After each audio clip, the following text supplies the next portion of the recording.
Recorded Books presents an unabridged recording of Fat Tuesday by Sandra Brown, narrated by Jack Garrett. This work is copyrighted 1997 by Sandra Brown Management Limited. This recording is copyrighted 2000 by Recorded Books. Burke Basil is a cop with nothing left to lose. He feels himself responsible for his partner's death, and soon finds both his career and his marriage equally dead. Now, the only thing he can focus on is his nemesis, Pinky Duval, a flamboyant attorney who helps killers evade justice. Burke Basil is armed and dangerous, and is out for a personal revenge. And now, Fat Tuesday. Chapter 1. He'll walk. Burke Basil extended the fingers of his right hand, then formed a tight fist. This flexing motion had recently become an involuntary habit. There's not a chance in hell they'll convict. Captain Douglas Patou, commander of narcotics and vice of the New Orleans Police Department, sighed discouragingly. Maybe, not maybe, he'll walk, Burke repeated with resolve. After a moment, Patou asked, "Why did Luttrell assign this particular assistant to prosecute this case? He's a newcomer, been living down here only a few months, a transplant from up north, Wisconsin or someplace. He didn't understand the nuances of this trial." Burke, who'd been staring out the window, turned back into the room. Pinky Duval understood them well enough. That golden-tongued son of a bitch. He loves nothing better than to hammer the NOPD and make us all look incompetent.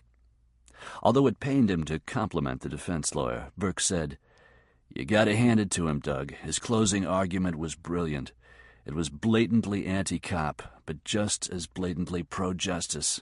All 12 jurors were creaming on every word." He checked his wristwatch. They've been out 30 minutes. I predict another 10 or so ought to do it. You really think it'll be that quick? Yeah, I do. Burke took a seat in the scarred wooden armchair. When you get right down to it, we never stood a prayer.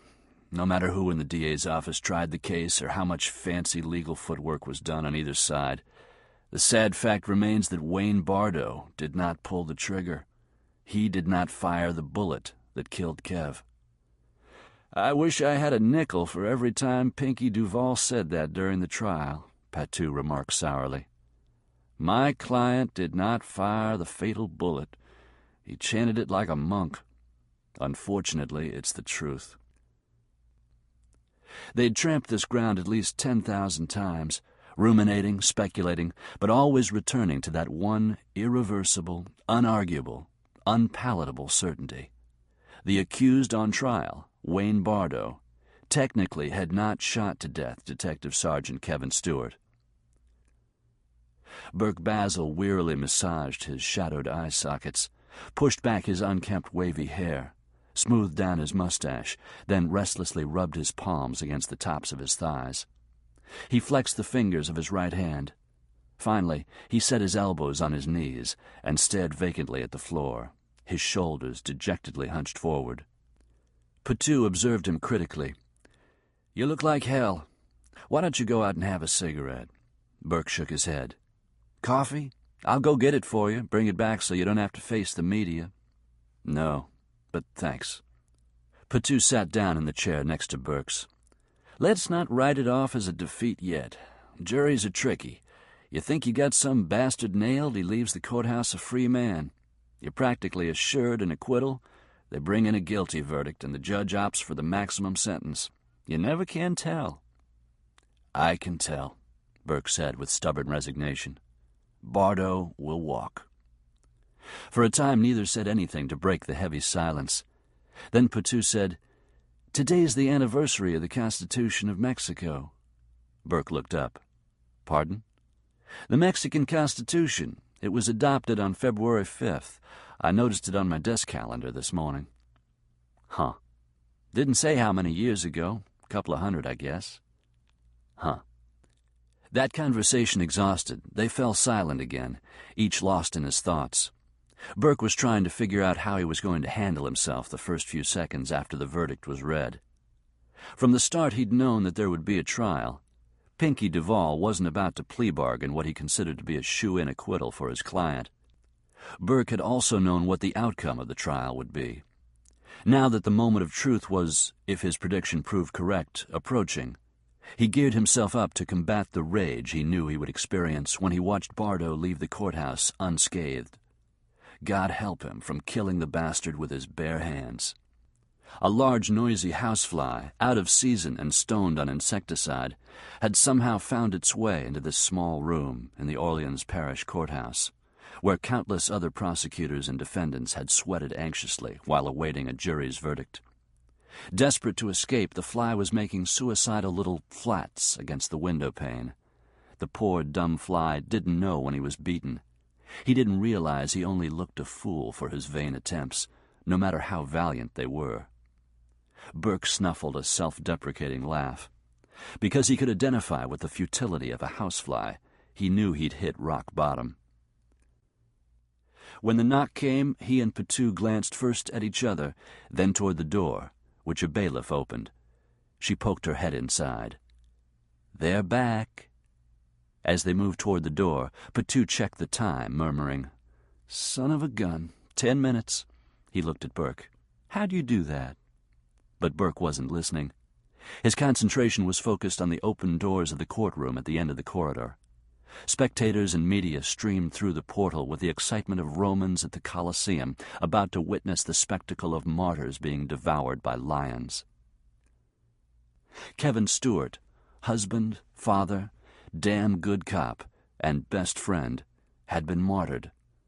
Like many martyrs throughout history, his death was the result of betrayal.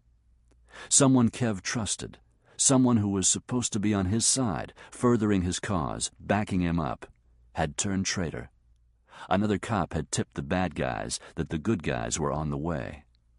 One secret phone call from someone within the division, and Kevin Stewart's fate had been sealed. True, he'd been killed in the line of duty, but that didn't make him any less dead. He'd died needlessly. He'd died bloody. This trial was merely the mopping up.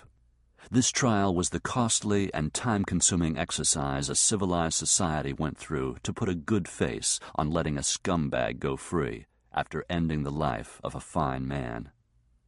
Jury selection had taken 2 weeks. From the outset, the prosecutor had been intimidated and outsmarted by the defense attorney, the flamboyant Pinky Duval, who had exercised all his peremptory challenges, handpicking a perfect jury for his client with hardly any argument from the opposition. The trial itself had lasted only 4 days, but its brevity was disproportionate to the interest in its outcome. There'd been no shortage of predictions. The morning following the fatal incident, the chief of police was quoted as saying, "Every officer on the force feels the loss and is taking it personally. Kevin Stewart was well respected and well liked among his fellow policemen.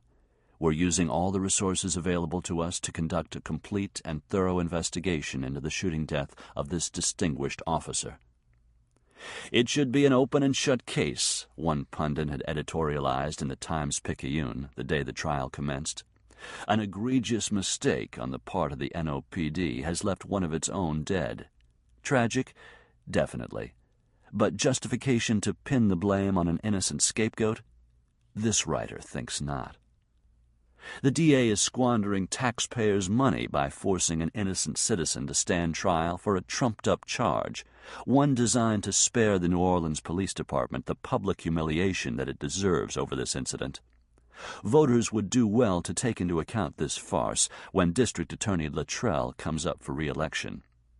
This quote was from Pinky Duval, whose innocent citizen client, Wayne Bardo, née Bardot, had a list of prior arrests as long as the Lake Pontchartrain Causeway. Pinky Duval's involvement in any court case guaranteed extensive media coverage. Everyone in public service, every elected official, wanted to hitch a ride on the bandwagon of free publicity, and had used the Bardo trial as a forum for his or her particular platform, whatever that might be. Unsolicited opinions were as lavishly strewn about as colored beads during Mardi Gras. By contrast, since the night of Kev Stewart's death, Lieutenant Burke Basil had maintained a stubborn, contemptuous silence. During the pretrial hearings, through all the motions filed with the court by both sides, amid the frenzied hype created by the media, nothing quotable had been attributed to the taciturn narcotics officer, whose partner and best friend had died from a gunshot wound that night when a drug bust went awry. Now, as he tried to re-enter the courtroom to hear the verdict, in response to the reporter who shoved a microphone into his face and asked if he had anything to say, Burke Basil's succinct reply was, "Yeah, fuck off." Captain Patou, recognized by reporters as someone in authority, was detained as he tried to follow Burke into the courtroom. Patou's statements were considered more diplomatic than those of his subordinate, but he stated unequivocally that Wayne Bardo was responsible for Stewart's death, and that justice would be served only if the jury returned a guilty verdict. Burke was already seated when Patou rejoined him. "This can't be easy for Nancy," he remarked as he sat down. Kev Stewart's widow was seated in the same row as they, but across the center aisle. She was flanked by her parents. Leaning forward slightly, Burke caught her eye and gave her a nod of encouragement. Her returned smile was weak, suggesting no more optimism than he felt. Patou waved to her in greeting. "On the other hand, she's a trooper." "Yeah, when her husband's gunned down in cold blood, you can count on Nancy to rise to the occasion." Patou frowned at Basil's sarcasm. "That was an unnecessary crack. You know what I meant." Burke said nothing. After a moment with forced casualness, Patou asked, "Will Barbara be here?" "No." "I thought she might come to lend you moral support if this doesn't go our way." Burke didn't wish to expound on why his wife chose not to attend the proceedings. He said simply, "She told me to call her as soon as I know." Vastly different moods emanated from the camps of the opposing sides. Burke shared Patou's estimation that the assistant DA had done a poor job of prosecuting the case. After lamely limping through it, he now was seated at his table, bouncing the eraser end of a pencil off a blank legal tablet on which was jotted not a single notation. He was nervously jiggling his left leg and looking like he'd rather be doing just about anything else, including having a root canal. While at the defense table, Bardo and Duval seemed to be sharing a whispered joke. Both were chuckling behind their hands. Burke would be hard-pressed to say which he loathed more, the career criminal or his equally criminal attorney. When Duval was distracted by an assistant from his office and turned away to scan a sheaf of legal documents, Bardo leaned back in his chair, steepled his fingers beneath his chin, and gazed ceilingward. Burke seriously doubted the son of a bitch was praying. As though he'd been beckoned by Burke's hard stare, Bardo turned his head.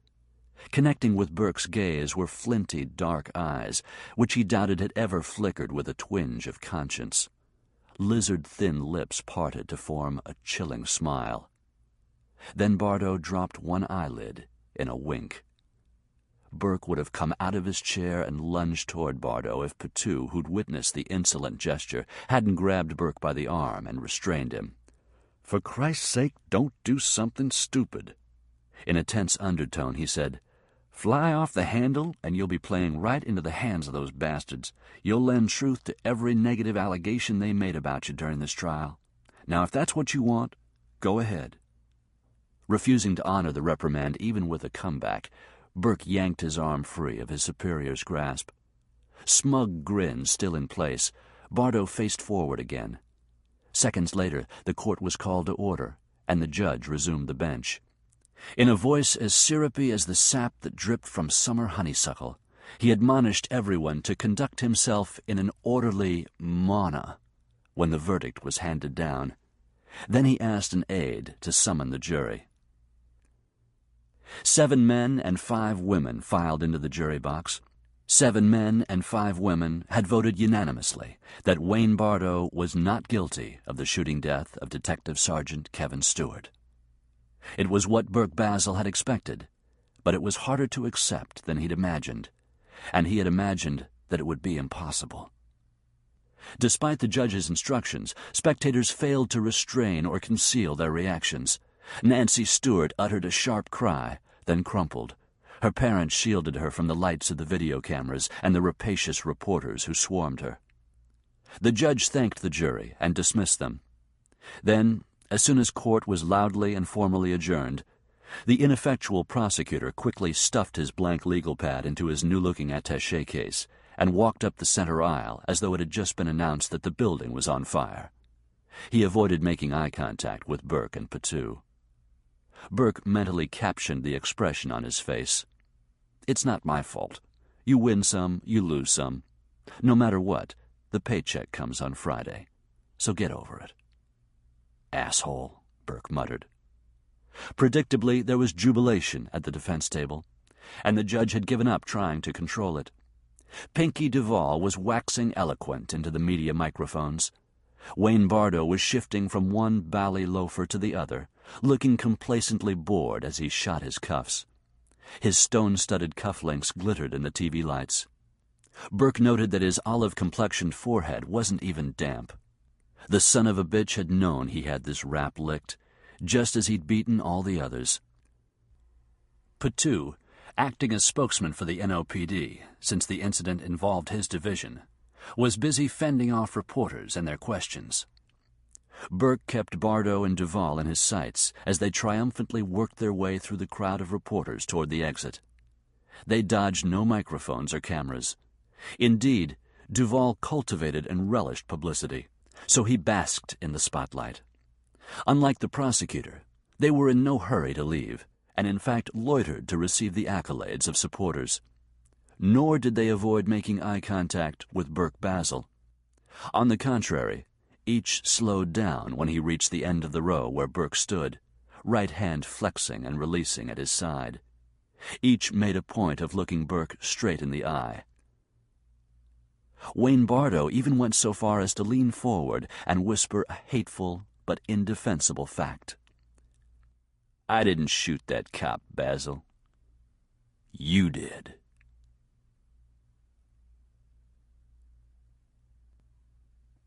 Chapter 2. "Remy?" She turned and pushed a strand of hair from her forehead with the back of her gloved hand. "Hi, I wasn't expecting you." Pinky Duvall strode down the aisle of the greenhouse and took her in his arms, kissing her hard. "I won." She returned his smile. "So I gathered. Another acquittal. Congratulations." "Thank you, but this one was hardly a challenge." His expansive grin belied his humility. A less brilliant lawyer would have been challenged. Pleased by her praise, his grin widened. "I'm going to the office to make a few calls, but when I come back, I'll be bringing the party with me. Roman had everyone on standby. In fact, I noticed the catering vans arriving when I came in."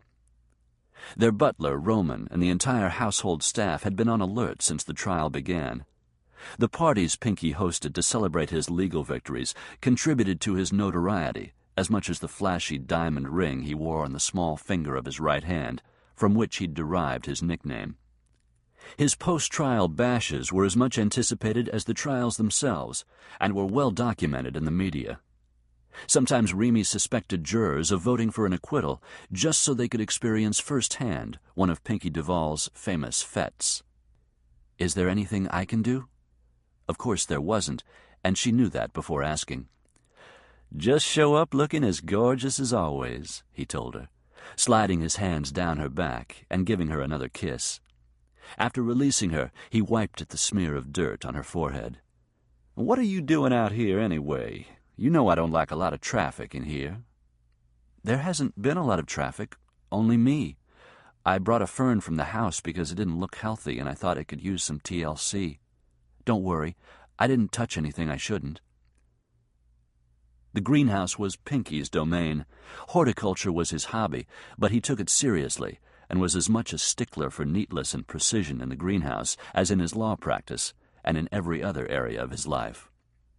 He took a moment now to survey proudly the rows of plants he had cultivated. Few of his friends, and even fewer of his enemies, knew that among Pinky Duval's other passions were his orchids, in which he specialized. Extreme measures were taken to maintain the delicate balance of the environment inside the greenhouse. There was even a special enclosure within the greenhouse to house the equipment that monitored and controlled the climate. He'd done an exhaustive study of the topic and attended the World Orchid Congress every 3 years. He knew the precise light, humidity, and temperature conditions in which each particular group flourished. Cattleyas, Lelias, Cymbidiums, Oncidiums. Pinky nurtured them with the attention of a neonatal ICU nurse, providing each with proper potting, drainage, and aeration. In return, he expected his plants to be exemplary and extraordinary. As though they didn't want to disappoint their master, they were. Ordinarily. But now he frowned as he moved toward a grouping of plants labeled Oncidium verrucosum. The stalks were heavy with blossoms, although they weren't as profuse as some of their neighbors. "I've been pampering these nonas for weeks. What's the matter with them? This is a very poor showing." "Maybe they haven't had time to—" "They've had plenty of time. Sometimes when they're inferior plants, that's all there is to it." Pinky calmly picked up one of the pots and dropped it to the floor. It broke upon impact with the stone tiles, creating a mess of fern root, shattered crockery, and bent pedestals. Another soon joined the first. "Pinky, don't!" Remy crouched down and cradled one of the tender plants in her hand. "Leave it alone," he said with detachment, even as he sent another of the plants to its doom. He didn't spare a single one. Soon the entire group lay in shambles on the tiles. He stepped on one of the stalks and ground the blossoms beneath his heel. They were ruining the appearance of the greenhouse. Remy, upset over the waste, began scooping up the plants. Pinky said, "Don't bother with that. I'll send one of the gardeners in to clean up." He left with her promise that she would leave soon and start getting dressed for the party. But she didn't leave immediately. Instead, she stayed to sweep up the debris herself, being careful to put away everything she had used and leaving the greenhouse in pristine condition. The paved stone path leading to the house meandered through the lawn. Carefully tended flower beds were sheltered by a canopy of moss-draped live oaks. The trees had been there for centuries before the house was built. The original building dated back to the early 19th century. Remy entered through one of the back doors and took the rear stairs, avoiding the kitchen, butler's pantry, and dining room, where she could hear the caterer issuing terse orders to her corps of assistants. By the time Pinky and his guests began arriving, everything would be ready, and the food and beverage service would be seamless. Remy barely had allowed herself enough time to dress, but preparations had been made to speed up the process. A maid had already drawn her bath and was there awaiting further instructions. Together they discussed what Remy would wear, and after having laid everything out, the maid left her alone to bathe, which she did quickly, knowing that she would need extra time with her hair and makeup. Pinky expected her to look her best for his parties. 50 minutes later, she was putting on the finishing touches at her vanity table when she heard him enter the master suite. "Is that you?" "It sure as hell better not be anyone else." Leaving her dressing room, she joined him in the bedroom and thanked him when he whistled appreciatively. "Can I fix you a drink?" "Please." He began removing his clothes. By the time she'd poured him a scotch, he was down to his skin. At 55, Pinky was impressively fit. He kept his body hard and compact with rigorous daily workouts and deep muscle massages by a masseur he kept on retainer. He was proud of the physique he'd maintained, despite his fondness for exceptional wines and New Orleans' notable cuisine, including its famous desserts like bread pudding with whiskey sauce and creamy pralines chock full of pecans. Kissing Remy's cheek, he took the highball glass she offered and sipped the expensive scotch. "I brought you a present, and you've exercised enormous restraint by not mentioning it, although I know you saw it." "I thought you should choose the time to give it to me," she said demurely. "Besides, how was I to know it was for me?" Chuckling, he handed her the gift-wrapped box. "What's the occasion?" I don't need an occasion to give my beautiful wife a gift." She untied the black satin bow and carefully removed the gold foil paper. Again, Pinky laughed softly. "What?" she asked. "Most women tear into packages with unbridled greed. I like to savor a gift." He stroked her cheek. "Because you didn't receive many when you were a little girl?" "Not until you came along." Inside the gift wrap was a black velvet jewelry box, and inside that, lying on white satin, was a platinum chain on which was suspended an emerald-cut aquamarine surrounded by baguette diamonds. "It's beautiful," Remy whispered. "It caught my fancy because the stone is the same color as your eyes." Setting his drink on the nightstand, he lifted the pendant from the box and turned her around. "I think you can dispense with this for one night," he said as he unfastened the cross she always wore. He replaced it with the new pendant, then propelled her toward the 18th-century cheval glass that had once dominated the Parisian boudoir of a doomed French noblewoman. Critically, he assessed her reflection from over her shoulder. "Nice, but not yet perfect. This dress looks wrong now. Black would be much better, something low-cut, so the stone lies directly against your skin." He unzipped her dress and pushed it off her shoulders. Then he unhooked her brassiere and pulled it away. With the stone now nestling in her cleavage, Remy averted her eyes from the mirror and crossed her arms over her chest. Pinky turned her to face him and pushed her arms aside. As he gazed at her, his eyes turned dark. His breath rushed over her skin. "I knew it," he said in a rough voice. "That's the perfect setting for that stone." He pulled her toward the bed, ignoring her mild protests. "Pinky, I'm already dressed." "That's what bidets are for." He pushed her back onto the pillows, then followed her down.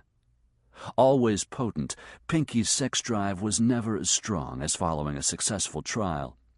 This evening he was particularly urgent. It was over in a matter of minutes. Remy still had on her shoes and stockings, but her hair and makeup had suffered his aggressive lovemaking. He rolled off her and reached for his drink, finishing it as he left the bed.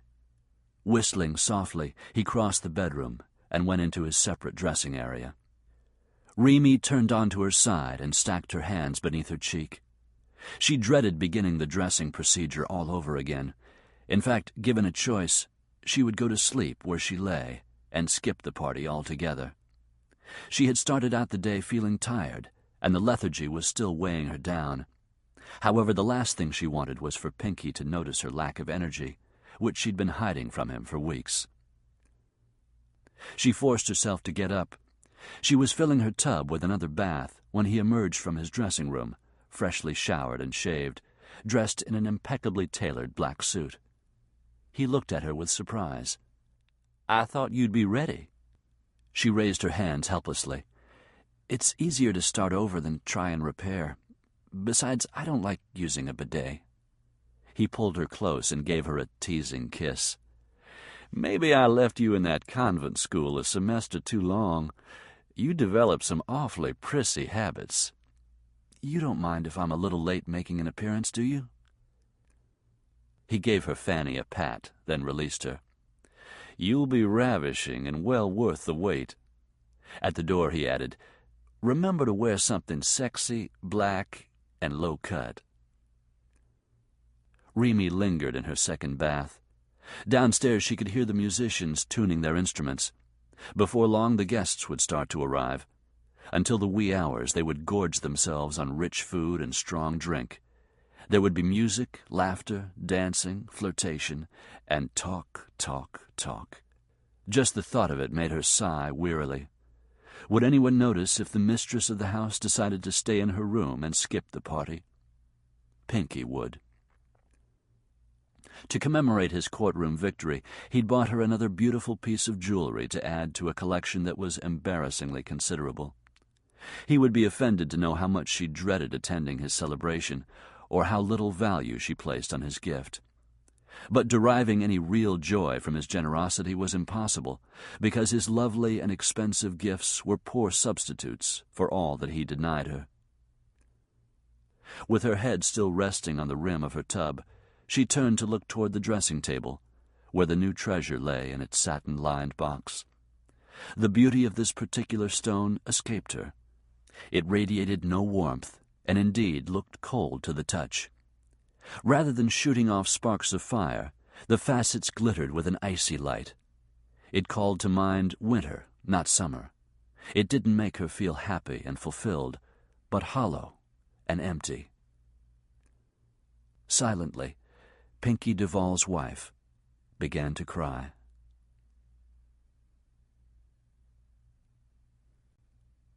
Chapter 3. Pinky made much ado over Remy when she came downstairs. Possessively taking her arm, he announced that the party could officially begin now that she had joined it. He guided her through the crowd, introducing her to the guests she didn't know, including the bedazzled Bardo trial jurors. Many of the guests were infamous for their association with scandal, crime, or combinations thereof. Some were rumored to belong to the Metropolitan Crime Commission, but since the membership of that by-invitation-only group of blue bloods was secret, no one could be sure. The group's unlimited funds were exceeded only by their unlimited power. Some of the guests were politicos who wielded self-serving influence over voters. There were movers and shakers among the nouveau riche, while others hailed from established old money families who exercised despotic control over local society. A few had connections with organized crime. All were Pinky's friends, associates, and former clients. All had come to pay him homage. Remy endured the fawning of her husband's guests for the same reason they fawned over her, to remain in his good graces. The new pendant was admired and envied, and to Remy's embarrassment, so was the chest on which it reposed. She was reluctant to be the center of so much attention, and hated being ogled by sly men whose sly wives scrutinized her with barely concealed disdain and jealousy. Seemingly unaware of their insincerity, Pinky put her on display like a living trophy. Remy sensed that behind their phony smiles, his friends were inspecting her for the first signs of tarnishing and asking themselves, who would have thought such an unlikely pairing would have lasted this long? Eventually the conversation turned to the trial, and she was asked her opinion of the verdict. "Pinky gives 100% to every trial," she replied. "I wasn't in the least surprised that his client was acquitted."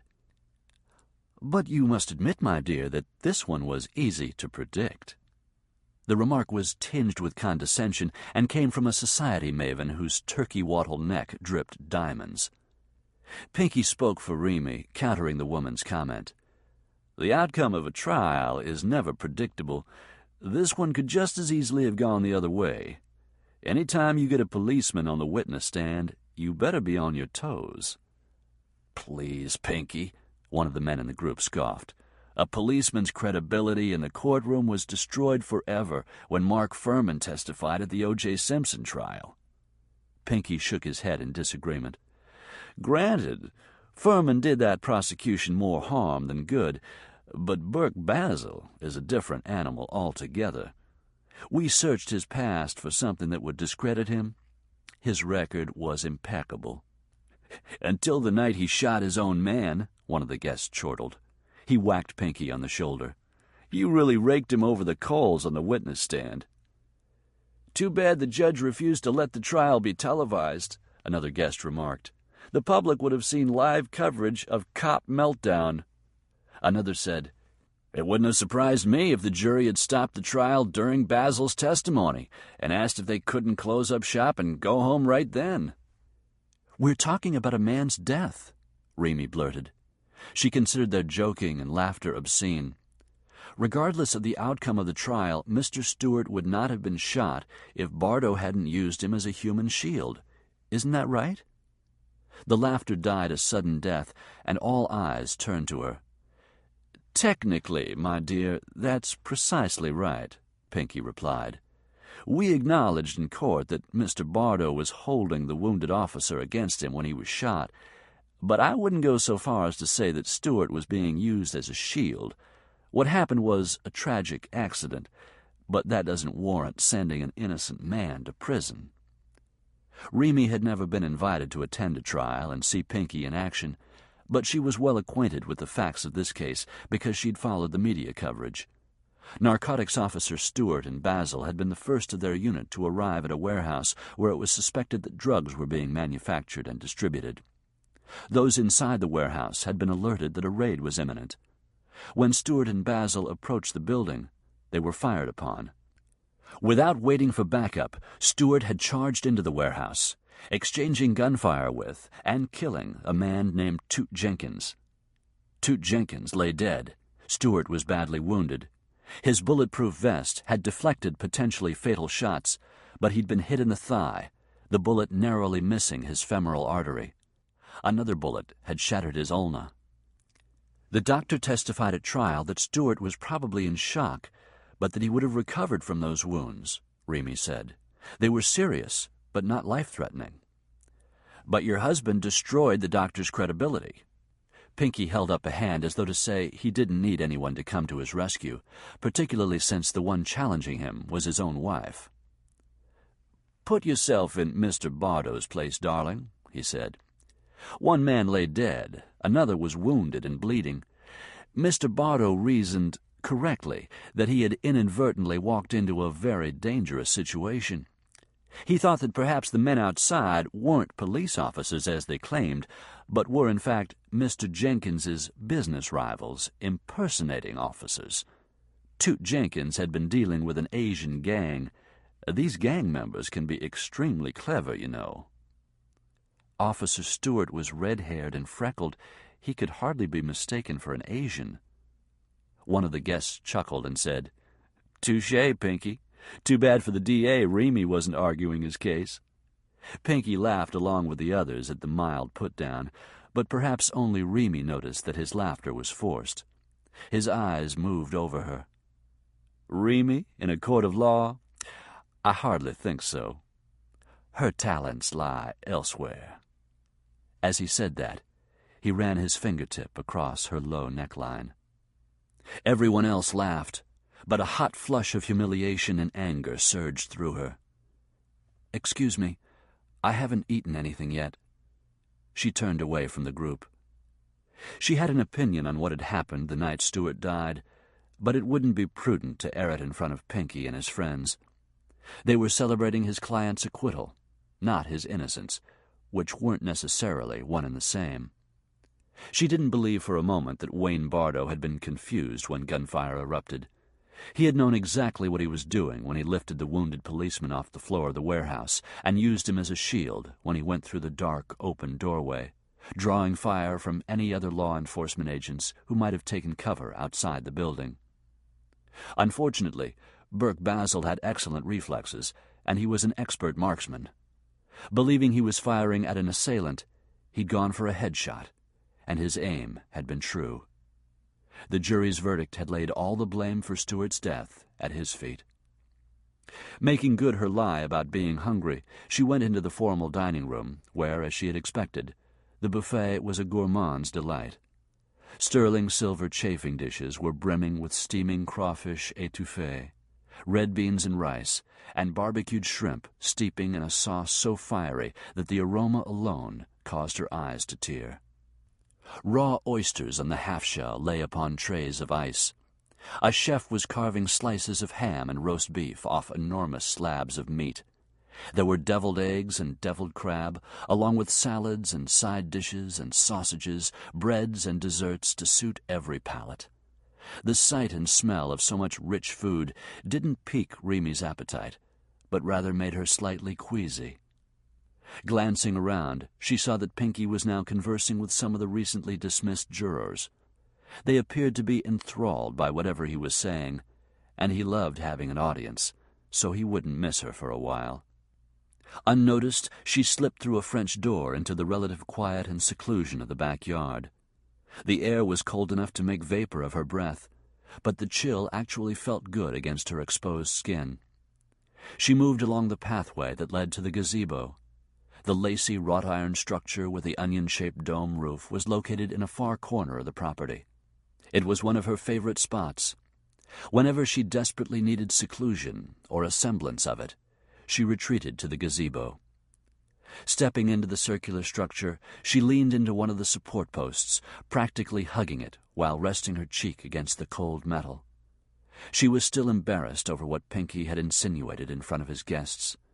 Comments like that underscored what everyone already believed about her, that she was a pampered trophy wife with limited intelligence and trivial opinions, whose only purpose in life was to accessorize her flamboyant husband in public and satisfy him in bed. It also appeared they thought she had no feelings, that their subtle insults bounced off her without leaving a mark. They thought she was happy with the sheltered life she led and had everything her heart desired. They were wrong. Wild horses couldn't have kept him away. Burke Basil acknowledged that being here was inadvisable. Inadvisable, my ass, he thought. It was downright stupid that he was lurking in the shadows of a hedge of tall, dense azalea bushes, glaring malevolently at Pinky Duval's Garden District mansion. The house was as fancy and white as a wedding cake, gaudy as hell in Basil's estimation. Golden light from the tall windows spilled onto the lawn, which was as perfectly tailored as a green carpet. Music and laughter wafted from the shimmering rooms. Burke hugged his elbows to ward off the cool evening air. He hadn't even thought to wear a jacket. Autumn had come and gone. The holidays had passed virtually unnoticed. New Orleans' mild winter was on the wane, but the changing seasons and encroaching spring were the last things on Burke's mind. Kev Stewart's death 8 months ago had consumed him, immobilized him, and anesthetized him to his environment. Barbara had been the first to notice his preoccupation, but then she would, because she lived with him. When his grief evolved into obsession, she had lodged a legitimate complaint, and then another, and another, until she exhausted herself with nagging. Her attitude of late had been indifference. As Wayne Bartow's trial date approached, it became obvious to everyone within his division that Burke's heart was no longer in his work. He couldn't concentrate on present cases because he was still hung up on the case that had taken him and Kev to that warehouse. For more than a year prior to that night, they'd been shrinking the size of that particular operation, chipping away at it bit by taking out key dealers one by one. But the really big players had continued to elude them, and were probably laughing their asses off at the bungling and self-defeating efforts of the authorities, local and federal. To frustrate the division further, their success rate dwindled into non-existence. Each time a raid was organized, it was foiled. No matter how tight the security, how secret the bust, the criminals were always tipped off beforehand. Drug labs were deserted with the chemicals still cooking. Huge inventories were abandoned moments before the squad arrived for the takedown. These were sacrifices the dealers could afford to make. They simply factored in the loss as a cost of doing business. The next day, they relocated to a new place of operation. The sons of bitches scattered quicker than roaches when the lights went on. Cops were made to look like fools. After each failed raid, the division was forced back to square one, and the painstaking procedure of rooting out the suppliers started all over again. Having worked narcotics for years, Burke knew the drill. He knew to expect setbacks and delays. He knew it took months to build a case. He knew the undercover guys had to cultivate relationships, and that these matters took time and patience. He knew the odds against success were overwhelming, and that even when they did succeed, the rewards were few. But knowing all that and accepting it were miles apart. Patience wasn't one of Burke's virtues. Frankly, he didn't even look upon patience as a virtue. In his opinion, time equated failure. Because for every day it took to do his job right and to collect enough solid evidence for the DA to build a case around, kids by the dozens were yielding to the allure of neighborhood dealers. Or a yuppie stoned on a designer drug plowed the hood of his BMW into a van load of senior citizens on an excursion. Another few crack babies were born. A teenager's heart burst from overuse. Someone else OD'd and died a wretched death. But because the only alternative was complete surrender, he and the officers in his division kept at it. Painstakingly, they built their cases. But each time they thought they were there, each time they thought that the next bust would be the mother of all busts, each time they thought they'd catch the bastards red-handed and nail their asses good, something got fucked up. There was a traitor within the narcotics division of the NOPD. Had to be. There was no other explanation for why the dealers were always a step ahead of them. It had happened too many times to be attributed to coincidence or karma or bad breaks or rotten luck or the devil's handiwork. Someone in the department was working on the side of the bad guys. God help the bastard when Burke Basil discovered his identity, because it was that cop's betrayal that had turned Nancy Stewart into a widow and had left her 2 young boys fatherless. Burke had begged Kev not to go barging in before the van got there with the rest of the squad, equipped with rams, gas masks, and automatic weapons. The 2 of them had arrived a few minutes ahead of it, the arrest warrants in Basil's pocket. But Kev, frustrated over yet another failed raid, had lost his Irish temper. He had charged the building through the open overhead door. Burke had heard a hail of gunfire, seen the flashes, smelled the gunpowder. Then screams. For damn sure, someone was down. Frantic, Burke had called out to Kev. Silence. The longer he waited for Kev to answer, the more anxious he became. Jesus, Jesus, no, no, he prayed. Kev, answer me, you goddamn Mick. Then a man came lurching through the open black maw of the warehouse door. It was dark. Burke couldn't see why he was walking with such an awkward gait, but his gun was drawn and aimed at Burke. Burke shouted for him to drop the weapon, but he kept coming. Again, Burke shouted for him to drop the weapon and put his hands on his head. The man fired the pistol twice. Burke fired only once. But once was enough. Kev was dead before Bardo dropped his body to the ground. As Burke raced toward the friend he'd mistakenly killed, he heard Bardo's laugh echoing off the metal walls of the warehouse. He hadn't learned it was Bardo until he was captured by the backup unit, arriving in time to see him running through an alley behind the warehouse. There were flecks of Kev's blood and flesh and brains and bone on the face of the repeat offender, but his 3-piece Armani suit hadn't even been spattered. He walked away clean, literally and figuratively. The weapon he'd fired was never produced. In those few intervening minutes, Bardo had successfully disposed of it, refuting Basil's claim that Bardo had fired a weapon. Nor was it ever explained to the court what business Bardo was conducting in the drug lab with Toot Jenkins.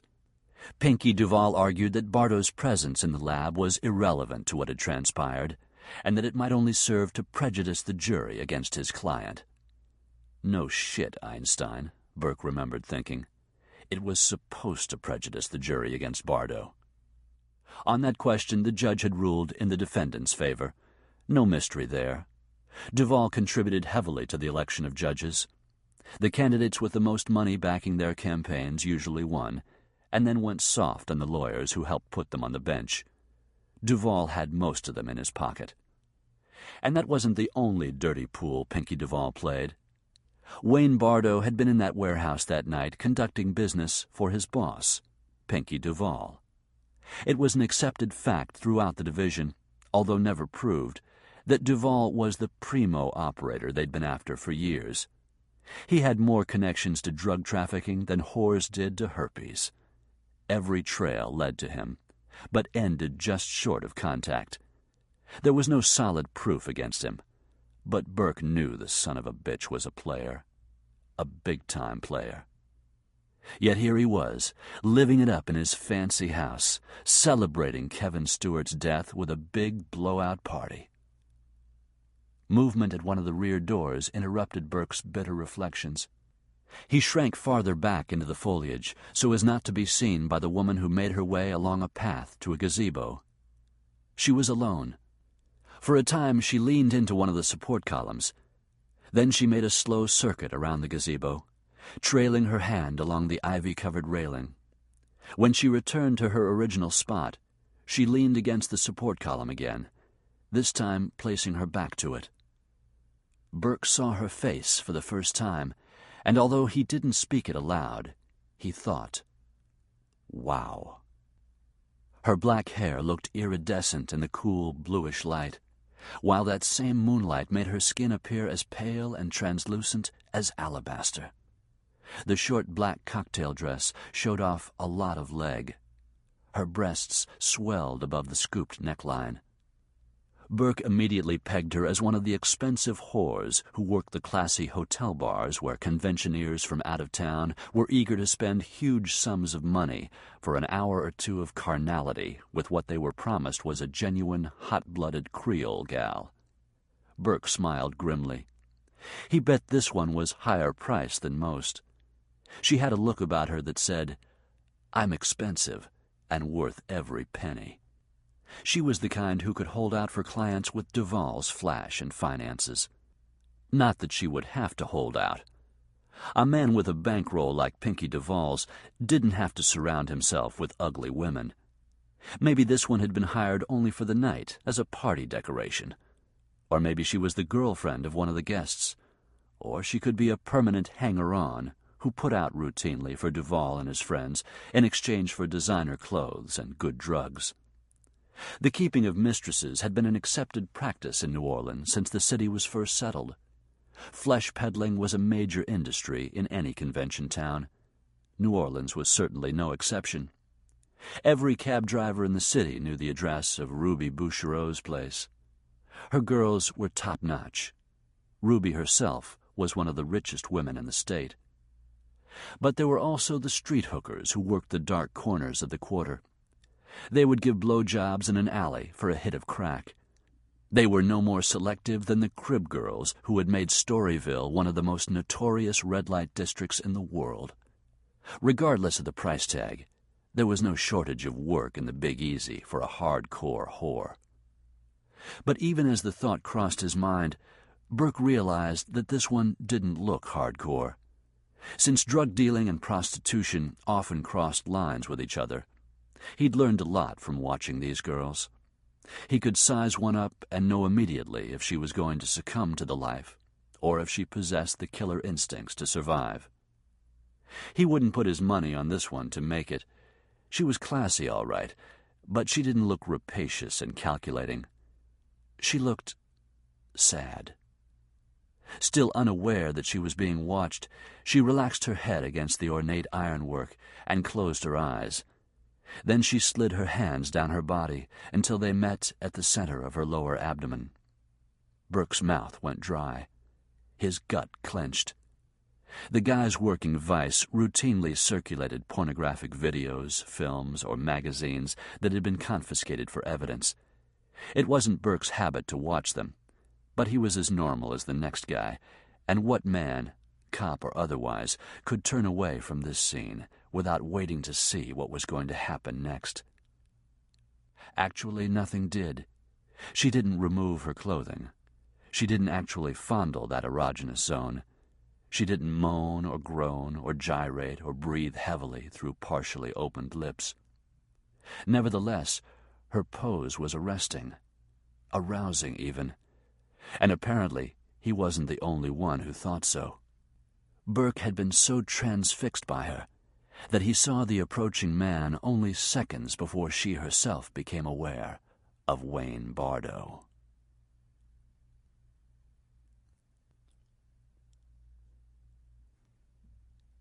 Chapter 4. Bardo, Basil thought, contempt causing his mustache to curl downward. He'd mistaken her for a classy chick when she'd been waiting on Bardo, lord of the lowlives, a career criminal who always beat the rap with the able assistance of Pinky Duvall. Did she know that Bardo had killed a prostitute when he was only 16? They'd been playing Tie Me Up and Hurt Me when he'd gotten her neck confused with her wrist and strangled her with her own stocking. He'd been tried as a juvenile for involuntary manslaughter and served only a year of his sentence before being placed on probation. If that's the kind of creep this high-ticket whore pandered to, she deserved no better than she got. Bardo was all over her now, and she was squirming against him. Turning away in disgust, Burke thrashed through the hedge and returned to his Toyota, parked among the Beamers and Jags belonging to Duvall's guests. Taking the evening air? Remy's heart jumped when she opened her eyes and saw Wayne Bardo standing poised in the entrance of the gazebo. He had been intentionally stealthy, wanting to startle her. His dark features were heavily shadowed and indiscernible, like a figure in a nightmare.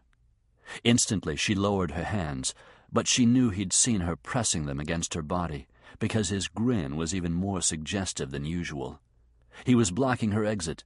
Short of vaulting the railing, there was nowhere for her to run. Without bothering to conceal her dislike, she asked, "What are you doing out here?" "I missed you at the party. Came looking for you." He stepped forward. Although it took an act of will not to recoil from him, Remy stood her ground. When he was only inches from her, he gave her an insulting once-over, his eyes lingering on her chest. Lowering his voice to a confidential level, he said, "And here you are." Bardo was handsome in the way of a silent movie idol. His black hair was combed straight back from a wide forehead and steep widow's peak. He had a smooth olive complexion. He was trim and lean and flashily dressed. But from the day Remy met him, she had mistrusted his suave manner and was put off by the smoldering intensity he affected. Even before Pinky was retained to represent him in the Stewart case, they had been associates, so Bardo was a frequent visitor to the house.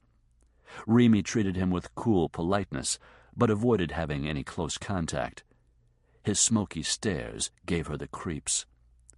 On those rare occasions when she was caught alone with him, usually by his cagey design, he never failed to say something suggestive, his smirk loaded with innuendo. He always acted as though he and she shared a naughty secret. "Pinky will be looking for me."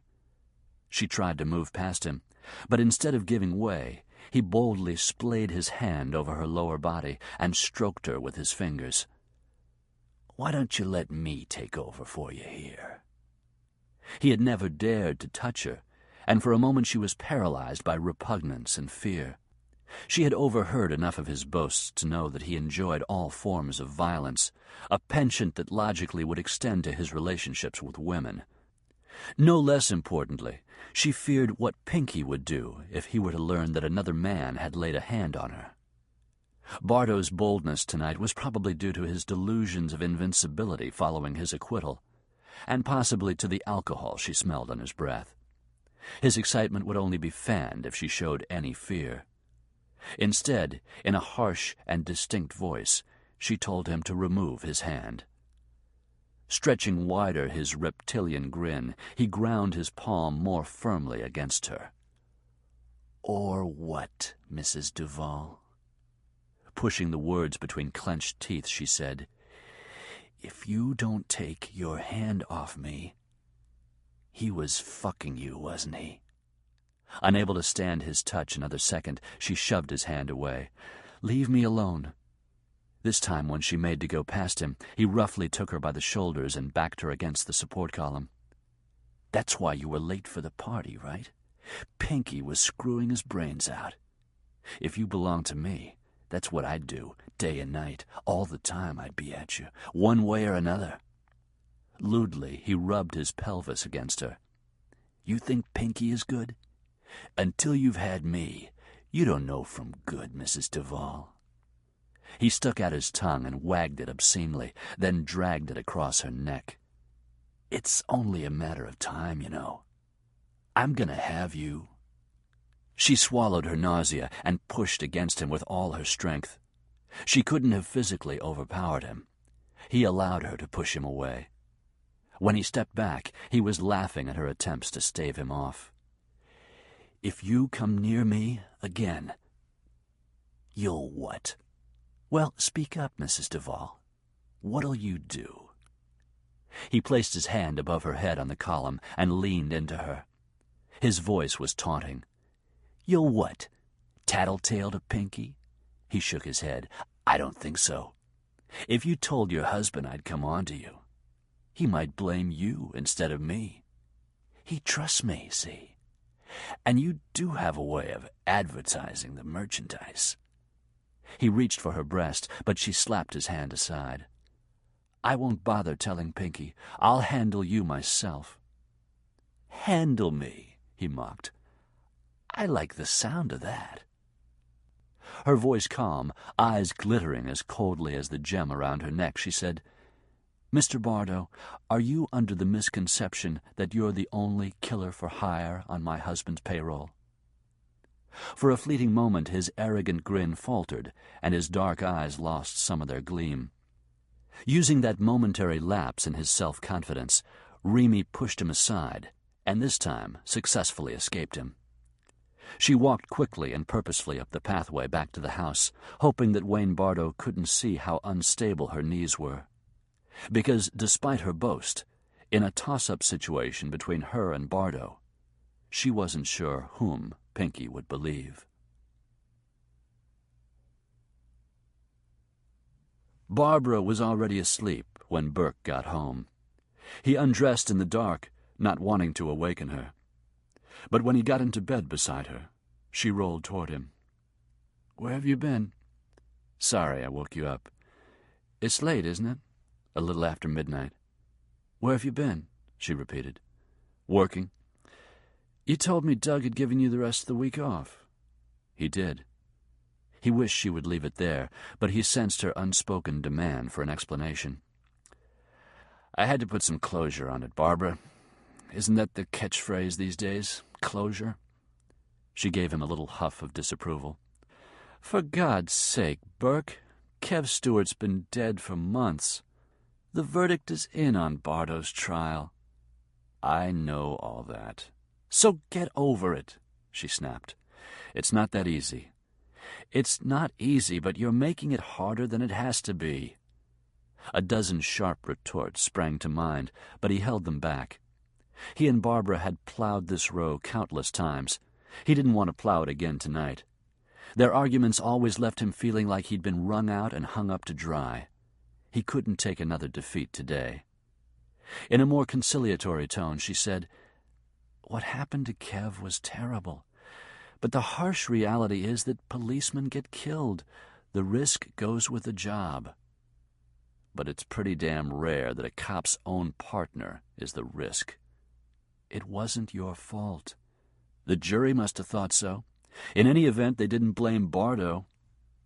While subconsciously flexing his right hand, Burke envisioned Duval's house, lit up like Shangri-La, flowing with liquor and filled with food and fancy women. He and Duval are having a big party tonight in celebration of killing a good cop. He kicked off the covers and sat on the edge of the bed with his hand supporting his head. Behind him, Barbara also sat up. "How do you know what they're doing?" "Because I was over there watching them." Even though his back was to her, Burke imagined her frowning with consternation. "Are you insane? Are you trying to get yourself fired? If Doug Patu is forced to fire you, will that make everything all right? Would losing your job make you happy?" "It would make you happy." "What's that supposed to mean?" He shot her a pointed look over his shoulder. "Like you haven't been after me for years to leave the department?" "I don't want you to leave it in disgrace," she said angrily. He snorted a caustic laugh. "Oh, I see. No wonder you didn't come to the courthouse during the trial. You didn't want to be associated with the disgrace of the NOPD, which, ironically, is an organization you've badmouthed for years." During the course of their marriage, a recurring argument had been over his work. Barbara wanted him to give up police work in favor of something less demanding and more lucrative. Discussions on the subject started out in a fractious mode and usually deteriorated into shouting matches that resolved nothing, but left in their wake disaffection and resentment on both sides. Barbara always fell back on the argument that if he loved her, he would take her feelings into account. Burke's argument was that if she loved him, she wouldn't ask that he stop doing what he loved to do. What if he were to insist that she give up teaching? Would that be fair? It was an ongoing debate that neither side could win. Tonight, Burke was too tired to engage in such a futile argument. He lay back down and stared at the ceiling. After a long silence, she said contritely, "I didn't mean that the way it sounded, the disgrace part." There was genuine remorse in her voice, but she didn't touch him. He couldn't remember when they'd last touched each other in anything more than a perfunctory way. Not since the night Kev died. Maybe even before then. No, definitely long before then. He turned his head toward her and said softly, "Forget it, Barbara. It doesn't matter." Although years of chronic discontent had etched lines into her face, she remained a very attractive woman. Teaching physical education at a public middle school had kept her figure slender and supple. In fact, his co-workers often dropped envious, if lewd, comments about her figure. They all thought he was one lucky son of a bitch to have Barbara in his bed every night.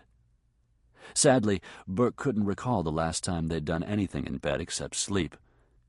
During the months leading up to the trial, his fractured emotions and heavy workload hadn't left him with the energy even to think about sex. Responding to his moodiness, Barbara hadn't initiated it either. But now Bardo's trial was over. The issue was history. Kev had died, but Burke hadn't. It was time he began living again. Sex would be rejuvenating. It might make him appreciate that he hadn't been entombed along with Kev. A woman's softness had healing properties. Her body could provide a man not only physical relief, but surcease from spiritual conflict. Suddenly Burke yearned for that sense of peace. He was desperate for a few minutes of sweet oblivion. He craved intimacy with something besides suffocating guilt and bitter regret. Curving his hand around the base of Barbara's neck, he drew her head down for a kiss. She didn't overtly resist, but he felt a tension there, and it wasn't the good kind. He rationalized her lack of enthusiasm. It had been a long time since they'd made love, and he cautioned himself to take his time and not to rush it. Each of them needed a slow and steady warm-up, an easy adjustment, a period of familiarization. Or maybe she was simply being coy. Maybe their lengthy abstinence had damaged her ego, and she wanted to be wooed. He deepened their kiss in the hope of sparking her desire, and his. He fondled her breast through her nightgown, but her nipple didn't respond to his stroking. He slid his knee against the seam of her thighs, but she didn't part them. Between kisses, he whispered her name.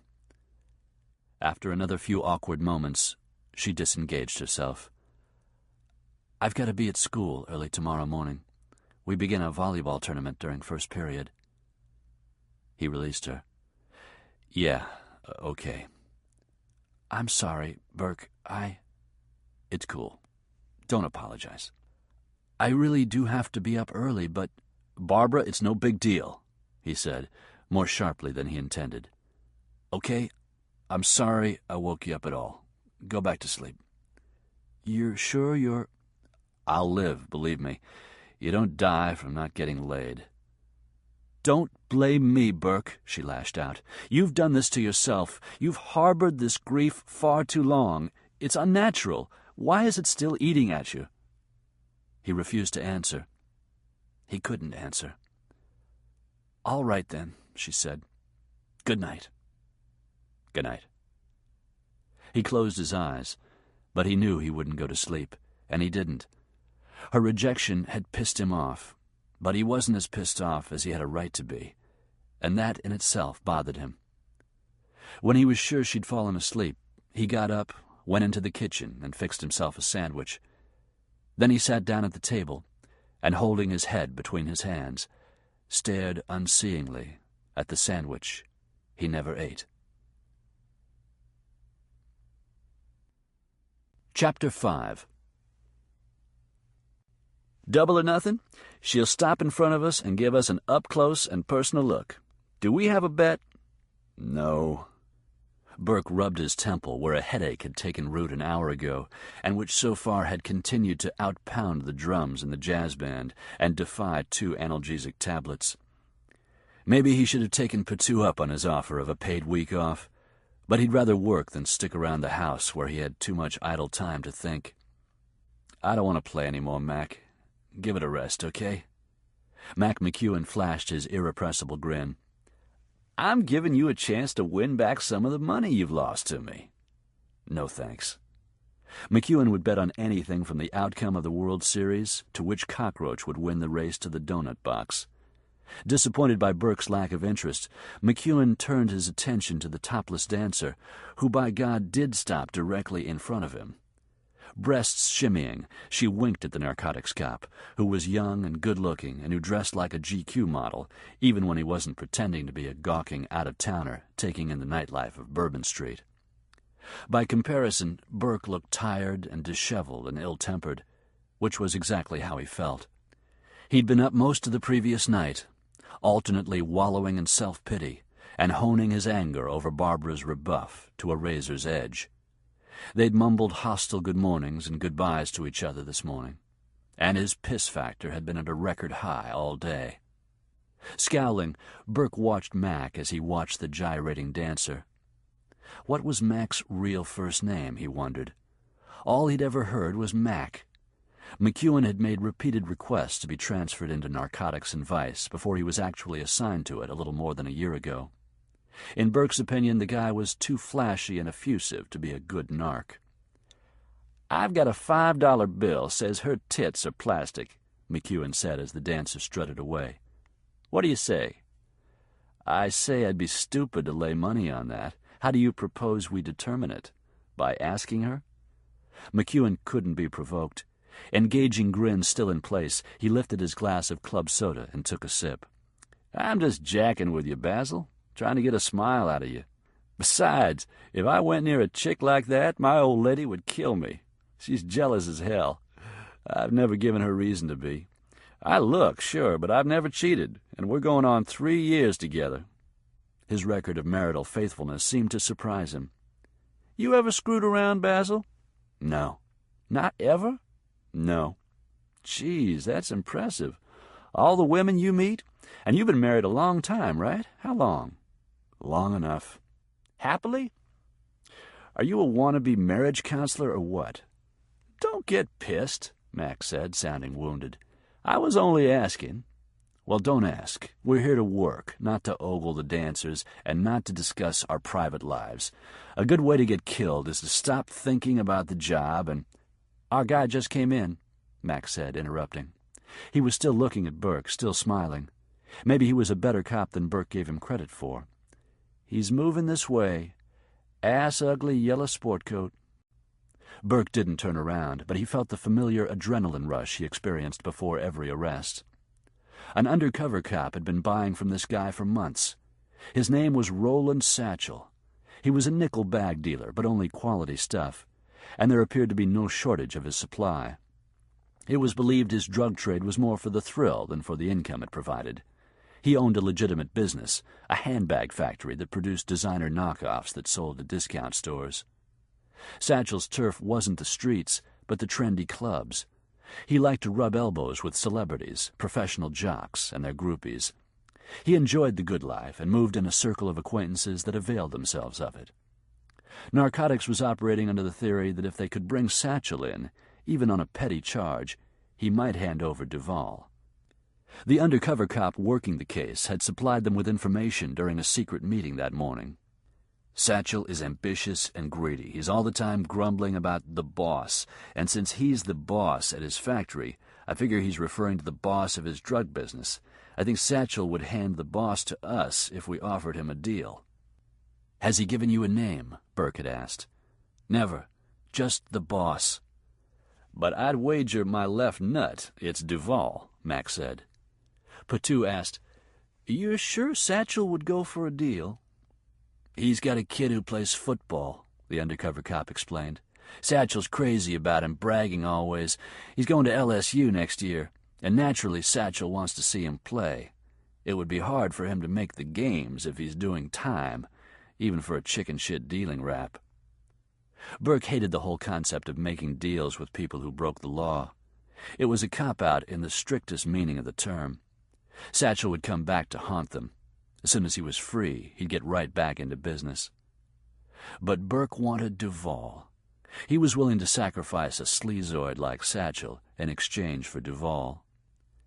They had concluded the meeting with the narc telling them that this club was one of Satchel's favorite haunts, which stood to reason since the dancing girls were gorgeous and the crowd upscale, and since one of Pinky Duvall's dummy corporations owned it. Out of the corner of his eye, Burke saw Satchel pause to light a cigarette while watching the featured dancer massage her crotch against a vertical brass pole. He seemed totally captivated by her act. After the dancer's simulated orgasm, he applauded enthusiastically, then moved on, wending his way through the smoky room, glad-handing and calling out greetings, seemingly in search of someone, whom he ultimately found occupying a table in a dim corner. His first customer of the evening was a well-dressed yuppie who was lean to the point of emaciation. His quick motions and darting eyes made him look long overdue for a snort of coke. Satchel signaled a cocktail waitress and ordered a round of drinks. "Damn!" McEwen exclaimed, coming to his feet. "She was something else, wasn't she? I've never seen anything like that. There's something about a shaved pussy that drives me crazy. I gotta go to the can." He left the table he'd been sharing with Burke and headed for the restroom at the rear of the club. Burke also came to his feet and pretended to review the tab the chesty cocktail waitress had handed him. When McEwen reached the door that led to the restroom, he dropped a matchbook and bent down to pick it up. Burke saw the yuppie pass Satchel what appeared to be a folded bill. With a card-sharp's sleight of hand, Satchel slid his palm over the money, while reaching into the pocket of the yellow sport coat with the other.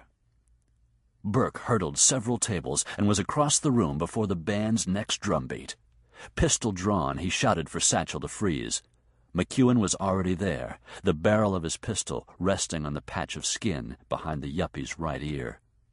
Two other cops from the division, posing as drunken Shriners, had been waiting for a signal. They burst through the door leading to the restroom and assisted in the arrest. As he was read his rights, the anorexic yuppie was trembling and weeping and blubbering that he couldn't go to jail, man. He'd fucking freak out in jail. As Satchel was handcuffed and relieved of the small handgun he was carrying in an ankle holster, he viciously cursed the arresting officers and asked what the fuck they thought they were doing. Obviously, they didn't know who they were fucking with. Then he demanded to speak to his lawyer, Pinky Duvall. 10-1 the bastard beats us uptown, McEwen said as he and Burke left the club. That's a safe bet, Mac. Lieutenant Basil, it's good to see you again so soon. You wouldn't have the pleasure, Duvall, if you didn't have criminal friends coming out your ass, Burke shot back. As Mac had guessed, the lawyer was already at the department by the time they arrived. A loyal employee of the club must have immediately notified him that Satchel had been caught red-handed in a drug transaction. Still carrying a chip on your shoulder over the outcome of Wayne Bardo's trial? Burke would have liked nothing better than to ram his fist into Duvall's handsome, smug face and rearrange his expensive smile.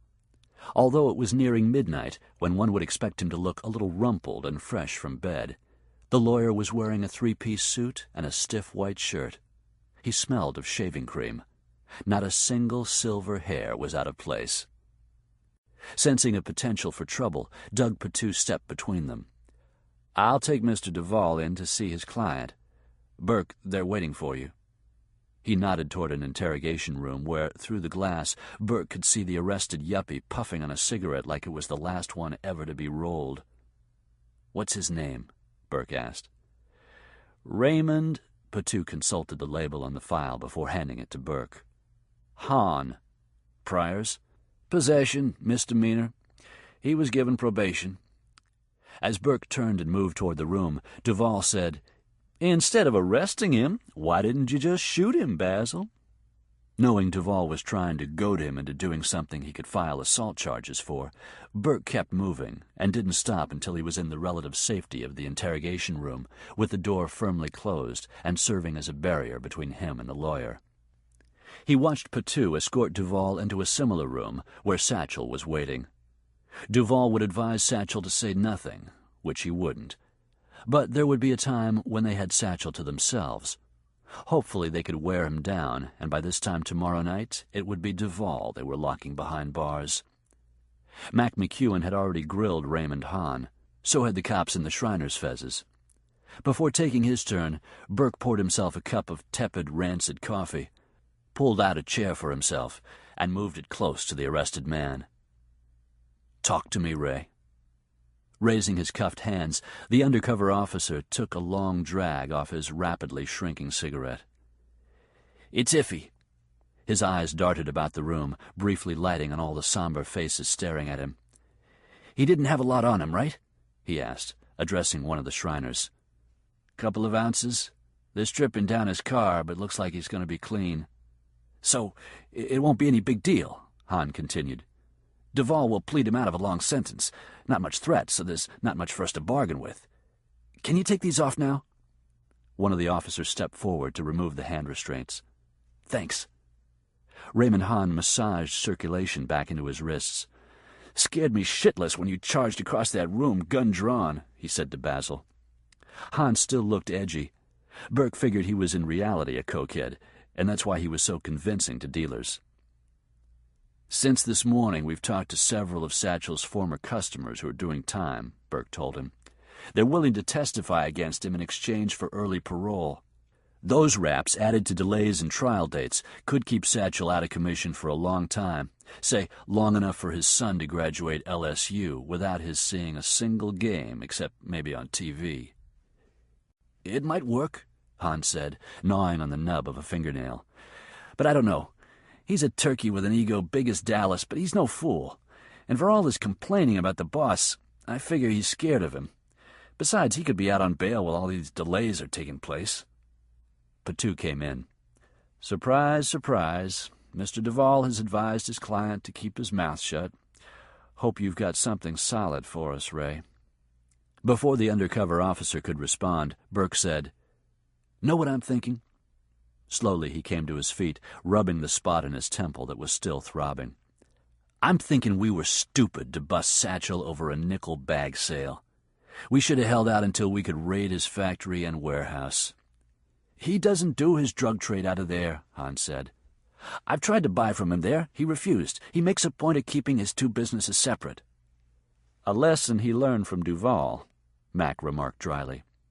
"Besides, we've gone that route and got nowhere," Patu reminded Burke. "We've got no probable cause to raid what appears to be a legitimate business. No judge would grant us a warrant. All I'm saying is, we blow another bust, we'll never nail Duval. If it is Duval." "It's Duval," Burke said tightly. "All the more reason for us to keep our asses covered. I know that, Doug, but Luttrell won't touch a case unless we've got solid evidence to back it up," Burke shouted. "I've got it, okay? God knows I've heard the sermon often enough." "I just don't want another major fuck-up," Patu fired back. "This department can't afford one, and neither can you." Patu's shout reverberated around a sudden and uncomfortable silence.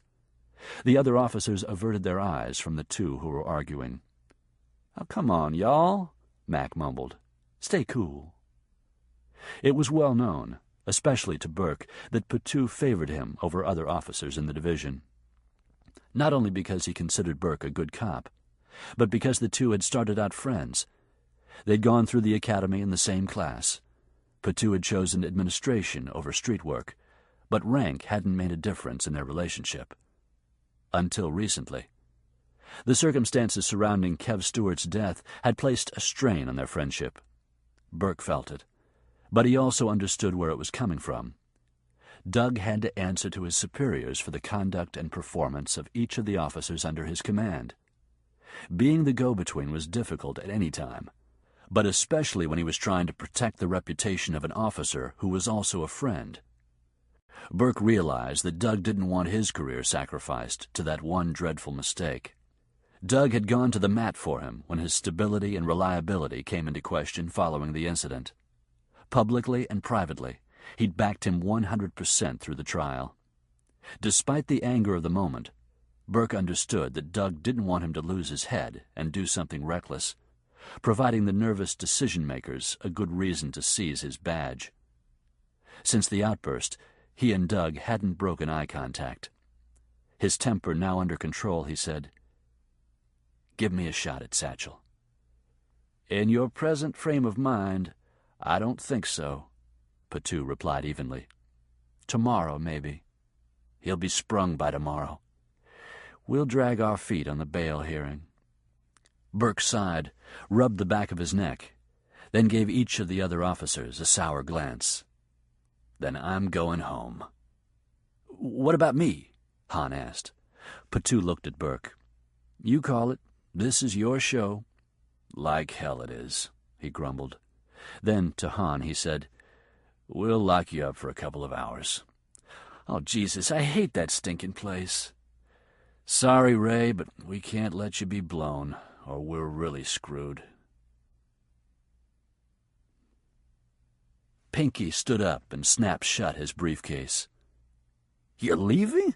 Satchel exclaimed in disbelief. "You can't leave. What am I supposed to do?"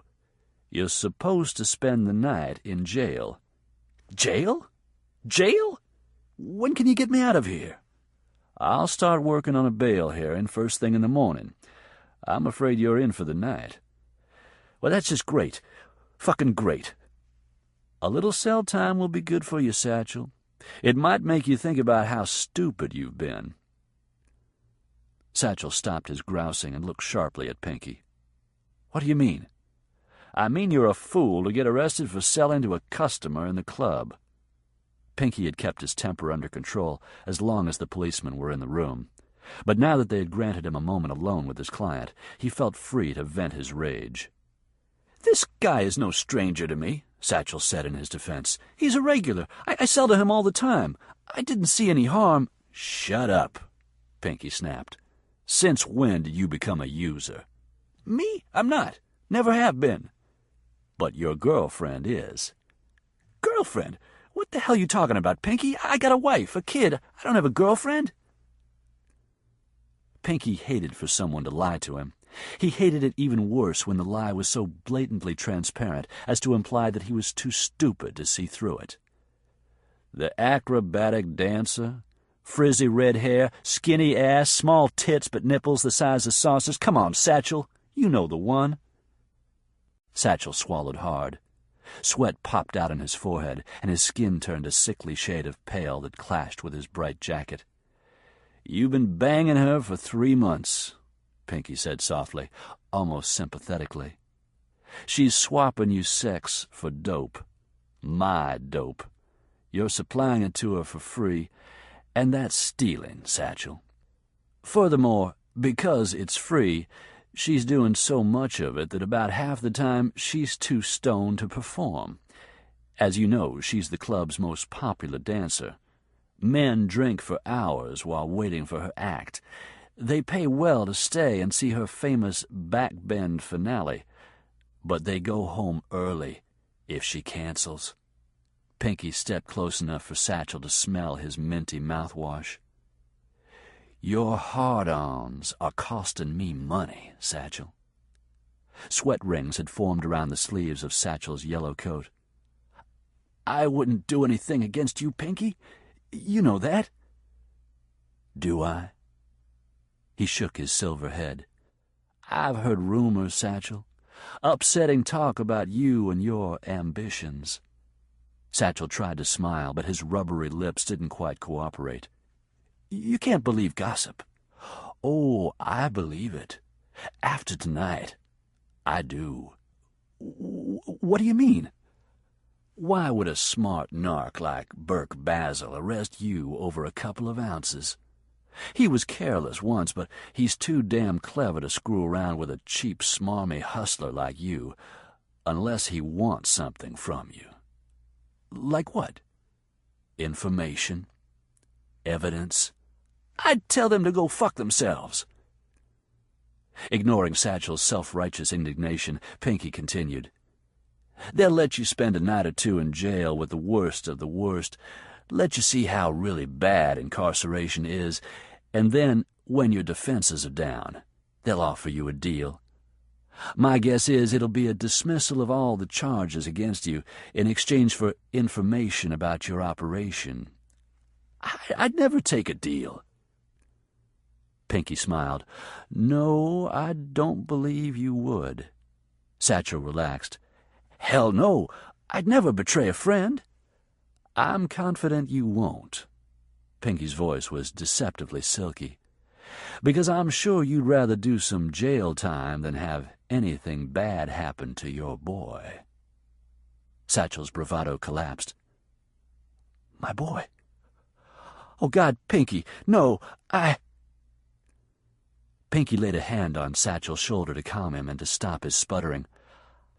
I look forward to seeing that kid play for the Tigers, and so do a lot of other people. He gently massaged Satchel's rigid deltoid. Wouldn't it be a shame if he was seriously injured in a freak accident? If his promising career in football was abruptly ended before it even got started? Satchel began to cry. Wouldn't you hate to see your son fall victim to a tragic accident, Satchel? Sobbing like a baby, Satchel nodded.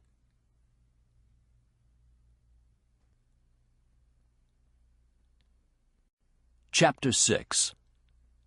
Would you like some eggs? No thanks, Pinky. Bardo glanced over at Roman. But I'll take a cup of coffee. After returning home from the police station, Pinky realized he was ravenous. He'd awakened the butler and asked him to prepare a breakfast. Rather than being disgruntled, Roman was happy to oblige. Having been saved from death row instilled a lot of loyalty. Roman carried a carafe of fresh coffee and another cup and saucer to the kitchen table. Will you be needing anything else, Mr. Duval? No, thank you, Roman. Good night. Over the rim of his china cup, Bardo watched the old gentleman as he went down the hall toward his quarters. Not too many niggers like that left in the world. I wouldn't let him hear you say that, Pinky remarked as he broke the yolk on one of his sunny-side-ups. When he caught his wife in bed with another man, Roman took an axe to both of them. No shit? Bardo was obviously impressed. Pinky came straight to the point of the unscheduled meeting. We're going to have trouble with Basil. Duh. Pinky's fork halted halfway to his mouth. He looked up at Bardo and was pleased to see that the other man correctly read the meaning behind his dangerous expression. Sorry, Bardo mumbled.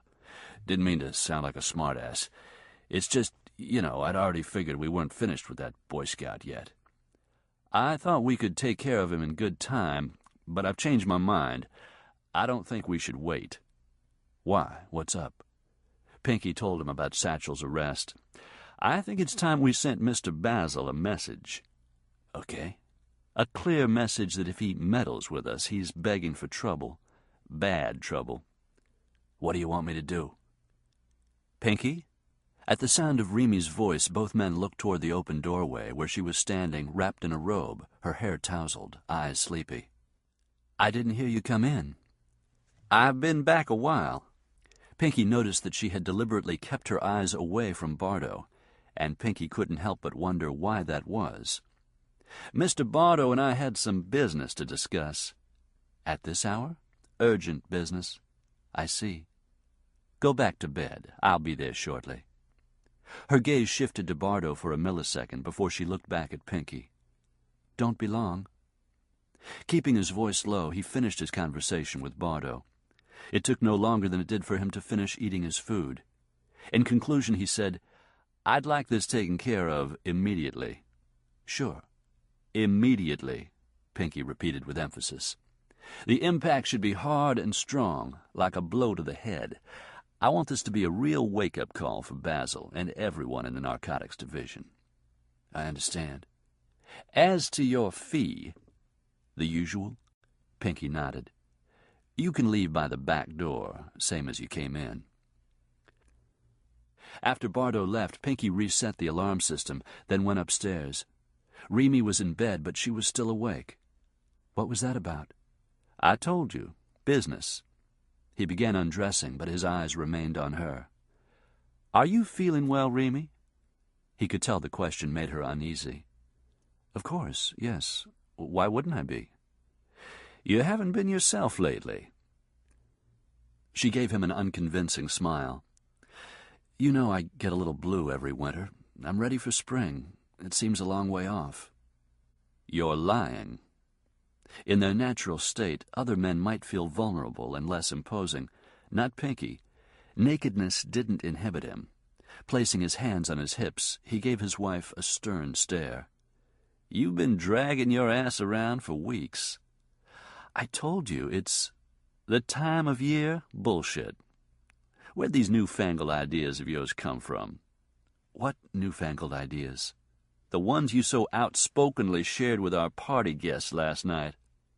Dropping his voice almost to a whisper, he said, You came awfully close to siding with the opposition, Remy. That's ridiculous.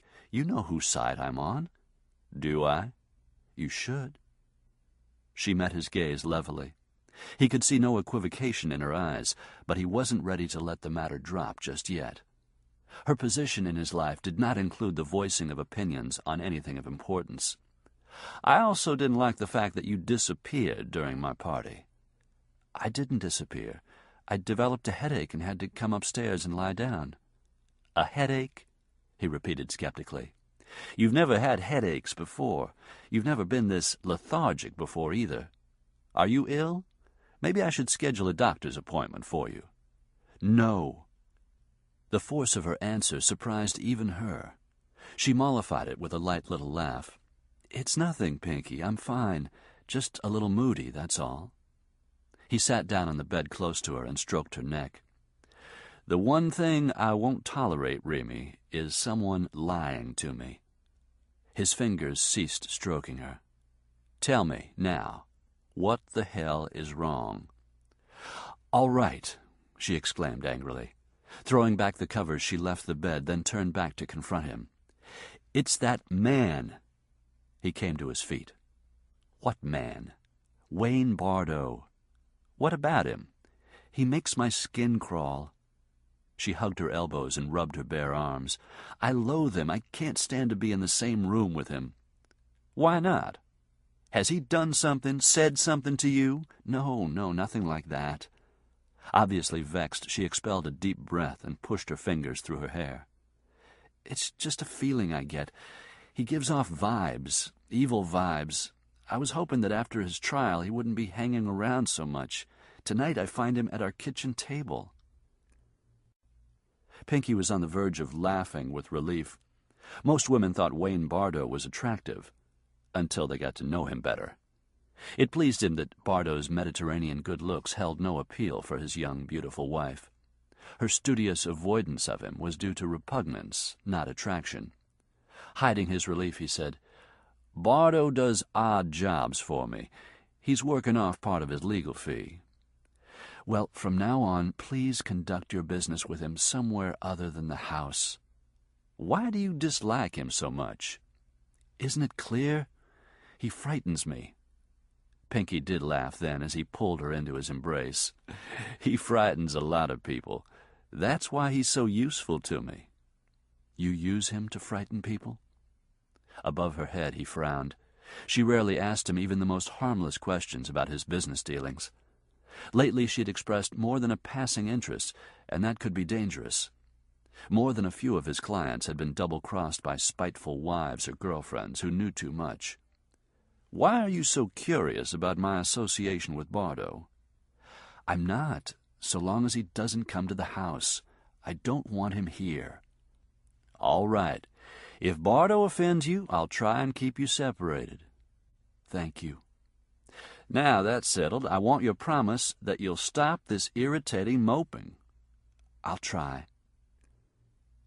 He placed his thumb beneath her chin and tilted her head back. Do. He spoke softly, but he didn't need to raise his voice for her to catch his drift. Have I given you any reason to be discontent, Remy? She shook her head.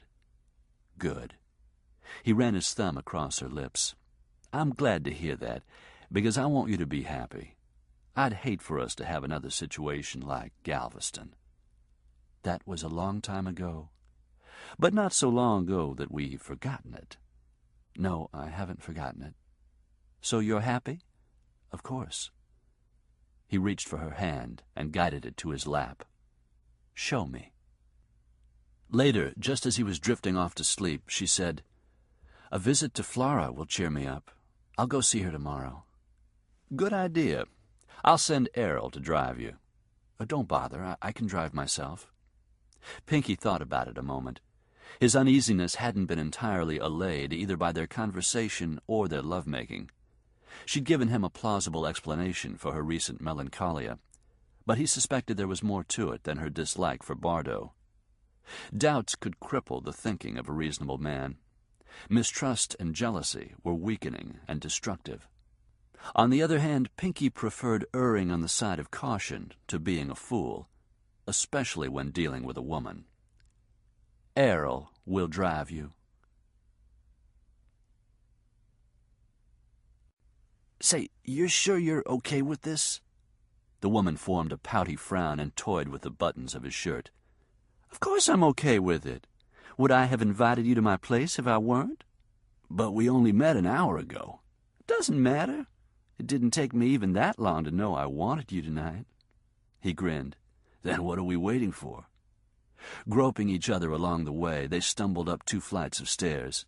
The old house had been converted into 6 apartments, 2 on each of the 3 floors. Her unit was small, but nice. The windows in the bedroom overlooked the private courtyard in the rear. It was in front of these windows that she did a clumsy striptease for him. See anything you like? Nice, he murmured, reaching for her. Very nice. She had absolutely no sexual inhibitions. Either that, or she was too high to care what he did to her. But after a while her appetite was satisfied, and she became tired and cantankerous. I'm sleepy now. So go to sleep, he said. It won't bother me. I can't sleep with you doing that. Sure you can. That earned a giggle from her. You're sick, you know that? So it's been said. You sure you wore a rubber? I said I did, didn't I? Yeah, but I couldn't see. Come on now, really, stop. I'm tired. We'll save it for another time, okay? The night is young, sweetheart. Young hell, she groaned. It'll soon be time to get up. You're just coming down off your high. What you need is a little pick-me-up. I can't do any more drugs tonight. I've got to be at work in a few hours. Let's give it a rest for tonight and... Hey, that hurt. It did? Yes, now cut it out. I'm not into that shit. Ow! I mean it. God damn it, stop that. Relax, honey. The best is yet to come. No pun intended.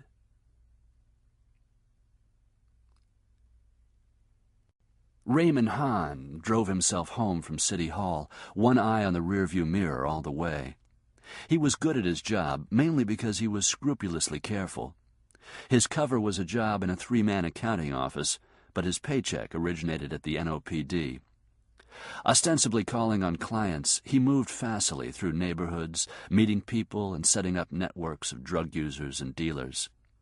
It was dangerous work.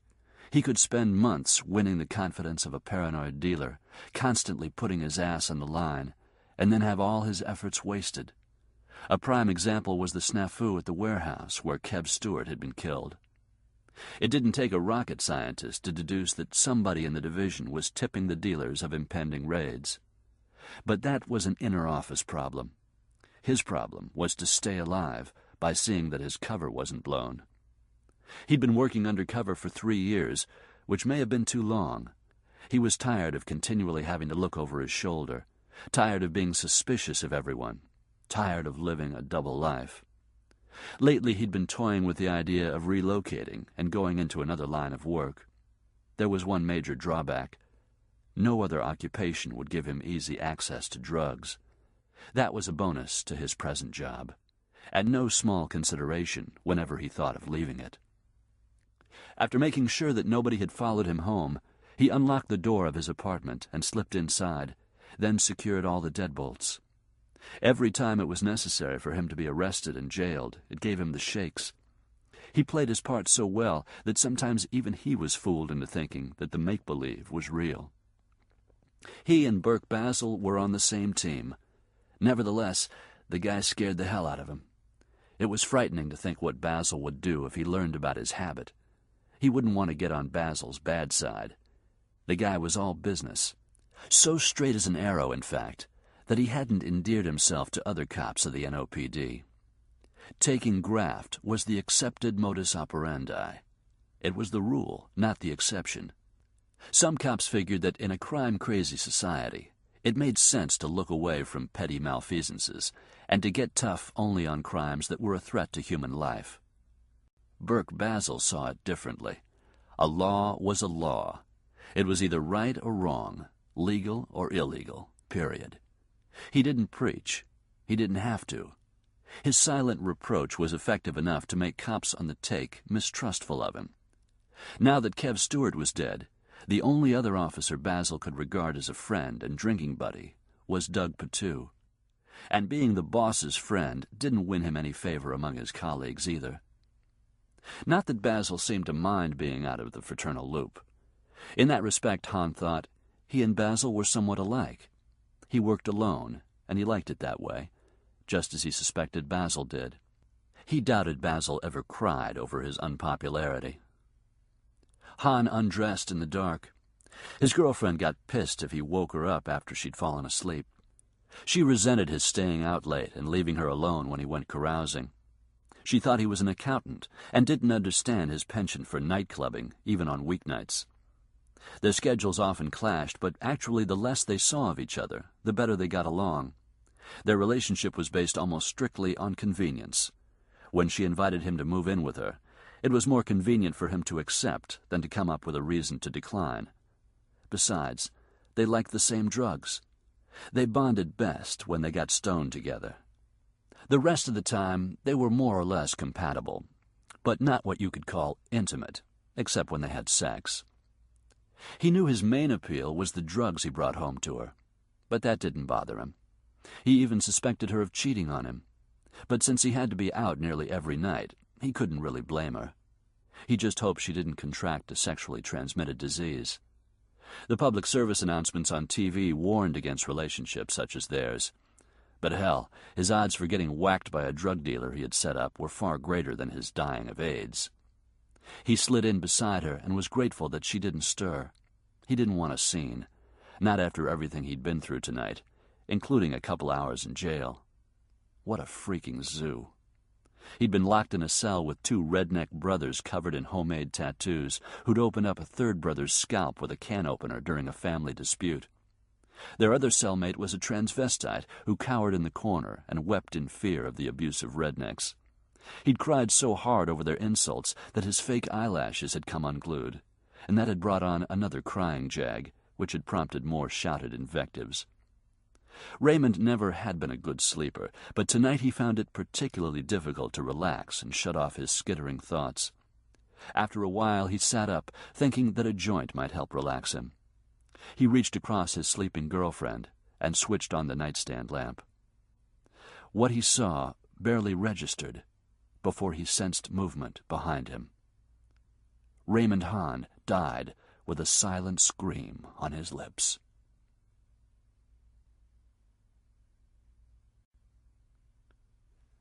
Chapter 7. Burke knew something was up the moment he reported for work. The men lurking around the coffee machine mumbled good mornings as he approached, but no one made eye contact, and by the time he had poured his coffee, they had scattered. At his desk he shrugged off his jacket, but hadn't even had time to hang it on the coat rack when Patu opened the door to his office and called him in. Burke left his jacket on his desk, but carried his coffee with him. "What's going on?" Patu closed the door to give them privacy. "Sit down." "I don't want to sit down. I want to know what the hell's going on." "Raymond Hahn is dead." Burke sat down. "He and his girlfriend were found in their bed this morning." Burke took a sip of coffee. "Am I to assume he didn't die of accidental or natural causes?" "They were murdered." Patu went on to explain that the woman worked as a teller at a branch bank. She clocked in by 6:30 in order to open up the drive-through window at 7. When she didn't show up and hadn't called in sick, a coworker went to check, expecting to find her hungover or stoned. She'd failed one random drug test, but had been given another chance on the promise she would get counseling for substance abuse. The coworker found the apartment door unlocked. She went inside. It was a mess. "Don't spare me the details," Burke said irritably. "I'm not going to faint." "Well, the woman from the bank did. The girl sustained several stab wounds. Initial coroner's report is that only one of those wounds could have been fatal. The killer took his time and enjoyed killing her. It appears she'd also been sodomized, but whether before or after she died hasn't yet been established. Hahn was luckier, if you could call it that. He had only one wound in the side of his neck, but it was well placed.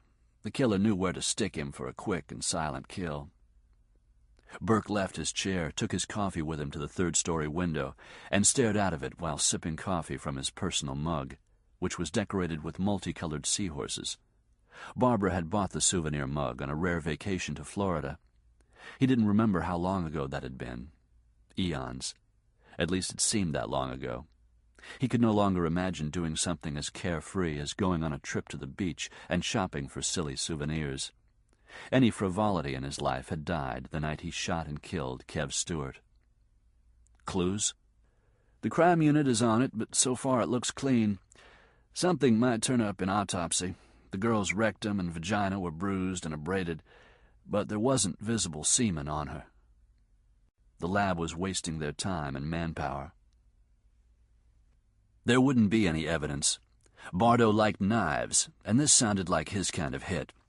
His favorite pastime was rough sex, but even in the heat of his sordid passion, he would have been careful to use a condom. He was too smart to leave a DNA fingerprint behind, although they might get lucky and find a tissue or hair sample. Burke had sent Hahn to jail last night. Had the undercover officer been wallowing in the drunk tank while his girlfriend was being raped and killed by Bardo? Had he come home and caught them together? Signs of struggle? "None," Patu replied. "I can't figure out how he managed to kill both of them. Did he ice Hahn, then terrorize the girl before killing her? Maybe. Or," Burke thought about it, "or he did the girl first, then waited in the apartment until Hahn got home." Patu frowned doubtfully. Hahn was undressed and in bed when he got hit. Hahn was late coming in. The killer hid until poor Ray was in bed. He probably got into bed without turning on the light. I do it all the time when I don't want to wake up Barbara. Hahn didn't see that his girlfriend was dead. He didn't see the blood or realize that anything was wrong. Burke gripped the coffee mug tighter. That sounds like him. Who? Bardo. Bardo would have thought it was funny that his victim locked him in instead of out. Why would you think it was Bardo?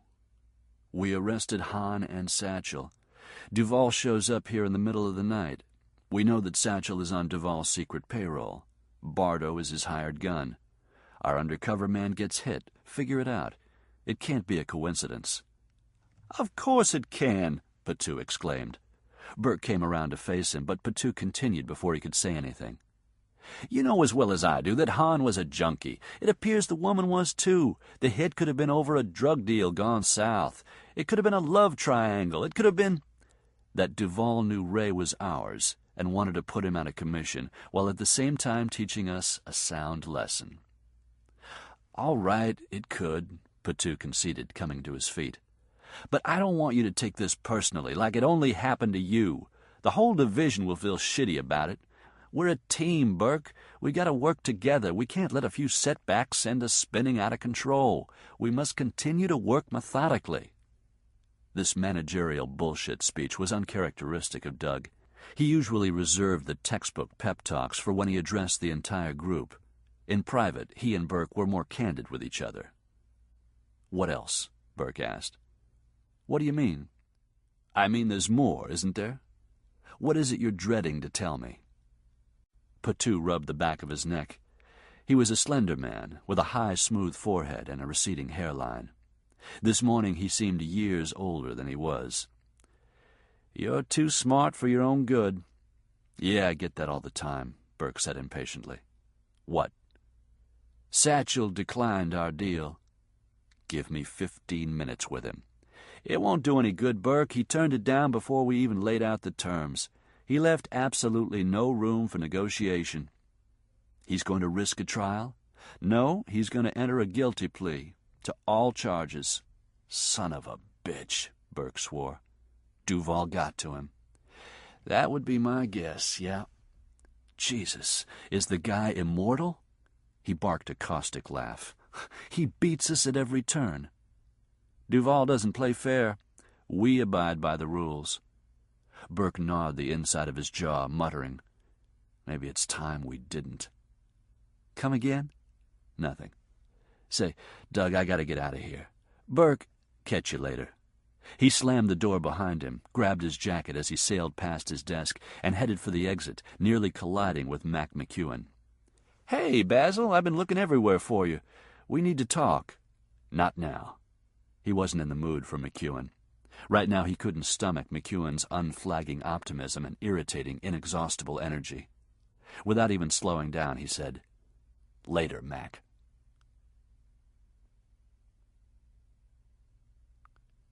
"Hello, Burke. Come in." Nancy Stewart motioned him inside her suburban house. After hearing about Hahn and Satchel, it was masochistic to come here today. But after driving around for hours, stewing and cursing, Burke didn't know what else to do with himself. He was supposed to be taking the week off anyway, so why not piss away the whole day? The Stewart's house was a brick structure with painted wood trim. The lawn wasn't as well kept as it had been when Kev was alive. He had enjoyed yard work, and boasted that his St. Augustine was the greenest grass on the block. Burke noticed that a shutter on one of the front windows was sagging. The entry hall rug needed shampooing, and one of the light bulbs in the vaulted ceiling had burned out. One day soon he needed to spend a day off helping Nancy with some maintenance and repairs. "Come on back into the kitchen," she said over her shoulder as she led him down the central hall. "I've started supper. We're eating early. It's open house at school tonight. Would you like something to drink?" "Coffee, if you got it." "Do you mind instant?" He did, but he shook his head. The kitchen was cluttered and homey. Hanging in a prominent spot was a calendar marking carpool days, dental appointments, and the open house at school tonight. Reminder notes and class pictures of the two boys were stuck to the refrigerator with magnets shaped like ketchup bottles and mustard jars. A cookie jar in the shape of a teddy bear smiled at him from the countertop. Following his gaze to it, Nancy offered him some. "They're store-bought. I don't bake much anymore." "No thanks," he said. "The coffee's fine." She returned to her mixing bowl where she was crumbling saltine crackers into ground beef. Chopped green peppers and onion were waiting to be added along with a can of tomato sauce. "Meatloaf?" he asked. "How'd you know?" "My mom made it often enough." "Your mom?" She looked at him with puzzlement. "You know, Burke, I think that's the first time I've ever heard you mention your family. In all the years I've known you." He shrugged. "I worried about reprisals, that sort of thing, so I purposefully don't talk much about them. Anyway, it's not much of a family anymore. My dad worked for the railroad. When I was in 3rd grade, he got crushed between an engine and a freight car. So my mom was a working single parent before it came into vogue. She was a telephone company employee until she died of cancer a few years ago. Now it's just me and my kid brother. He lives in Shreveport, has a wife, couple of kids." He smiled wryly. "Mom must have known 36 ways to stretch a pound of ground meat." "I can identify. How are the boys?" "Fine." He sipped the coffee, which tasted worse than expected. "Are they doing okay at school?" "The last report cards were good, besides grades." Knowing that he was referring to their psychological well-being, she hesitated. "They're okay, considering." "Well, that's good." He toyed with the salt and pepper shakers on the table, placing them side by side, separating them, pushing them back together. "It's been warm lately." "I'd like to think that means the end of winter, but we still might get a freeze." "Yeah, as late as March." Lately this lame attempt at conversation seemed the best they could do. They avoided talking about anything substantive or important, which was strange, since the roughest times were behind them. He'd been the one to bring her the news of Kev's death. Doug Patu had volunteered to carry out the unpleasant task, but Burke had insisted that the responsibility fell to him. He'd been there to support Nancy when she collapsed after hearing the news, and he'd remained a fixture at her side throughout the funeral procedure. In the ensuing weeks and months, he had helped her sort through insurance papers, file for the inadequate pension she received from the NOPD, set up her own credit and bank accounts, and make other necessary budgetary adjustments. Responding to a phone call from her, he'd come over the day she'd cleared out Kev's closet. She offered Burke some of his better clothes, and he'd accepted them. Then he'd dropped them into a Goodwill receptacle on his way home. He couldn't have worn them. In the fall, he'd checked the furnace and changed the filters for her. At Christmas, he'd set up the tree and helped her decorate it. Kev had been dead almost a year, but Burke still felt compelled to come by every couple of weeks to lend his widow whatever assistance she might need. Trouble was, it was becoming harder to find things to talk about. With the passage of time, their conversations had become more strained, not less so. Burke avoided talking about anything relating to the police department and the personnel Nancy knew. Since his work was the most vital component of his life, he found himself searching for something besides the weather and the boy's health to fill the increasing stretches of silence. She always received him graciously, but she had changed, subtly but undeniably. She was more reserved now than she'd been when Kev was alive. They'd shared some rollicking laughs. She could tease and put you down as well as one of the guys. Burke supposed it was easy for a woman to joke with her husband's friend when her husband was there, laughing along with her. It wasn't so easy when he was dead. They had spent a lot of time speculating on the outcome of Bardo's trial. Now that it was over, now that the final chapter on that dark episode in their lives had been written, what was there for them to talk about? Burke. She must have been as uncomfortably aware of the lagging conversation as he, because they began speaking at the same time. He indicated for her to go ahead. "No, you," she said. They were saved further awkwardness by the boys' arrival. Having seen Burke's car parked out front, they raced into the house, filling it with welcome racket and the unique smell of sweaty little boys. They dropped their jackets and backpacks and crowded Burke, jostling each other to get near him. After a quick snack, he took them into the backyard. This was their routine. Following his visit with Nancy, he did something with David and Peter alone. The boys got to choose the activity. Today they decided on batting practice. "Like this, Burke?" the younger Peter asked. His stance was atrocious, but Burke replied, "Just like that. You're getting the hang of it, slugger. Choke up on your bat just a little. Now let's see what you can do." He pitched a ball that hit the bat, not the other way around. Peter whooped and ran their makeshift bases. At home plate, Burke gave him a high five and a swat on the butt. "We're going out for Little League. Maybe you could come to one of our games, Burke," David ventured hopefully. "Just one? I planned on getting a season ticket." The hair he teasingly ruffled was the same coppery red their fathers had been, and because the smiles they beamed up at him were replicas of Kev's, a lump formed in his throat. He might have made a fool of himself if Nancy hadn't come to the back door just then and called the boys in to wash up. "Dinner in 15 minutes, she told them. "See ya, Burke." "See ya, Burke," Peter said, parroting his older brother as they traipsed toward the rear of the house. "You're great with them," Nancy observed. "It's easy to be great with somebody else's kids. I understand it's tougher with your own." "Why didn't you and Barbara have children?" "I don't know. Just never got around to it. There always seemed to be a good reason to postpone them. First, a shortage of money.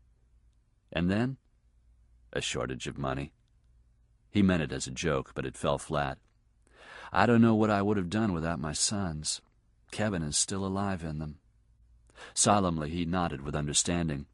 Then, realizing that his right hand was flexing, he stilled it and said quickly, "I better shove off. I wouldn't want to make the future of baseball late for open house." "You're welcome to stay for supper." It was an obligatory invitation. She always offered, and he always declined. "No, thanks. Barbara will be looking for me." "Tell her I said hi." "Will do." "Burke." She glanced down the hallway toward the bathroom where the boys could be heard arguing. Then, Abruptly bringing her focus back to him, she said, "I don't want you to come back." He didn't think he'd heard her right. What?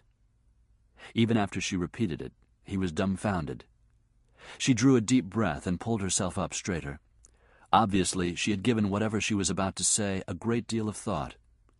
As much as she had dreaded saying it, she had made up her mind to do so now, and was bracing herself for it. "I can't be around you, can't even look at you without thinking of Kev. Every time I see you, it's like going through the whole ordeal again. Each time you call or visit, I cry for days afterward. I get angry, feel sorry for myself. It's a setback that I barely recover from before I hear from you and have to go through it again." She rolled her lips inward and paused to regroup emotionally. "I'm trying to build a life without Kev. I tell myself that he's lost to me, forever, and that I can live with knowing that. Just when I'm almost convinced, you show up and—" Tears overflowed her eyes. She dug into her pocket for a tissue. "See what I mean?" "Yeah, I see what you mean." He didn't even try to disguise the bitterness in his voice. "It hurts you to serve coffee to the man who made you a widow." "I didn't say that." "You didn't have to." He brushed past her and went through the door. "Burke, please understand," she called after him. "Please." He stopped on the walk and turned back. But when he saw her tortured expression, his anger evaporated. How could he be mad? She hadn't made this decision to hurt him. This wasn't about him. It was about her. It was for her self-preservation that she'd asked him not to return. "Hell of it is, Nancy. I do understand. In your situation, I'd feel exactly the same way. You know what you've meant to me and to the boys. We know what you meant to Kev. But He held up both hands. "Don't lay a guilt trip on yourself over this, okay? You're right. It'll be best this way." She sniffed and blotted her nose with the tissue. "Thanks for understanding, Burke." "Tell the boys—" He tried to think of something she could tell them to explain why he, like their father, was abruptly disappearing from their lives. A sob shuddered up through her chest. "I'll handle it. They're amazingly resilient." She gave him a watery smile. "After all you've done for us, I hate the thought of hurting you. If it makes you feel any better, this is very difficult for me. I feel like I'm severing my own right arm in order to save my life. You've been a good friend." "I still am. Always." Softly she said, "I can't move away from it until I let it go, Burke." "I understand. The same should go for you. When are you going to let it go?" Several seconds ticked by. Then he said, "If you ever need anything, you know where to find me."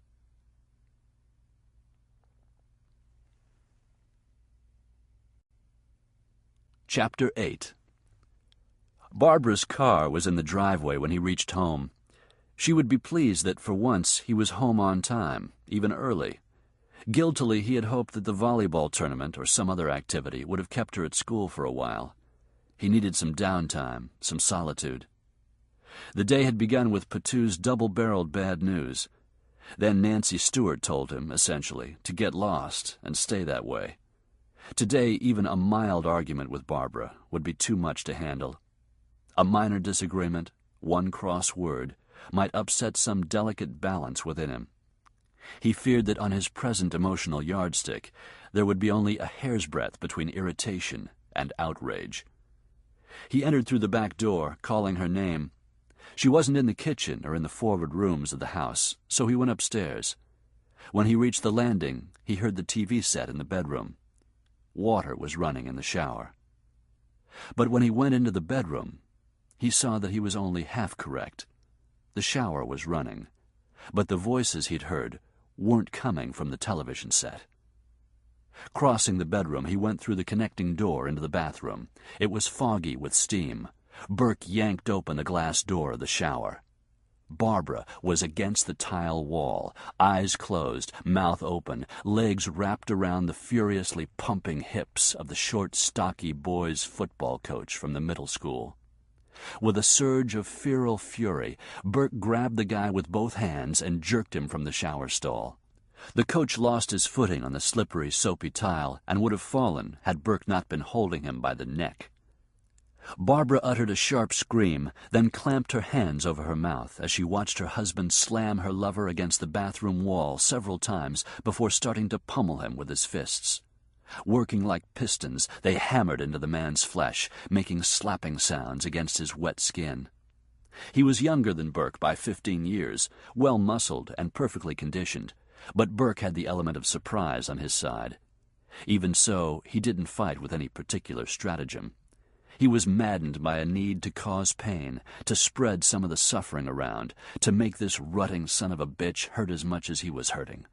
There was satisfaction in the crunch of cartilage and the splitting of skin and the giving of soft tissue against his ramming fists. He had reduced the guy to a quivering, blubbering, begging mass before delivering the coup de grace. He kneed him in the balls with the impetus of a locomotive, which caused the coach to scream in agony and slide down the wall to the floor, where he lay cradling his injured manhood between his hands and weeping. His battered face streamed mucus and blood and tears. Breathing hard, Burke bent over the sink. After washing his hands and sluicing his face with cold water, he came upright and saw Barbara's reflection in the foggy mirror over the basin. She had put on a robe, exhibiting some semblance of shame, but she hadn't shown any concern for her wounded lover, which surprised Burke. Didn't she care for him at all? Maybe not. Maybe she'd taken a lover just to get his attention. And maybe he was flattering himself. "Feel better now?" she asked, heavy on the sarcasm. "No," Burke replied honestly as he dried his face with a hand towel. "Not much." "Are you going to work me over, too?" He turned away from the sink and looked at her, wondering when she had turned so snide and unapproachable. Had she always been that way? Or had years of dissatisfaction and unhappiness made her into the bitter woman confronting him now? Either way, he hardly recognized her as the bride he'd started a life with. He didn't know this woman at all, and he saw nothing there that he cared to know. "I'm not even going to honor that question with an answer." "You've abused me, Burke, just not with your fists." "Whatever." He stepped around her and went into the bedroom, where he reached beneath the bed for his suitcase, into which he began emptying his bureau drawers. "What are you doing?" "Isn't it obvious?" "Don't think for 1 minute that you can file for divorce on the grounds of adultery. Our problems began long before you started wall-banging other men in our shower." "Yes," she spat, "and he isn't the first." "I'm not interested." After cramming a few items from the closet into the suitcase, he latched it. "Where are you going?" "I haven't the faintest." "But I know where I can find you, don't I?" "Right," he replied, letting it go at that. He'd be damned before defending his work ethic to his cheating wife. "As for filing, be my guest, Barbara. I won't contest any charges you lay on me. Say I'm a sorry provider, a brute. Say I'm queer. I couldn't care less." He glanced around to see if there was anything he'd overlooked, and it saddened him to realize how easily and quickly he had packed. They hadn't lived together in these rooms. They had merely resided. He was walking away with nothing personal. He had packed only the bare essentials that could have belonged to anyone. He was leaving behind nothing of value to him. Not even Barbara.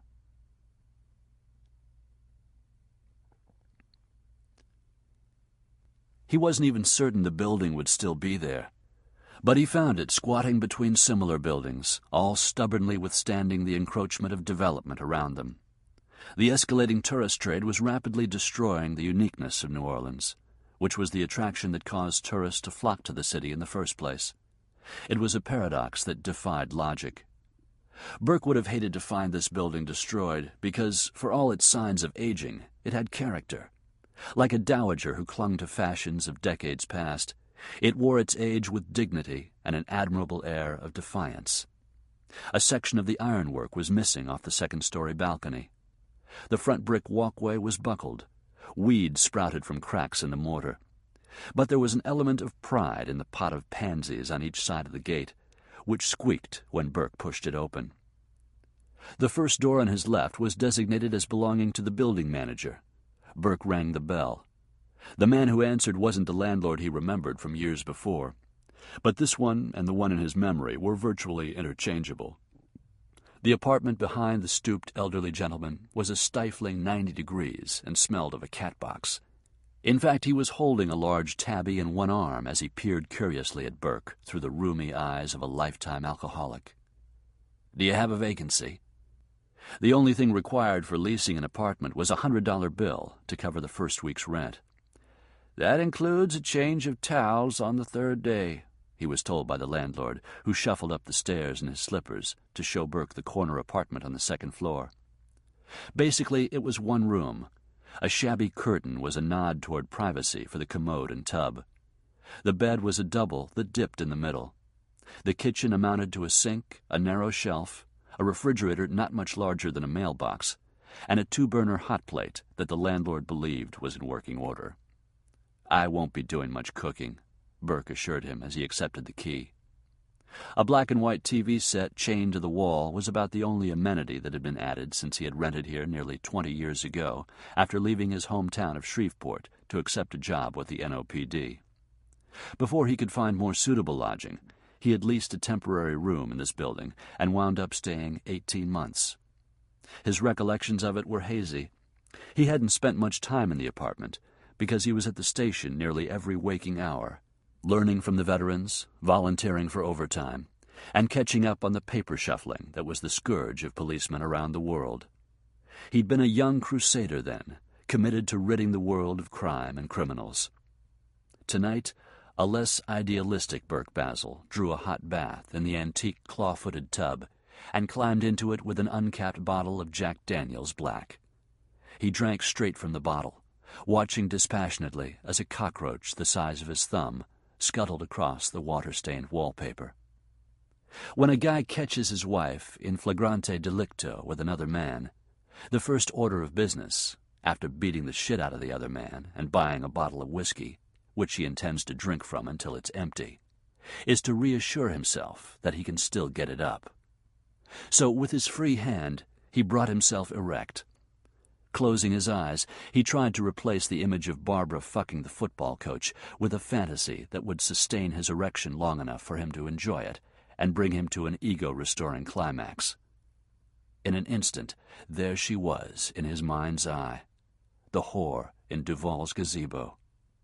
He rubbed every bad thought from his mind and focused on the woman in the snug-fitting black dress, her hair as dark and glossy as a raven's wing, her breasts kissed by moonlight. Her face was indistinct. In his mind, he brought it closer. She gazed back at him with sultry eyes. She spoke his name. She stroked him with a soft hand. An even softer mouth caressed him.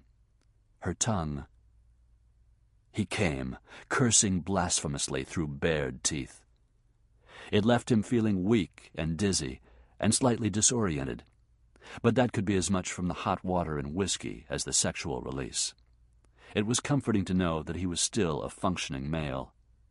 But on an emotional level, he felt only marginally better. Well on his way to being good and drunk, he climbed out of the tub and, wrapping one of 2 thin towels around his middle, sat down on the edge of the bed to reflect on his future. He supposed he should be contacting a divorce lawyer, freezing bank accounts, canceling credit cards, all the things people do for spite and self-protection when their marriage becomes a statistic. But he lacked the wherewithal to enter that kind of legal fray.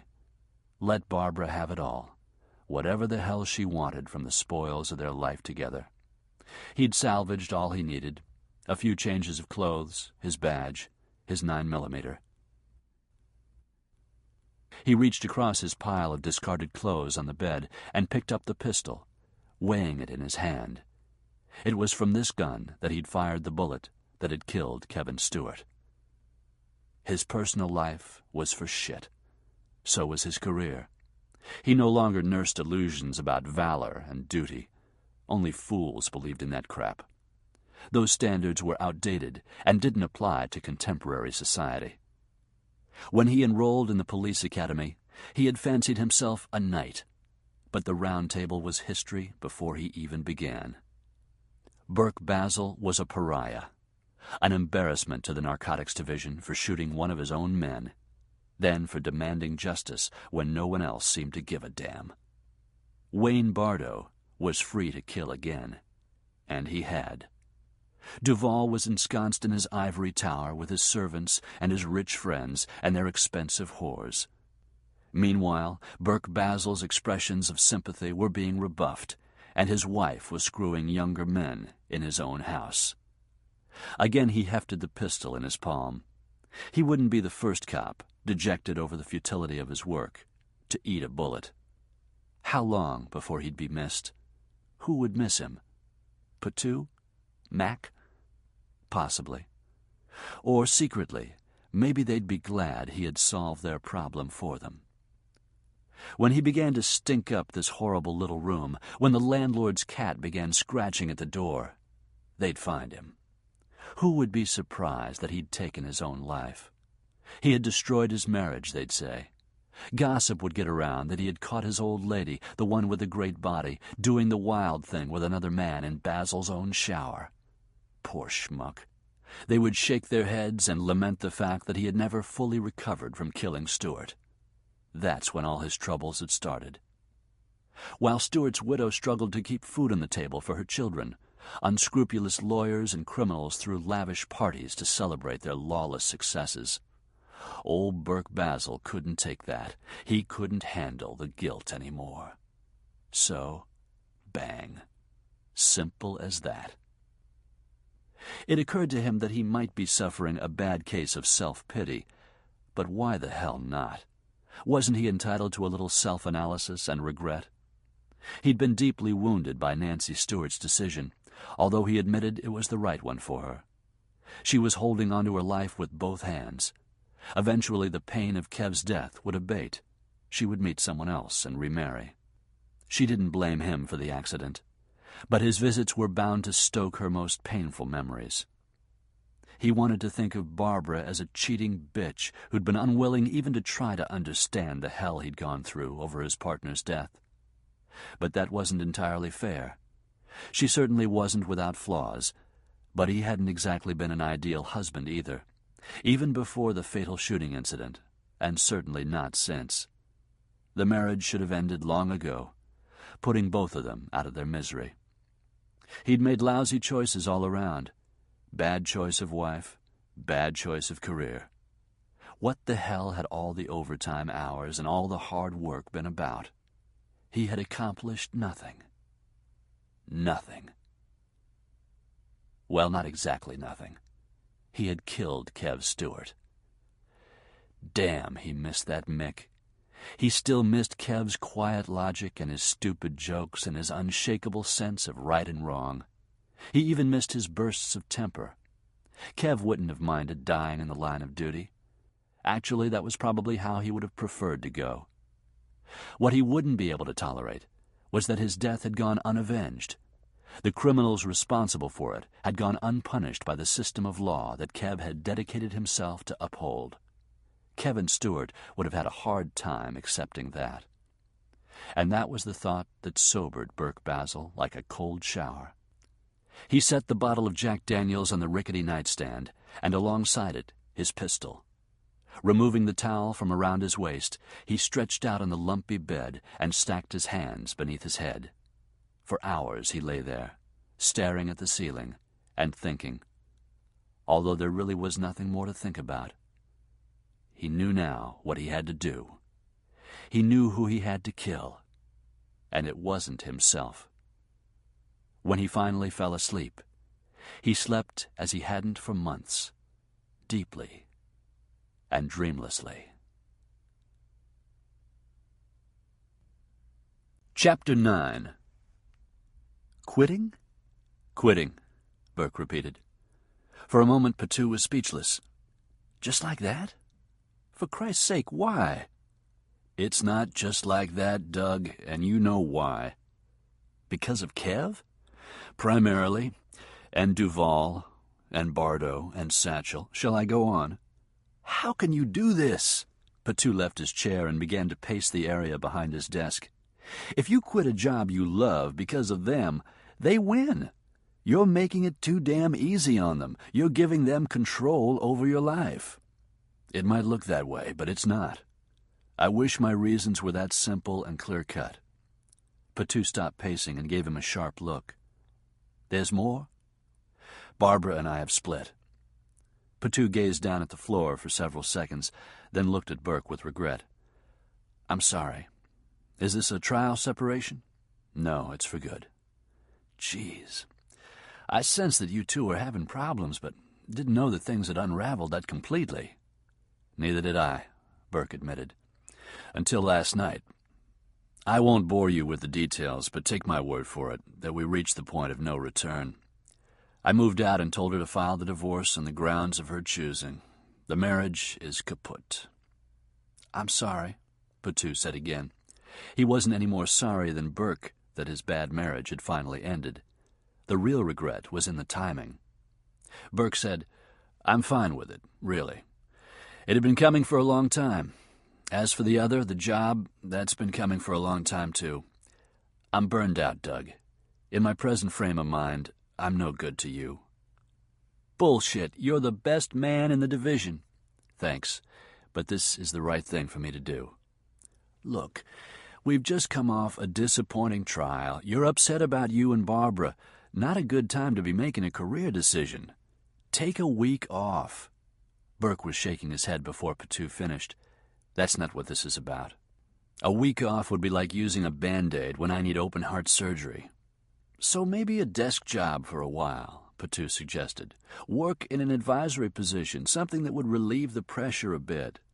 Sorry, Doug. My mind's made up. At least let me place you on suspension with pay. You can come back when you feel like it. The job will be waiting. That alternative was tempting, but Burke considered it only for a few seconds before stubbornly shaking his head. If I had that umbilical cord, I might use it. A few weeks later, I'd be right back where I am now. No, Doug. It's got to be a clean break. Patou had returned to the chair behind his desk. He ran his hand through thinning hair. I can't believe this. I'm the head of this department, but you're the heart of it, Burke. He made a scoffing sound. Trying a new tactic, Doug? Sweet talk? It's the truth. I appreciate the compliment, but that doesn't sway me. Okay, Patou said, making an impatient gesture with his hand. Forget the division. What about you? Have you really thought this through? What will you do with yourself? That's one of the perks of quitting, Doug. I don't have any plans. That was the first time Burke had ever lied to his friend.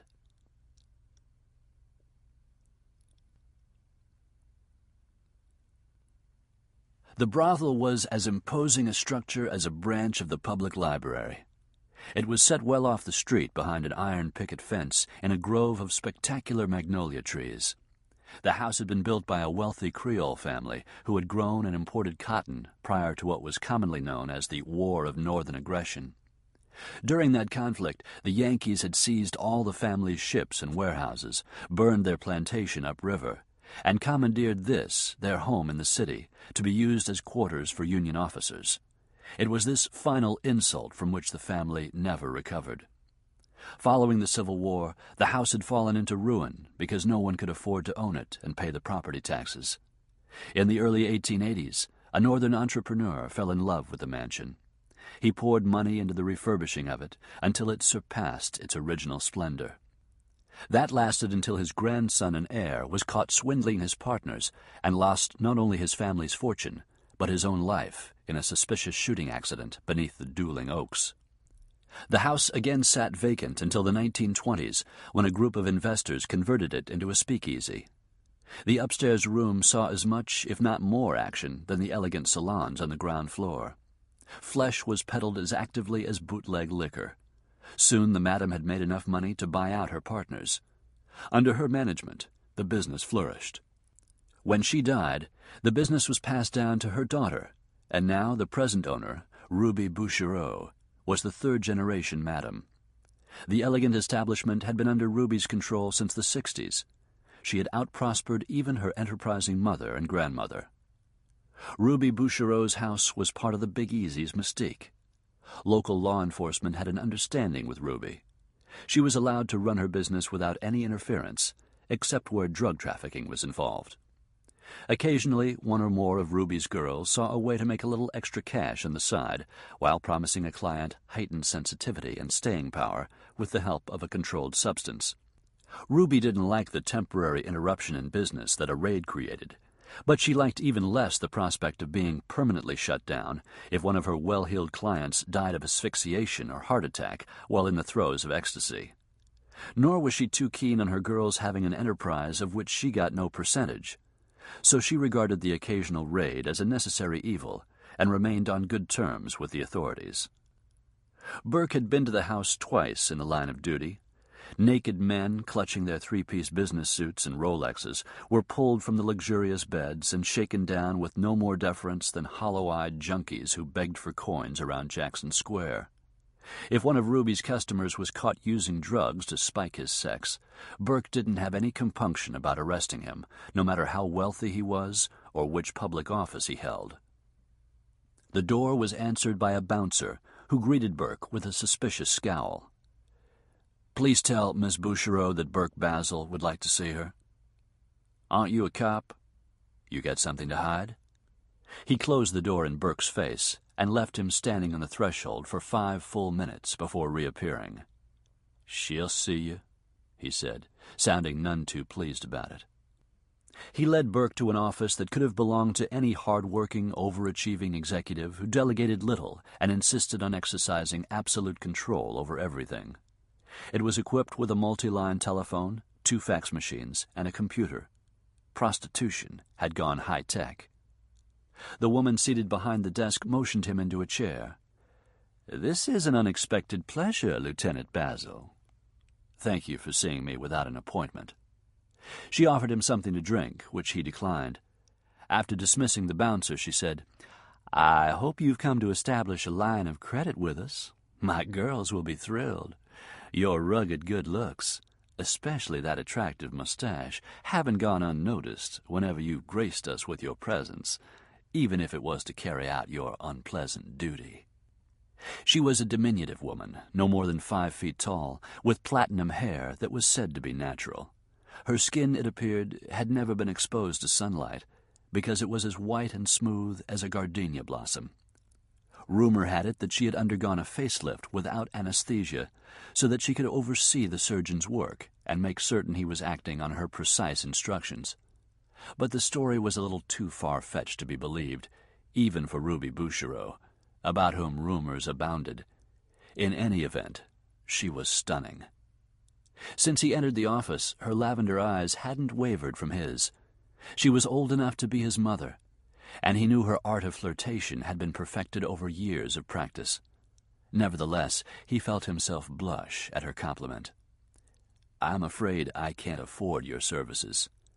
We've made allowances for other city officials." Eyeing him with interest, she toyed with a strand of pearls around her neck. "I'd be pleased to discuss several discount options with you." He smiled but shook his head. "Sorry, no, but I appreciate the offer." Her lips formed a rueful pout.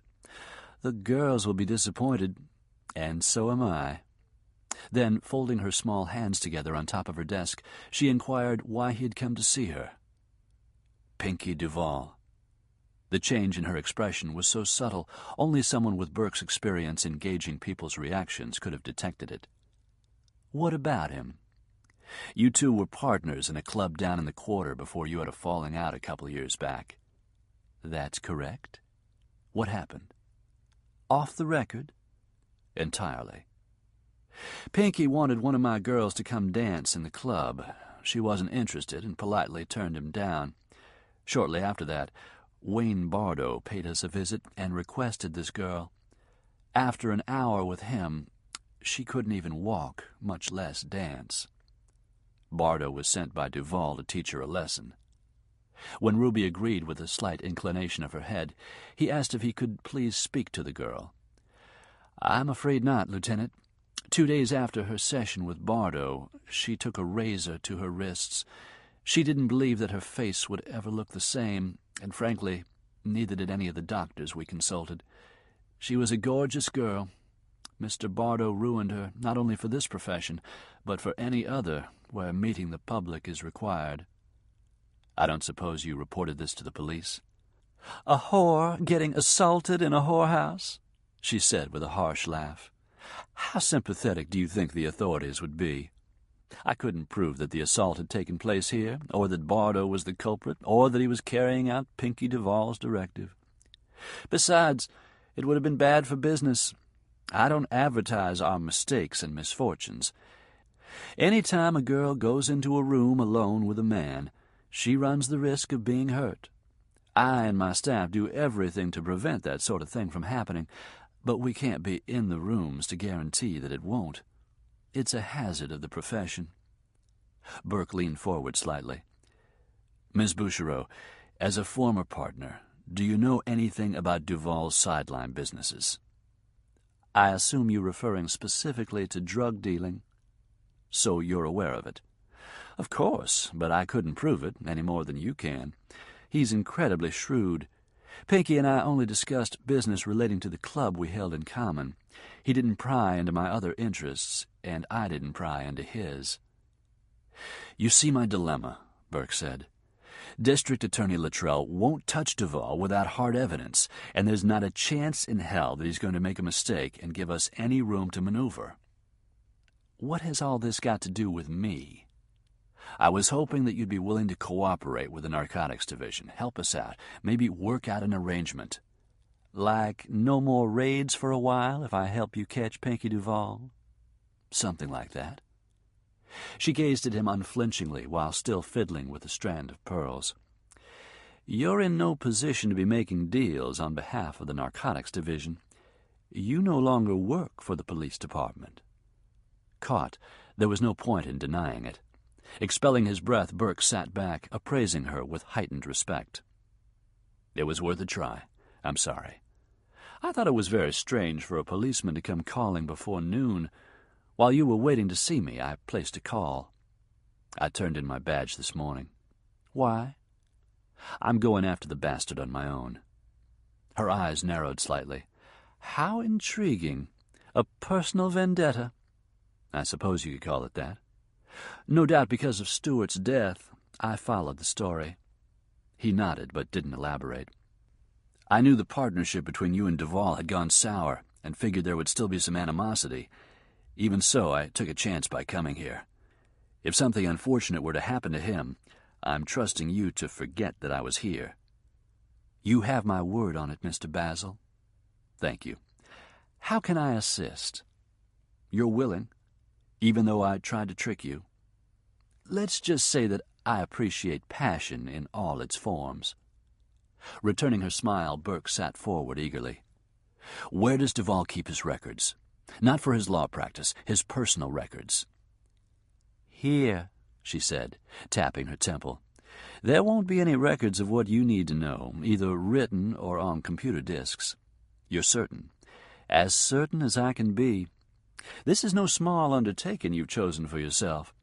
After the incident with my girl, I tried to think of a way to repay Pinky. Blackmail, embezzlement. I even considered killing him." She laughed musically. "I guess I'm trusting you with secrets too, Mr. Basil." "You have my word that I'll never recall this conversation to anyone else either." Her smile gradually faded. "I never got my revenge. I devised a dozen schemes, but abandoned them all because they left me too vulnerable." "You see, that's the beauty of this," Burke told her. "I've got nothing to lose. Absolutely nothing." Looking deeply into his eyes, she said softly, "You may surprise yourself." "I don't think so." "I hope you're wrong." A moment passed before she stood up and crossed the room to a cabinet where glasses and liquor were stored. "You're determined to have your vengeance?" "Whatever the cost." "It might be more costly than you think. From here on, trust no one, including you." He meant it teasingly, but she responded seriously. including me. Pinky keeps his former clients indebted to him. When they fall behind on their payments, he lets them work off their fees. Since he deals with criminals of all types, I can't stress to you enough how deadly he can be. I'm aware of the danger. Burke had resolved last night that he was going for broke. He didn't care if he lived or died, as long as he took Duval and Bardo with him. Nevertheless, he would be a fool to dismiss the madam's advice. She poured 2 shots of bourbon and brought one to him, which he accepted and thanked her for, even though he'd declined a drink earlier. Thoughtfully, she sipped from her tumbler. She tapped her fingernail against the crystal as she held it to her lips. There might be a way, Mr. Basil. Pinky's one Achilles' heel is his Remy. Burke tossed back his shot. The whiskey stung his throat, his eyes. He coughed. What's a Remy?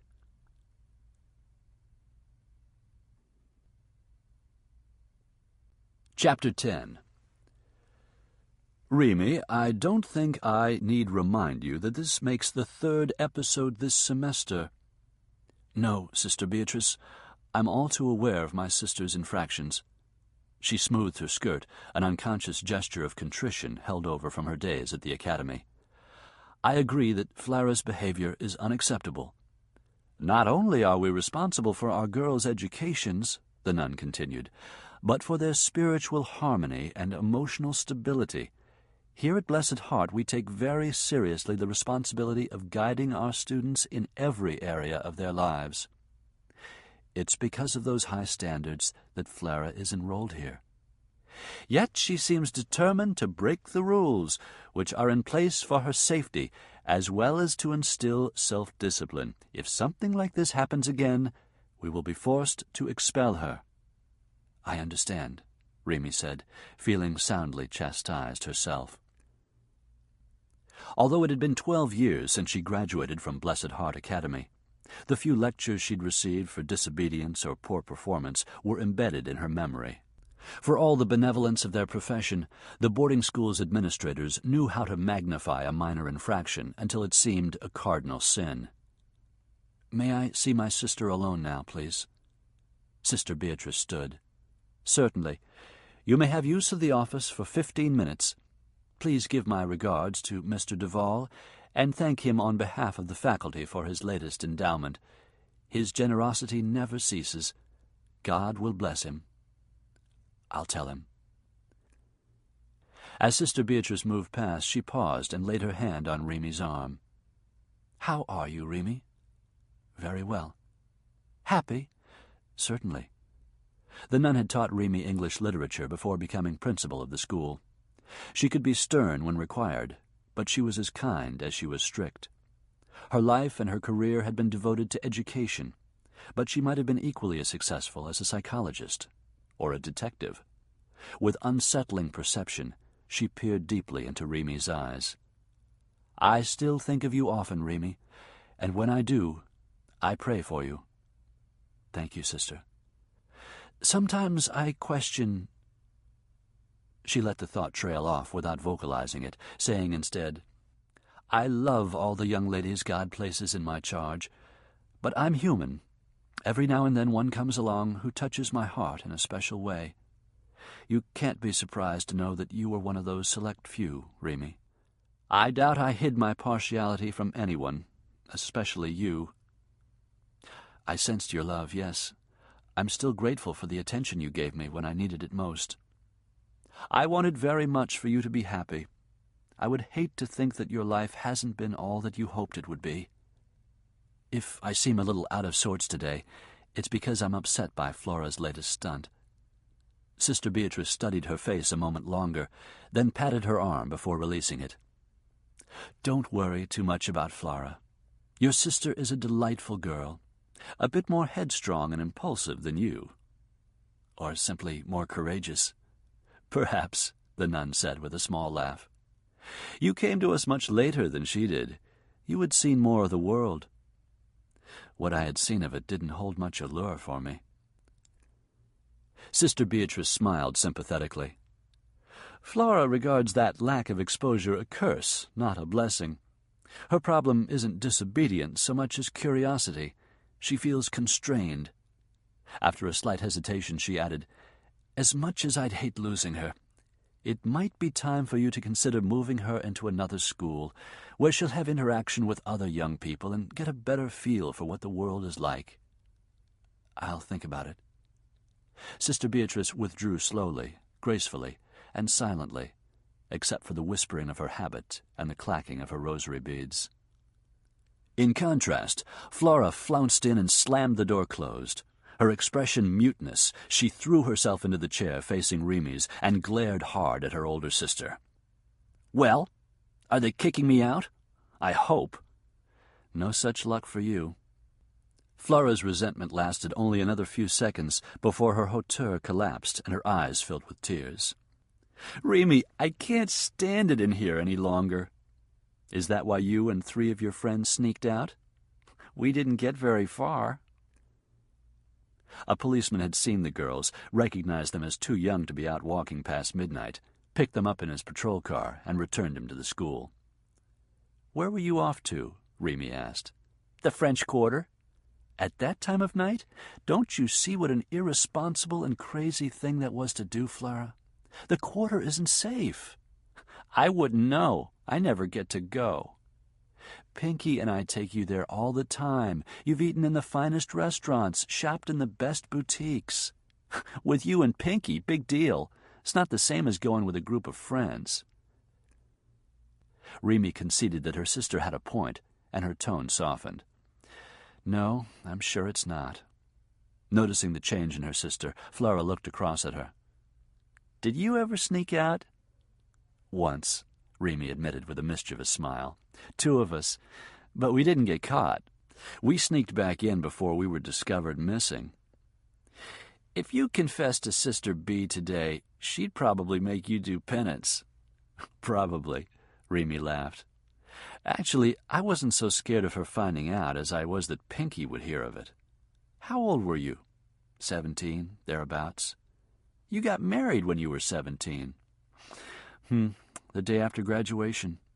"You're so lucky," Flora grumbled, her chin resting on her chest. "To have a man fall so madly in love with you that he couldn't wait for you any longer. All my friends think it's the most wildly romantic story they've ever heard. How he became your guardian, paid for your schooling here, then married you right away." At the time it had seemed romantic to Remy, too. Pinky had been like a knight in armor who rescued her and Flora from a squalid life and certain doom. It seemed like a lifetime ago. To be exact, her lifetime. "One day you'll have a man fall madly in love with you," Remy assured her. Of the 2, Flora was prettier. Her animated eyes were the vivid light green of springtime buds. Her hair was dark and glossy like Remy's, but Flora's natural curls were unruly and extravagant. Since they'd had different fathers, neither of which was known to them, and since their mother had no family that claimed her, it was anyone's guess where this curly gene had originated. Flora's young body was lithe and slender and athletic, but gently rounded where it should be. The tailored school uniform couldn't completely hide the female form beneath it. That's why Remy shuddered to think of her innocent sister walking the streets of the Vieux Carré late at night, where she would be prey for rowdy tourists, drunken collegiates, and countless miscreants with depravity on their minds. "Who'll have a chance of falling in love with me when I'm locked up in here?" Flora whined, bringing Remy back to the conversation.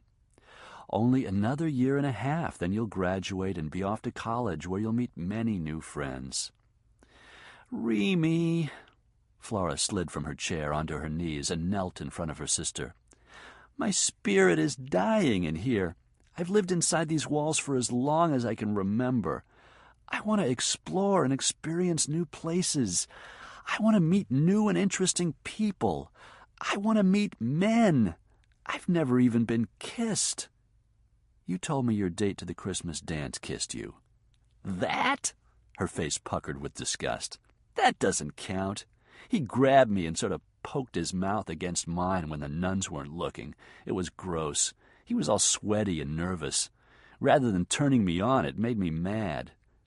She inched closer and lowered her voice to an urgent whisper. I'm talking about a real kiss, Remy. I want to go on a real date without nuns watching every move. I want romance. Well, what's wrong with that? Reaching for Remy's hand, she pressed them between her own. Please, please, please let me come live with you and Pinky and go to a co-ed school just for my senior year. Flora was bursting to experience life in its capitalized form. She was curious about men because her exposure to them was limited to Pinky, who treated her like a father would, or at least a loving uncle. Like any youth her age, her hormones were raging. That physiological boiling pot was seasoned with Flora's innate zest for life, her active imagination and natural exuberance, and her curiosity. Remy could understand her sister's restlessness, but she couldn't exactly relate to it. She had been an adolescent when she was admitted to the academy, but it hadn't seemed a restricting place. It had been a refuge. For her, it had been a clean, quiet, and restful haven. Within its ivy-covered walls, she had enjoyed a sense of safety and serenity that she hadn't known was possible. Music amounted to the hymns sung at Mass and benediction, not a radio blaring at all hours of the day and night. No frightening characters drifted toward the alcove where she slept. There were no sly looks to fear and avoid, no drug-related rages, no filthy language, no frantic coupling on unmade beds or on any surface that wasn't being otherwise utilized. There was no hunger and no crying baby for which she was solely responsible. Remy gave one of Flora's springy curls an affectionate tug, her heart swelling with love for that sickly, crying baby who had depended on her for everything: food, caring, love, and protection, when she was little more than a baby herself. Despite that stunting first year, Flora had grown into an incredibly intelligent and beautiful young woman. Remy had protected her from harm when she was a newborn, and she would continue to protect her until her dying breath. I'll speak to Pinky about it. Promise? I promise to speak with him, Remy emphasized. I don't promise that our decision will be what you want. Pinky wouldn't mind if I came to live with you, would he? His favorite sister-in-law? Remy scoffed. In fact, Pinky had objected to Flora's living with them when they married. She had been living in a foster home while Remy attended Blessed Heart. He said it would be cruel to uproot the child yet again. That was the reason he gave. The real reason, Remy knew, was that he hadn't wanted Remy's time, attention, and loyalty to be divided between him and her sister. When Flora was old enough to go to school, he had moved her to Blessed Heart, convincing Remy that Flora would receive the best upbringing in the boarding school. She'd really had no choice then except to agree, and looking back on her years of marriage to Pinky Duval, she realized that it had been the best arrangement for all of them.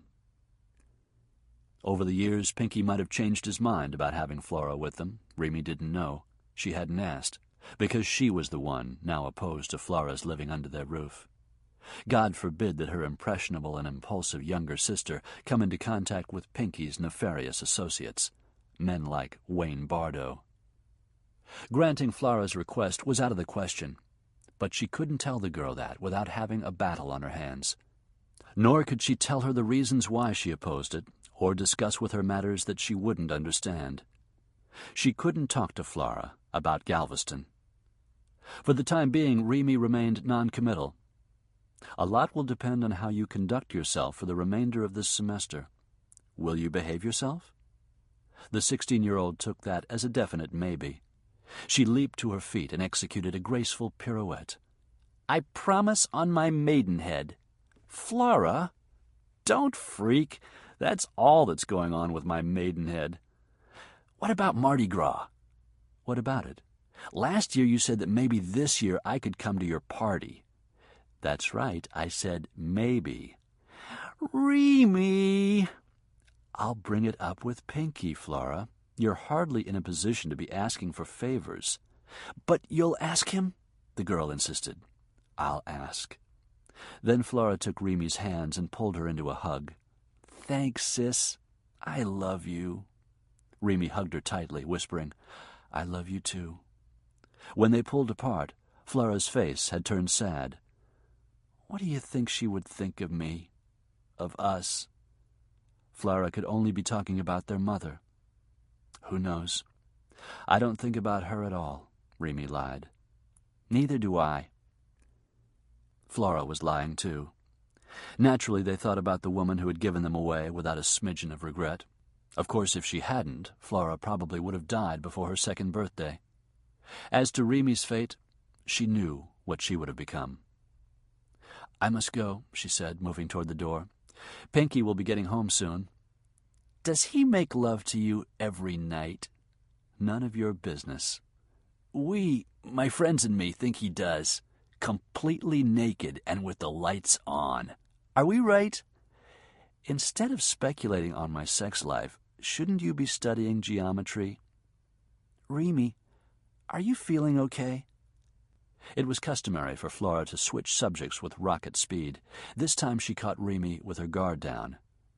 Am I feeling okay? Sure. Why do you ask? The last few times you've been to see me, you look sort of, tired. I am, a bit. We hosted a party night before last. I was up late. Scrubbing off Bardo's touch, she added to herself. If you're sick, don't lie to me. I'm not sick. Flora's eyes brightened and her voice dropped to a hush.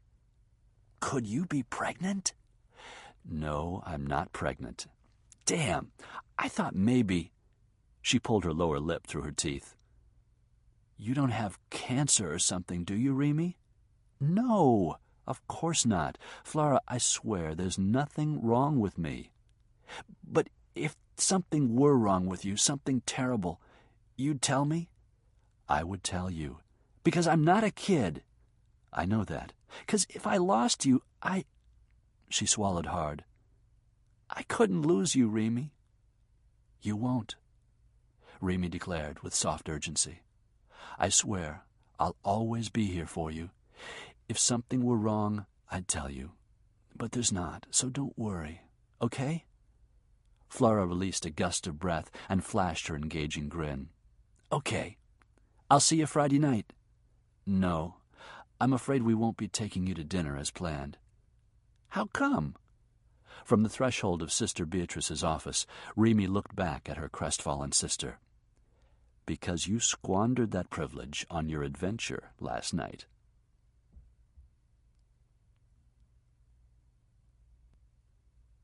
Chapter 11. Son of a bitch, Burke said softly. He cursed with disbelief. Mrs. Pinky Duval was the woman he'd seen in the gazebo. Sitting behind the steering wheel of his car, he watched her enter the exclusive girls' school. Even from half a block away, he couldn't mistake her. A little more than an hour ago, he had asked Ruby Bouchereau, "What's a Remy?" Not a what, a who. Pinky's wife. That Duval was married had been a staggering revelation. Burke didn't recall ever hearing about a wife. Marital bliss just wasn't in his mental character profile of the flamboyant defense attorney. As soon as he left the brothel, he drove to Duval's neighborhood and cruised past the estate several times. He didn't really expect to see anything, but he got lucky. While he was making a turnaround down the street, a limousine came from the rear of the property and drove right past him. Since it was business hours, he assumed that Duval was either in court or at his law office downtown. Was the lady of the house in the limo? He had followed it here, to Blessed Heart Academy, and watched with dismay as the woman he recognized alighted with the assistance of the chauffeur. Chauffeur and bodyguard, Burke thought. After Mrs. Duval went inside, the man took up his post at the gate. Burke wasn't surprised by the vigilance. Ruby Bouchereau had already told him that Duval kept an eagle eye on his wife. "You didn't know he was married?" the madam had said, gauging his astonishment. "I'm not surprised. Pinky keeps her under lock and key." "Why? What's wrong with her?" "Nothing," she replied with a soft laugh. "I see her periodically. She's quite beautiful, as was her mother, until her lifestyle began to take its toll." Burke listened raptly as Ruby told him about Remy's mother, Angel. "She was an exotic dancer in one of the nightclubs Pinky owns. This was 20 or more years ago. Angel Lambeth had talent and a promising career. But she became pregnant and had to quit dancing long enough to have the baby. When she returned to work, she was not only a mother, but an addict. Heroin, I believe. Her performance got sloppy. The drugs took a toll on her looks, so she was transferred to a club with a less critical clientele. A dive. You know the kind of place. What about her daughter? When she was old enough, Remy became Pinky's bride. Beyond that, I know very little of the mysterious Remy. No one knows much. How did Angel fare? Badly. She was eventually demoted from dancing to running the cash register. Shortly after Pinky married the girl, Angel died, supposedly of an overdose. Supposedly? Ruby Bouchereau arched her brow eloquently. Pinky was a big man around town by then. Would he embrace a drug-addicted mother-in-law who turned tricks to support her habit? You think he disposed of Angel to spare himself embarrassment? Or the cost of rehab? He probably considered Angel a bad investment. In any case, her death was awfully convenient for him, wasn't it? Now, his butt growing numb from sitting so long in his car, Burke reviewed the story from every angle, wishing he knew the information that would fill in all the blanks. What was Mrs. Duval doing here at the school? Did they have a kid? His stomach growled, reminding him that he hadn't eaten since breakfast the day before. He searched the car for something to eat and found a forgotten Twinkie in the glove box. What was taking so freaking long? The chauffeur had found a way to pass the time. He was cleaning his fingernails with a pocket knife. Burke saw him cough up a wad of phlegm and spit it into the shrubbery flanking the gate. Nails clean, he folded his arms across his chest and leaned back against the iron post of a gaslight. Burke couldn't see his eyes, but he would bet they were closed and that the goon was taking a nap standing up. 47 minutes after Remy Duval went into the school, she came out. She said nothing to the chauffeur until they reached the car, when she paused before getting in and spoke to him over her shoulder. He doffed his cap. "Yes, ma'am. Anything you say, madam. Kiss your ass? You bet. Jump? How high? Roll over? Play dead? Your wish is my command." Burke's muttering was tinged with contempt as he watched the chauffeur hustle to carry out her orders. He cranked up the engine of the Toyota and followed at a non-threatening, non-suspicious distance as the limo left the Garden District, traveled down Canal Street, and then turned left, entering the French Quarter via Decatur Street. The driver double-parked beside a row of parking meters, all of which were occupied. Straight ahead lay the French Market. The chauffeur got out and went through the routine of opening her door and helping her out. Burke whipped his Toyota into a space farther down the street, ignoring the stripes marking it as a loading zone. He reached for the duffel bag in his back seat. When he stepped out of the car a few moments later, he was wearing not a sport coat and dress shoes, but a loose rain jacket, Nikes, a baseball cap, and dark sunglasses. Placing his hands in the pockets of his jacket, he strolled down the banquette, looking like an average Joe who had the afternoon off, with seemingly no purpose in mind except to shop the fresh produce of the French Market, and to meander among the stalls where vendors sold everything from voodoo dolls to alligator money clips. He picked through a bin of Vidalia onions while, one row over, Remy Duval sorted through the oranges. Now no more than 8 feet away, Burke got his first close look at her. There was no cleavage showing today, yet her two-piece suit could have been tailored for a Barbie doll. The skirt was short and snug. Its tightly nipped waistline drew attention to her breasts. His attention, anyway. Her heels were high, her earrings flashy. The diamond on her ring finger was the size of a doorknob. She looked like the girls in the Get Off magazines, except for her hair. It wasn't long and tangled. It was sleek and smooth. But there was something about the way it brushed her cheek each time she moved her head that was like an invitation to touch. Cherry-colored lips parted into a smile when she lifted one of the oranges to her nose and sniffed it. Except for the small gold cross around her neck, she couldn't have looked more blatantly sexual if she'd been stark naked and had "Boff Me" tattooed on her tits. Even the fruit vendor was almost too flustered to sack up the pair of oranges she selected. The chauffeur paid for her purchase, but the vendor handed her the sack, placing it in her hands with his profuse thanks. As she moved away, the bodyguard fell into step with her, his eyes sweeping right and left. Burke thanked the onion vendor, but declined to buy any. Instead, he ambled across the street, past the stand that sold African artifacts and clothing, toward the kiosk coffee bar where Mrs. Duval had taken a chair at one of the small, round tables. She opened the brown paper sack and began to peel one of the oranges, her long fingernails digging into the flesh of the fruit. At the bar, Burke ordered a banana smoothie. He stood elbow to elbow with the bodyguard. The guy's forearm was bigger around than Burke's neck. He picked up Mrs. Duval's cappuccino with his beefy hand and carried it to her. He returned to the bar only long enough to get his own cup of coffee, but he didn't return to Mrs. Duval's table. He stationed himself at another one nearby, while she sat alone, eating her orange section by section and sipping her cappuccino.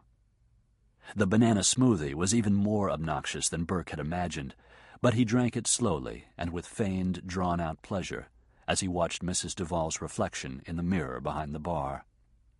She attracted attention from passers-by, but she didn't make eye contact with anyone and spoke to no one. For a woman with her looks, a rich husband, a mansion, and a chauffeur-driven limousine, she seemed to make an event out of something as simple as eating an orange.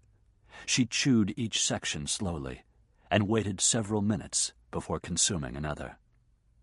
Burke began to wonder if she was waiting for someone to join her. Could Duval be using her as a courier for his extracurricular activities? But no one came near her, and the guard didn't appear on edge.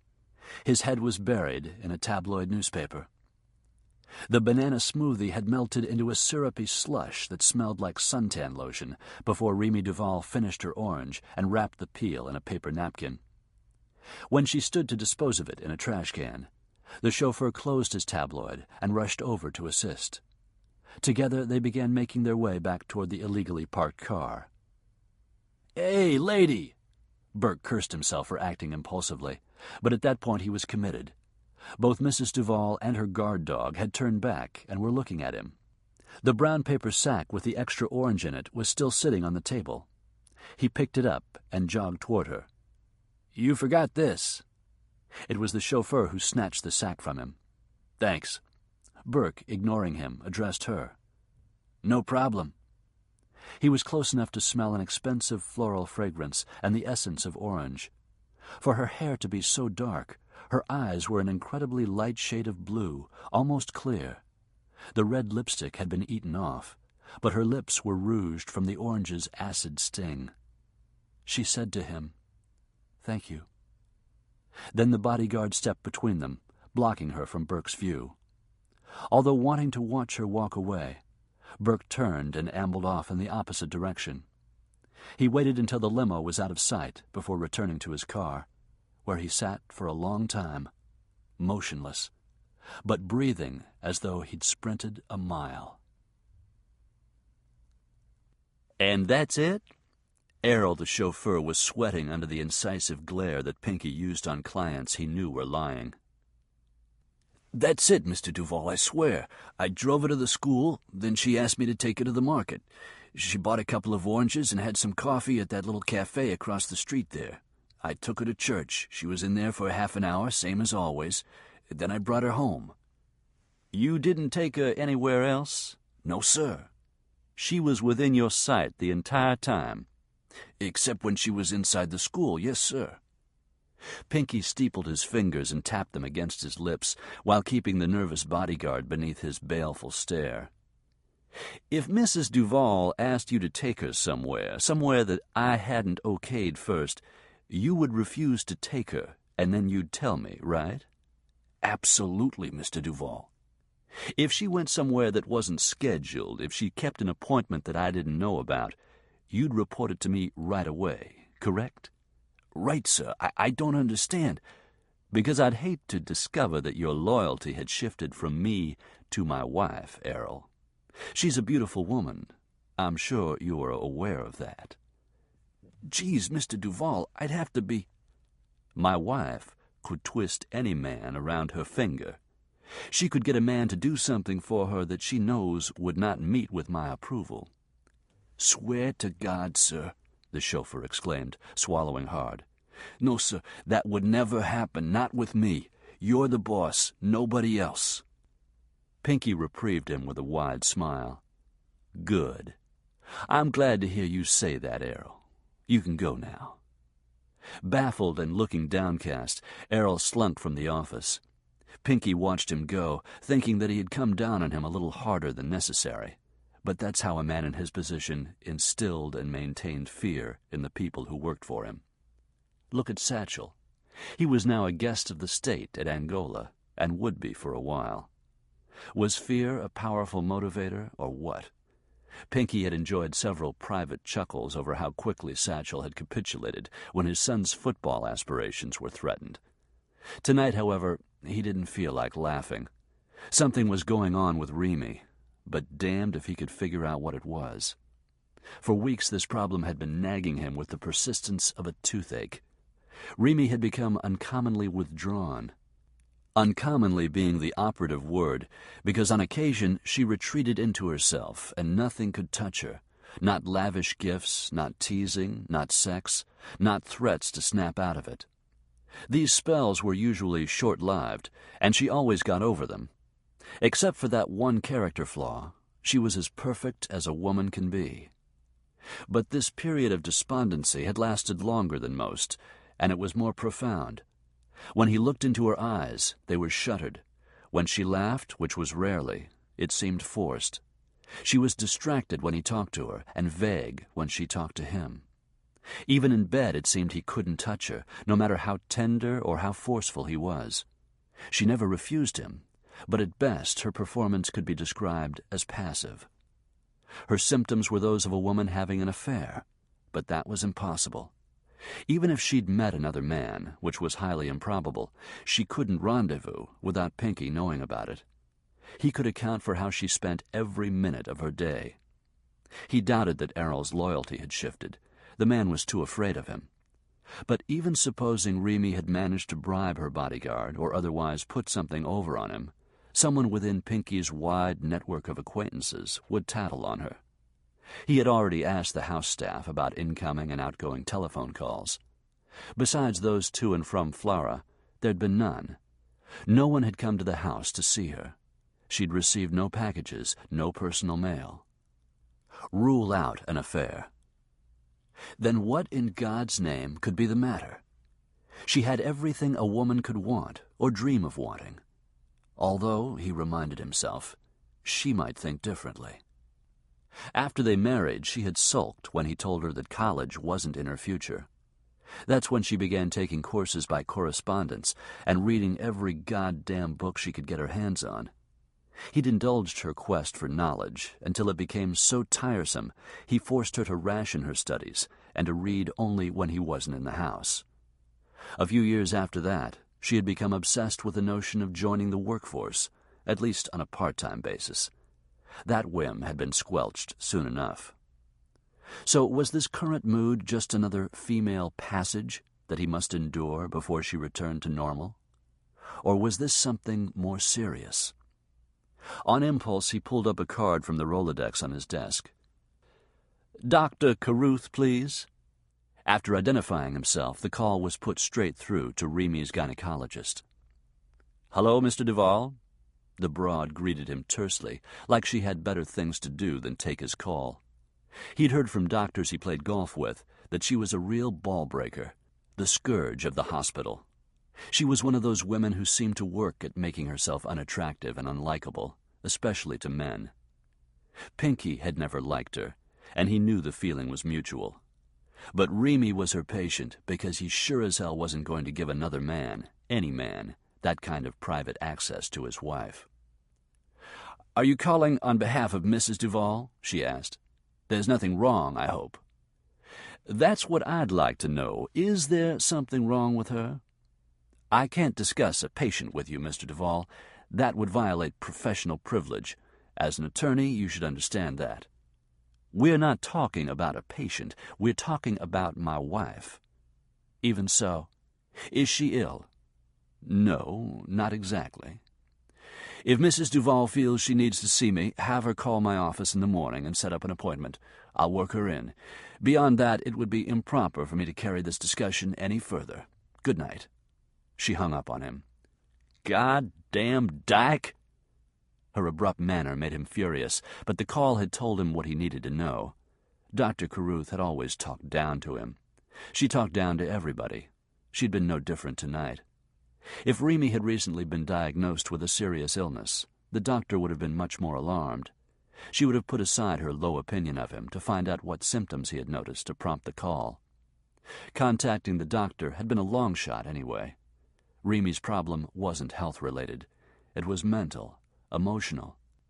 There was something weighing heavily on her mind that she wanted to hide from him. Whatever it was, he would find out. Eventually it would surface, and when it did, he would quell it. These minor insurrections were of no lasting consequence. They were irritations, like a mosquito bite that itched like hell for a few days, and then it vanished, not even leaving a scar to remember it by. He could reshape Remy's attitude as easily as he could remold warm clay. With a few words, he could cleanse her mind of any dissatisfaction. He had the extinguisher that would put out any fires of rebellion that might burn in her heart, because he knew what she feared most.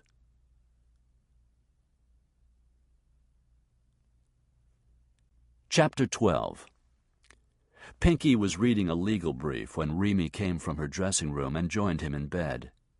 He removed his reading glasses and set the brief on the bedside table. "Remy, I want to know what's going on with you." "What do you mean?" He'd never struck her, but he came terribly close then to slapping the phony innocence off her face.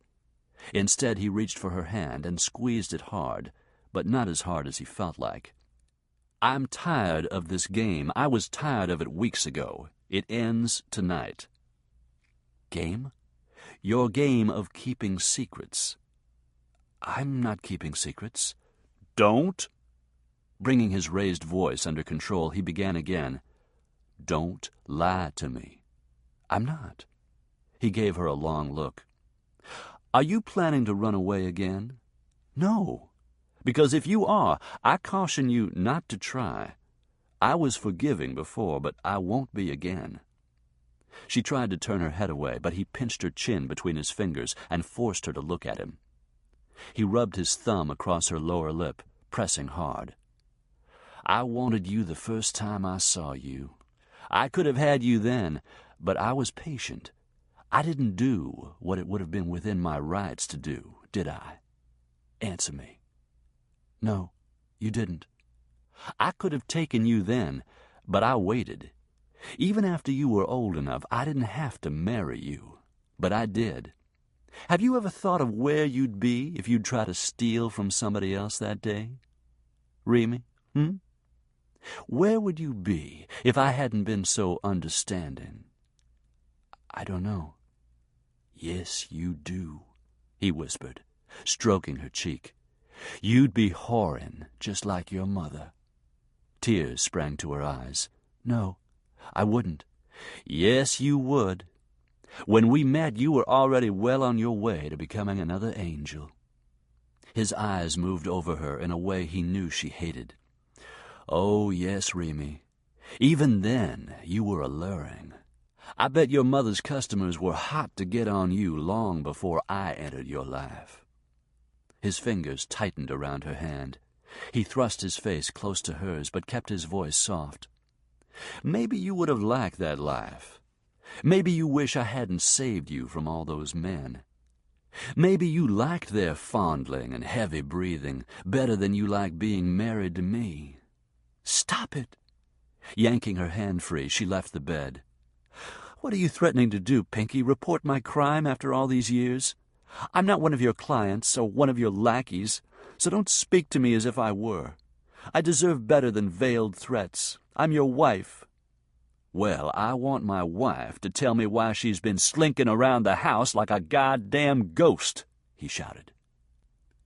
"All right, Flora. I'm worried about Flora." Flora? That's all? That's it? She was depressed over something as trivial as her sister? First it was Bardo who was agitating her, now Flora. He'd been thinking the worst, fearing she might be planning another escape, and here she was telling him that her dejection was over nothing more significant than Flora. Or was she lying? "What about Flora?" he asked brusquely. Angrily, Remy pulled on a robe and haphazardly tied the belt around her waist. As she composed herself, her chest rose and fell, making her gold cross pendant twinkle in the lamplight. He was glad to see her upset. His taunting about her former life had reminded her how fortunate she was. "She sneaked out again," she said. "I went to see her today for a routine visit, but when I arrived, I walked into a lecture." She told him about Flora's latest escapade and Sister Beatrice's warnings against any further breaking of rules. "I reprimanded her, but I'm not sure how much good it did." "Sounds to me like she needs a good paddling." "She's a little old for that." "You're too soft on her, Remy. I should take over the discipline. I'll put my foot down and revoke some privileges. That will get her attention." Her anger having subsided, Remy frowned with obvious disappointment. "Well, that answers that." "What?" "Never mind. Tell me." She gestured nervously. "Flora has been hounding me about something for months. That's what's been bothering me, and I was a fool to think you wouldn't notice my distraction." She shot him a guilty smile. "I want to make my sister happy, but you're my husband, and your wishes must come first. I've felt trapped in the middle. Today I finally agreed to ask you." She wet her lips. "And frankly, Pinky, I think she might have a good idea. It's a valid request." He spread his hands to indicate that she still had the floor, and that he was listening. "Flora wants to move in with us and go to a co-ed school for her senior year. She wants to live a more well-rounded life, meet new people, experience what other girls her age are experiencing. That's reasonable, isn't it?" He stared hard at her for a long time, stripping her of defenses. Then he moved his hand to the empty place beside him and patted the spot. "Now, Remy." "What about Flora?" "I'll think about it. Now come back to bed." He uncovered himself, showing her how aroused he was.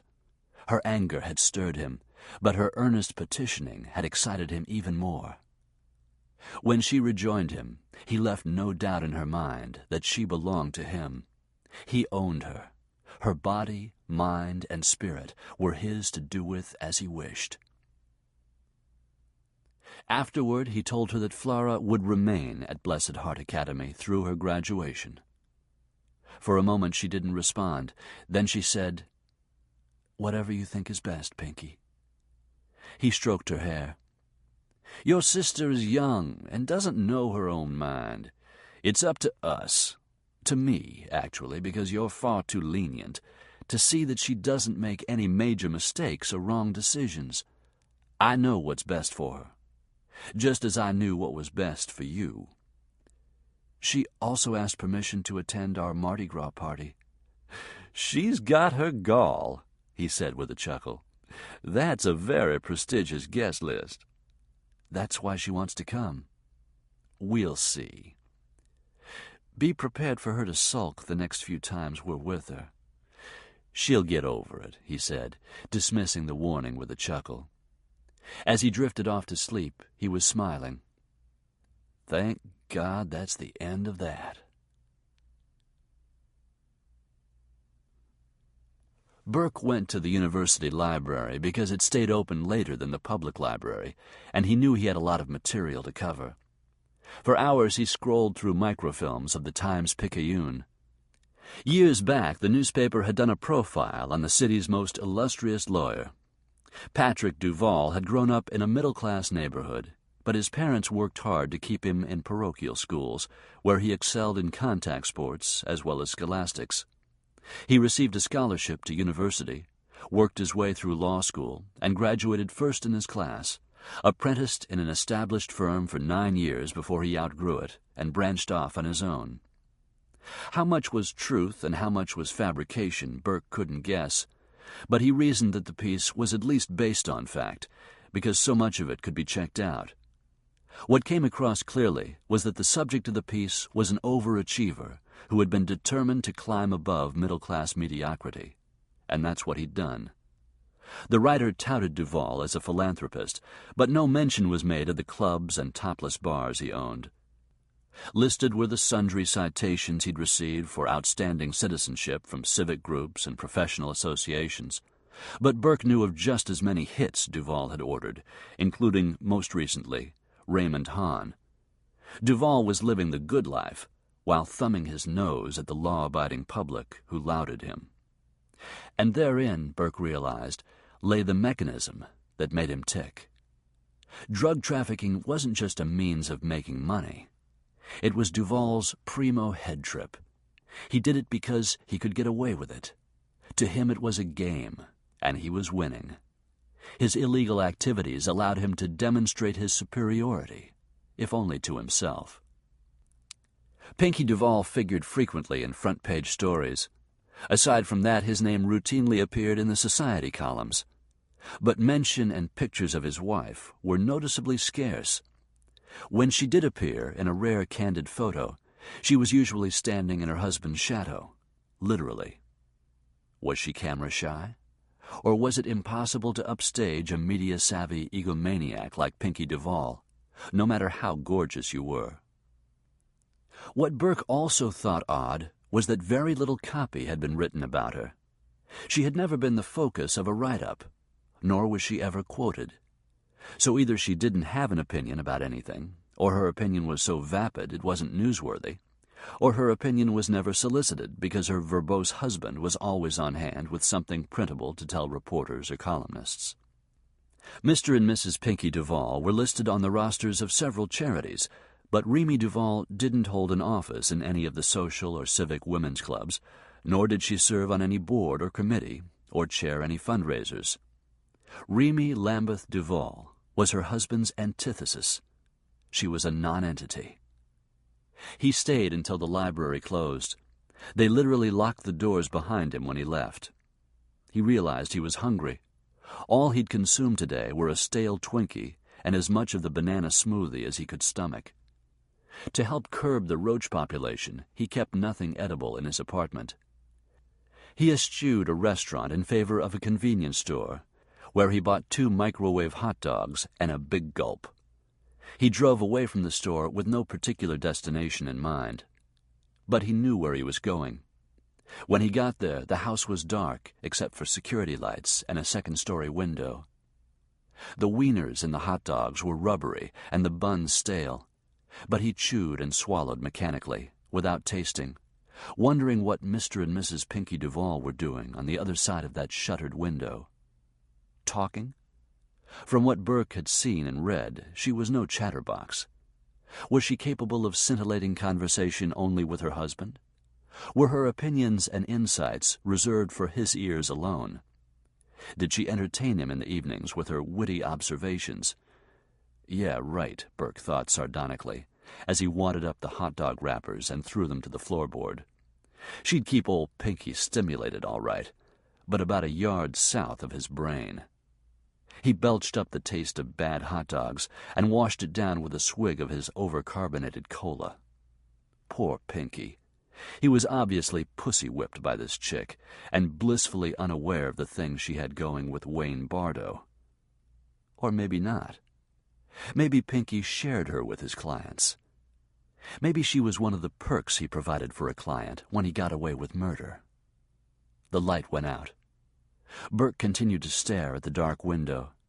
The graphic images that flickered through his mind bothered him so greatly that he squeezed his eyes shut to try to block them out. His gut felt like lead. He blamed it on the hot dogs. A half-hour passed before he started his car and drove away. It was clear to him that Duvall was besotted with his wife. She was treated like goddamn royalty. Ruby Bouchereau had told him that Pinky kept her under lock and key.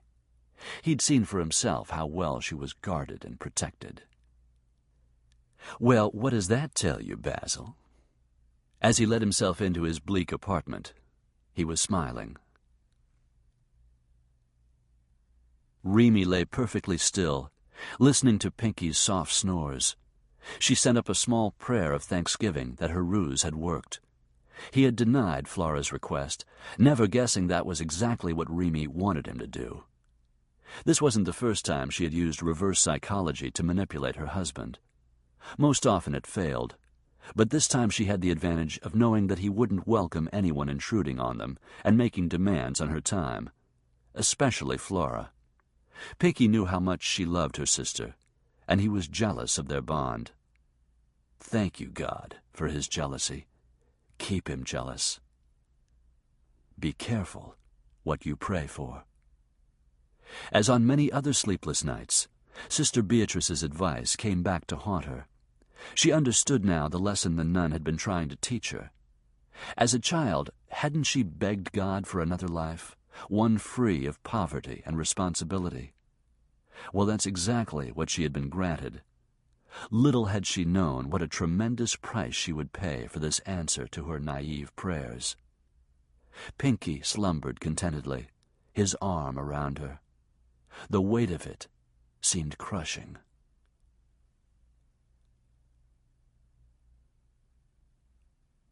Chapter 13. The men's restroom comprised one side of a square concrete block structure. Inside were 2 rusty sinks, 3 stained urinals, and a single enclosed stall, the door of which hung by only one hinge. There was no roof, but despite its open-air interior, the public toilet smelled badly in need of cleaning. Burke held his breath as he went in. It was dark inside because the light fixture had been broken. The vandalism had probably gone unreported to City Park maintenance. There weren't too many men crazy enough to be in here after sundown, and those who were preferred darkness.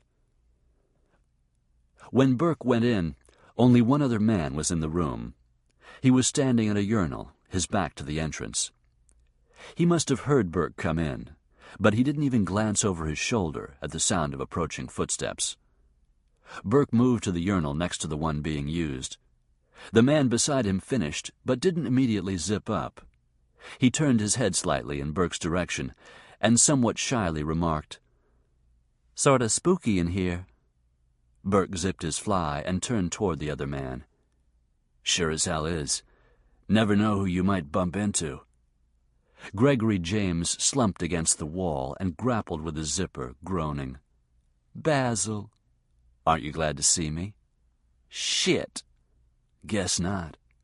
Burke took the slender young man's arm and pushed him toward the exit. Gregory balked. "I haven't done anything. You can't arrest me." "I ought to take you in just for being stupid.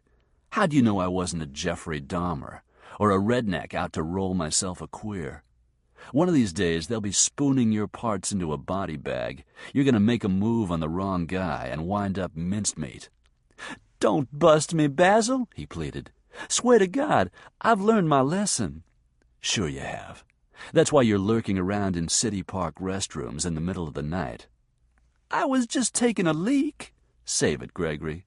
You're lying through your teeth. I've been following you, so I know you've been seeing action, friend. Lots of it." "That's not true. I've cleaned up my act." "Like hell.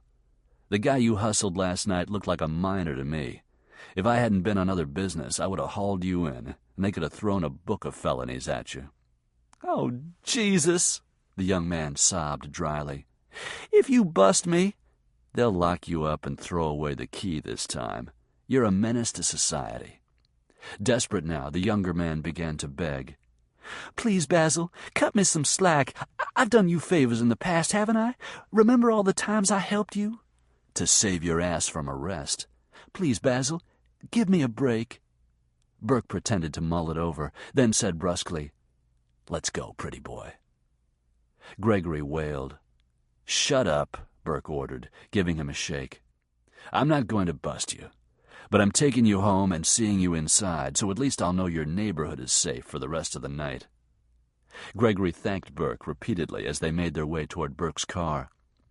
Gregory lived alone a few blocks from the park, in a 2-story townhouse that had been fashionably refurbished.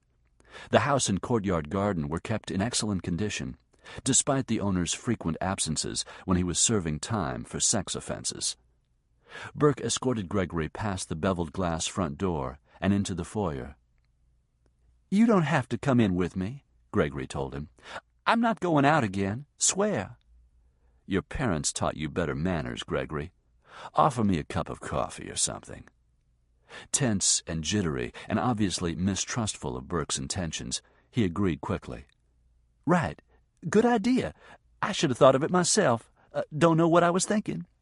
"You were thinking of getting rid of me so you could go out and try to score again tonight." "You have a suspicious nature, Basil," said Gregory with mild reproof as he led Burke into the kitchen. "Because I've dealt with too many lying criminals like you." "I'm not a criminal." "Oh, yeah?" Burke straddled one of the bar stools backward and watched his host assemble the coffee maker. "Let's see if memory serves. I recall a child molestation case." "He was 16, and it was consensual. The charges were dropped." "Because your daddy paid off the kid's parents." "Then I remember a string of public exposure arrests." "Nothing serious. I got probation." "You weenie waggers are a pathetic lot. You know that, Gregory?" "If you're going to be verbally abusive, I'll file charges of police harassment against you."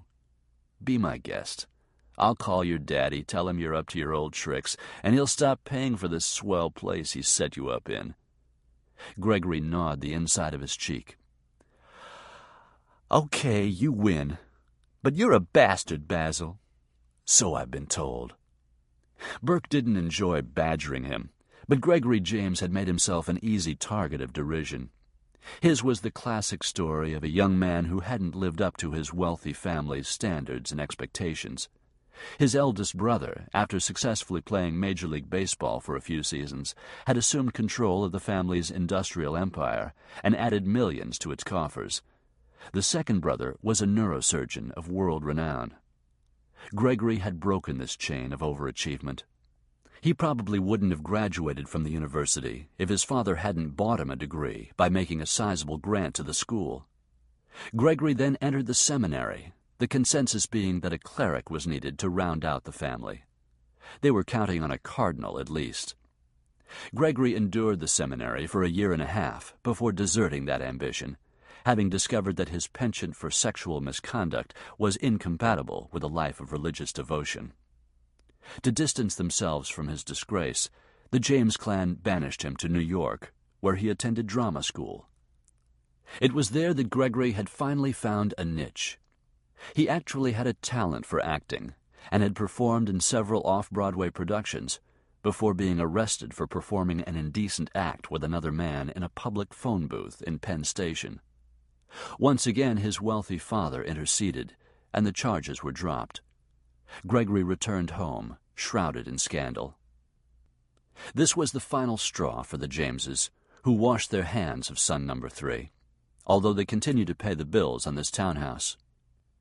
Burke figured they'd rather be out the expense than have Gregory living with them and have to confront their singular failure on a daily basis. Gregory served the coffee. "Would you care for anything in that? Cream? Sugar? A liqueur?" "No, thanks. This is fine." Gregory sat down across the bar from Burke, who could tell that the younger man was nervous. "How come you're so jumpy, Gregory?" "I can't figure out why you're here." "Consider it a social call. As you said, we go way back." Gregory James was one of the drug division's best snitches. He was an active participant in the French Quarter's nightlife and circled in the same orbit with drug dealers, although he wasn't a user himself. He had often swapped information in exchange for leniency toward his vice of choice. "You'd have been a real asset to the department if we could have kept you out of jail," Burke remarked as he sipped his coffee. "Earlier you called me a criminal.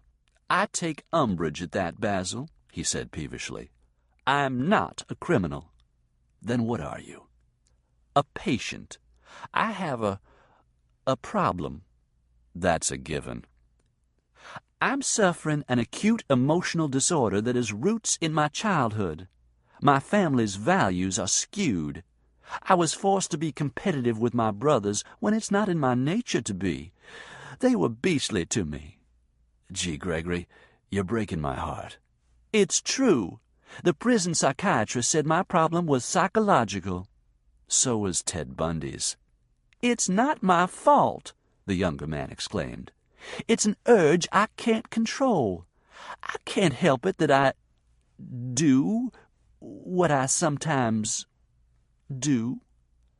Uh-huh. That's become a popular defense these days. Because Mommy made me wear white socks and Daddy liked Diet Dr. Pepper, I whacked 'em both. Burke sneered in disgust. Guys like you make me sick. You whine around, blaming everybody else for your actions. You're a grown-up now, Gregory. You are accountable for what you do. Suddenly he came to his feet and grabbed a handful of Gregory's shirt collar. I've changed my mind. I'm taking you in. No, Basil, please. You promised. I did? Yes. I don't remember promising. You did. Burke released him slowly and returned to his stool. He fixed a hard stare on Gregory and held it for so long that Gregory began to fidget in his seat. Finally, he looked helplessly at Burke. What? I was just thinking. He continued to stare at the younger man as he took another sip of coffee. Lowering his cup, he said, Maybe I could conveniently forget that I saw you with that miner last night. Maybe I could overlook that you made a move on me in a park restroom tonight. I might be willing to let it go this time. If you do me a small favor. Gregory's expression turned wary. What kind of favor? I can't discuss it with you until we strike a deal. That's not fair. Hell no, it's not fair. But that's the gig. Take it or leave it. Would I be working with Mac McEwen? Why? Burke winked at him. Got a crush on Mac? Fuck you, Basil. Not in this lifetime, pal. I've noticed you ogling Mac, but if your heart is set on him, you just as well forget it. He's got a hot-to-trot wife who thinks his cock is a magic wand. Now, do we have a deal or not? Because the offer is only good for another 30 seconds. If I say yes, you get off the hook this time. Otherwise, we go uptown right now, and I book you. On what charge?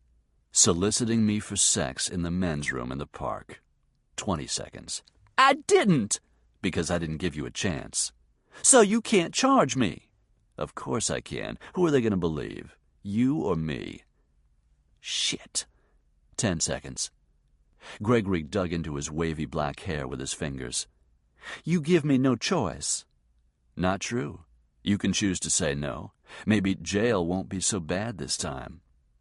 Gregory raised his head and looked at Burke with poignancy.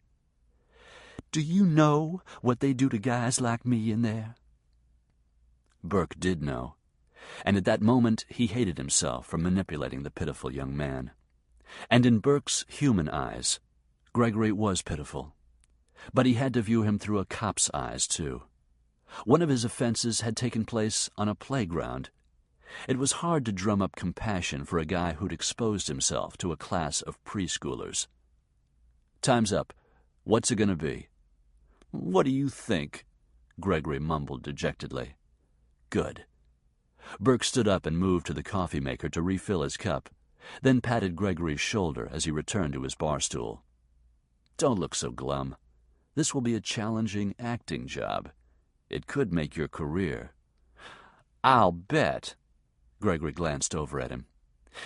Tell me something, Basil. How in hell did you know about the guy last night? It was an honest question that deserved an honest answer. Looking Gregory square in the eye, Burke replied, I didn't. Lucky guess. The following morning, Burke locked the door of his apartment on his way out, turned toward the stairs, and ran into Wayne Bardow's fist. He landed ignominiously on his backside. Standing over him, Bardow laughed. Everybody says you're an asshole, Basil. I'm beginning to believe it. His jaw throbbing, Burke came slowly to his feet. He wanted nothing better than to duck his head and ram it into the son of a bitch's gut. He might get in a few good punches, but he was more curious than angry. For the time being, Burke elected to spar verbally. Well, at least I don't dress like a faggot. I bet the person who sold you that purple shirt is still laughing about it. Although Bardo kept his smirk in place, Burke could tell the insult had hit home. He retaliated by saying sarcastically, "Nice digs, Basil." "Thanks." Burke didn't bother to ask how Bardo had located him. Duval had a more sophisticated tracking system than that of the NOPD, the FBI, the DEA, or any other law enforcement agency, local, state, or federal. That's why he would never be convicted in court. There was only one way to stop Duval and his machine, and Burke was going to do it. It worried him that they knew where he lived. That meant that they'd been keeping tabs on him. Did they know he had tailed Mrs. Duval yesterday? If not, why was Bardo here so bright and early? As though reading his mind, he said, "Mr. Duval wants to see you." "Duval can kiss my ass, and so can you." Bardo stepped closer. "Good. I like that. You're going to make this difficult. Please do. I'd purely love to hammer the shit out of you and leave it here on the landing to stink." Burke wasn't intimidated by the threat, but he was curious to know how much they knew. Shrugging, he said, "Lead the way." "No. After you." Bardo pushed him toward the stairs. Burke lost his balance and stumbled down to the first floor. When they reached the front of the building, Bardo shoved him again toward the street, where a late-model Cadillac was parked at the curb. "Hey, Wayne," Burke taunted. "When were you demoted from hitman to errand boy? Did Duval take away your knives?" "Shut up and keep your hands where I can see them." "I'm not armed." "You think I'm an idiot?" "As a matter of fact, yeah." When they reached the car, Bardo patted him down, then ran his hands down both inseams of Burke's trousers, finding nothing. "Told you," Burke said. "Get in, wise-ass." As he stepped into the car, Burke grinned. "Admit it, Wayne. That purple shirt is getting to you. You just wanted to feel me up."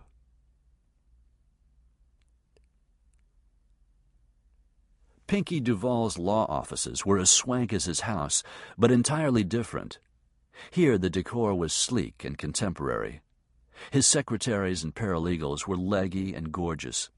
No office machinery was visible to visitors and clients, only clean surfaces of marble and polished wood. The telephones didn't ring. They chimed in muted bell tones.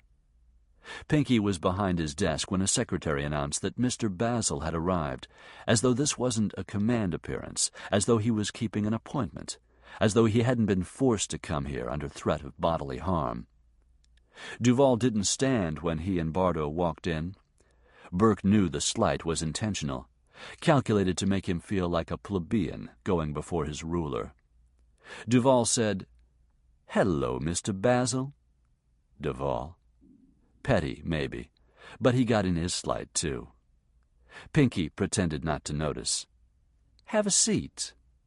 Burke took a chair facing the desk, which was slightly larger than a ping-pong table. On it, a picture of Remy Duval was encased in an ornate silver frame. He pretended not to notice it. "Would you like something to drink?" Pinky offered. "Such as hemlock?" Duval smiled. "I was thinking more along the lines of coffee." "I don't want anything." "Thank you for coming." "I didn't come. I was brought." Burke propped his ankle on his opposite knee and glanced over his shoulder at Bardo, who'd taken a seat on the sofa against the wall. Burke disliked having his back to a man he knew was a killer, but he supposed if Duval had sent Bardo to pop him this morning, he'd be dead by now. When he turned back at Duval, he sensed his amusement. He was waiting for Burke to ask what the hell this interview was about. Burke would have petrified before asking. Why give Duval the satisfaction of seeing his curiosity or fear? This meeting was his idea. Let him commence it. After a lengthy standoff, Duval finally said, "I'm sure you're wondering why I wanted to see you."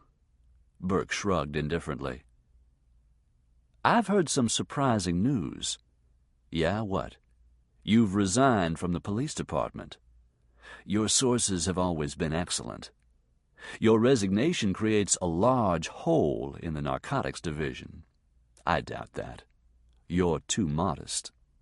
I'm also too busy to sit here all day and bullshit with you about something that's none of your business. Again, Duval refused to be provoked. Early retirement? Maybe. Why'd you quit? None of your damn business. What do you plan to do? Burke shook his head with disbelief and spread his arms wide. You're forcing me to repeat myself. Duval gave him a measured look. My guess is that you resigned because you're still upset over the verdict of Mr. Bartow's trial. We won, you lost, and you took the defeat personally. Doesn't the term sore loser apply, Mr. Basil? You'd like to think so, wouldn't you? It would boost your colossal ego to believe that you have that much influence over the choices I make. Well, sorry to disappoint, but you couldn't be more wrong.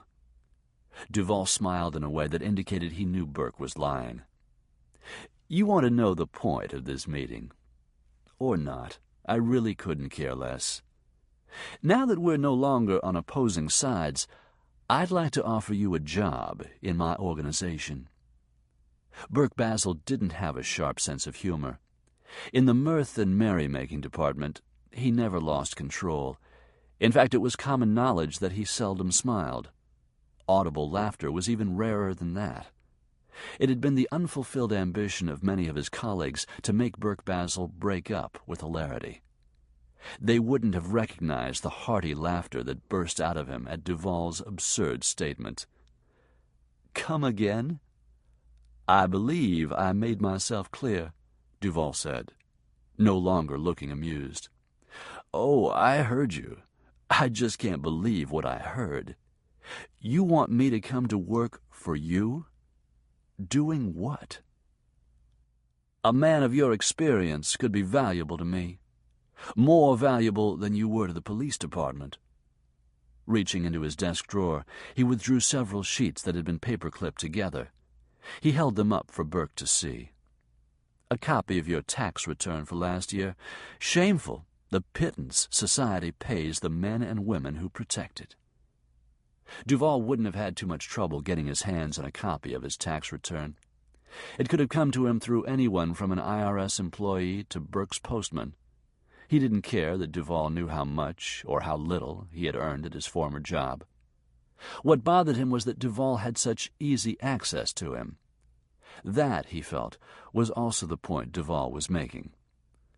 I'm no longer a cop, Burke said. But make no mistake, Duval, you and I are still on opposing sides. Fact is, we're poles apart.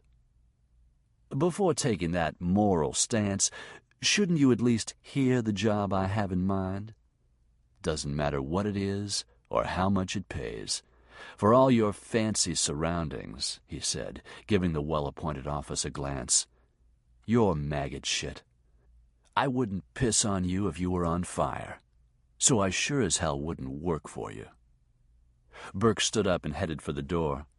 Duval ordered him to sit back down. Bartow lunged toward him and would have thrown a body tackle if Burke hadn't thrust his hand into Bartow's sternum, stopping him cold. You put your hands on me again, and I'll break your freaking neck. The warning carried enough impetus to make Bartow reconsider. He remained where he was, but his eyes glowed with hatred. Burke looked across at Duval. I'm not interested in your job. Really? That's odd. Unruffled, Duval folded his hands on top of his desk. He even smiled sympathetically as he said softly, Because I have very good reason to believe that you might be. Don't I, Basil? The two men stared at each other. The distance between them seemed to shrink, until Burke could almost make out his reflection in Duval's black pupils. It was a haunted man who stared back at him. He dropped his hand from Bartow's chest. Go fuck yourself, Duval. Duval's smile widened. Tell you what, I'll keep the position open for you. Think about it. and get back to me. Yeah, I'll do that. I'll get back to you. Just not in the way you expect, you smug son of a bitch. Burke looked over at Bardo. No need for you to see me home. Then to Duval he added, I know my way.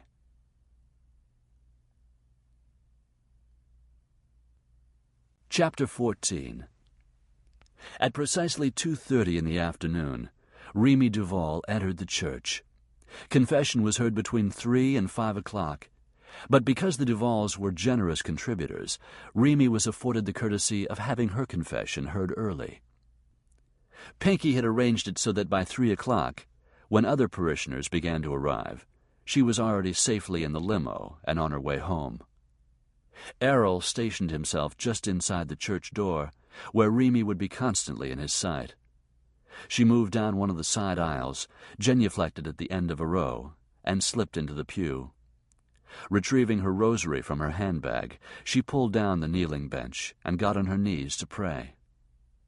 Even after her prayers were finished, she remained with her head bowed and eyes closed. This half-hour, spent in church each day, was precious to her. Pinky ridiculed her for being excessively devout, but aside from her Catholic faith, there was another reason why she regularly came to pray. This was the only time she was entirely alone. Even when she went to the gazebo, there were always people around the house, full or part-time workers doing one job or another. Since the day she married Pinky, she had never been in her house by herself. Before that, she had lived at Blessed Heart in a dormitory with other girls, and before that she'd shared a single room with her mother. There she'd been left alone every night while Angel went to work. But on those nights alone, Remy had been too young and too afraid of the raucous noise on the streets and in the neighboring apartments to appreciate the solitude. Here in the cathedral, she was both safe and alone. She savored the stillness, the quiet. She loved watching the ever-changing mosaic of color that the stained-glass windows cast on the walls. The flickering of the candles and the soft organ music were calming. She loved the freedom from watchful eyes. Today in her prayers she asked God for wisdom and courage. She needed wisdom to devise a plan to protect Flora, and the courage to carry out that plan. For the time being, Flora was safely ensconced in the academy and would remain there until she graduated. Then what? She placed the problem in God's hands, although she couldn't give over worrying about it. Finally, she asked for forgiveness, or tried to. The words wouldn't come. She couldn't acknowledge, even in her own mind, the transgression that haunted her and made her appear ill to those around her. Some sins were too great to lay before God. If she couldn't forgive herself, why should He forgive her? Glancing toward the confessional, she saw that the light had been turned on. The priest was waiting for her. She moved from the pew to the confessional and went in. "Bless me, Father, for I have sinned. It's been 1 week since my last confession." She enumerated a few minor offenses, but she was stalling, trying to garner enough courage to confess the sin. She hadn't been willing to share it with anyone, not even a priest. She sensed him on the other side of the screen, waiting patiently. Finally, he coughed softly and cleared his throat. "Is there something else?" "Yes, Father. Tell me about it." Maybe if she talked about it, she would know some peace. But the thought of confiding it caused her throat to compress and her heart to pound. Tears clouded her eyes.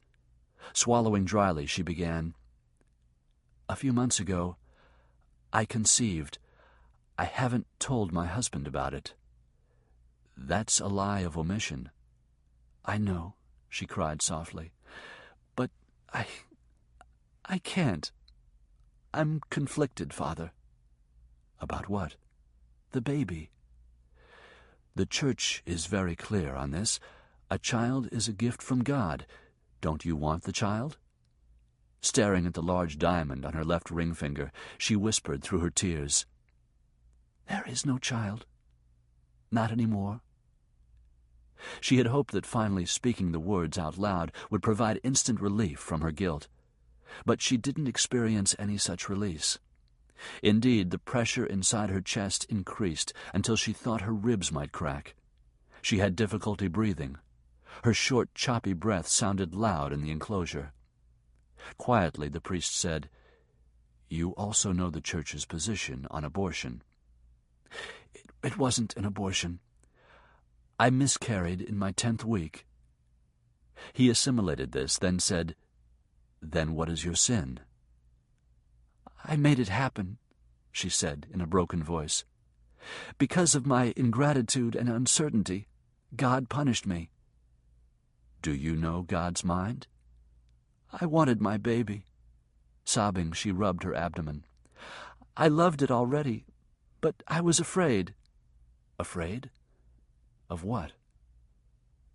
"Afraid Pinky would stick to his word and force me to have an abortion." That was too ugly to confess, even to a priest. Pinky had made it clear to her when they married that she would not be having children. Period. End of argument.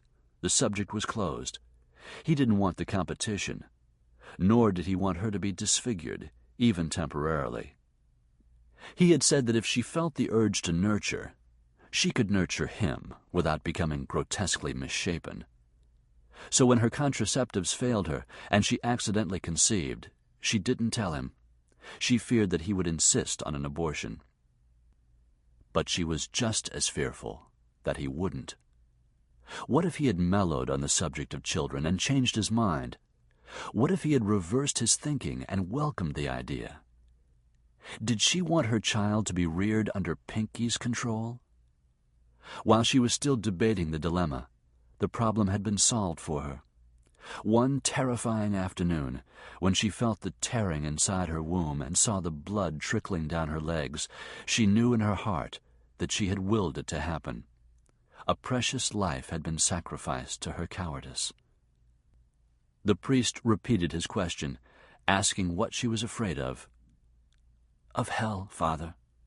God knew I was ambivalent about having a baby, so he took it from me." "Did you do something that caused you to abort?" "Only in my heart. Please pray for me, Father."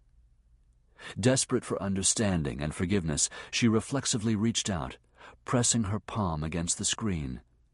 Head bent, she wept. Suddenly, against her palm and fingers, body heat, as though the priest had aligned his hand with hers on the opposite side of the screen. It was a fleeting sensation, and when she raised her head, only her hand was silhouetted against the mesh.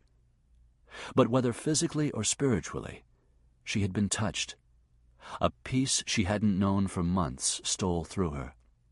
The bands of guilt around her chest dissolved, and she took several cleansing breaths. Speaking with quiet reassurance, the priest granted her absolution and gave her a penance, which seemed moderate when compared to the enormity of her sin. It would take more than this penance to assuage her guilt, but it would be a start, a move toward redemption, a way out of the morass of guilt in which she had been floundering. Slowly lowering her hand from the screen, she wiped the tears off her face and left the confessional with a soft, "Thank you, Father."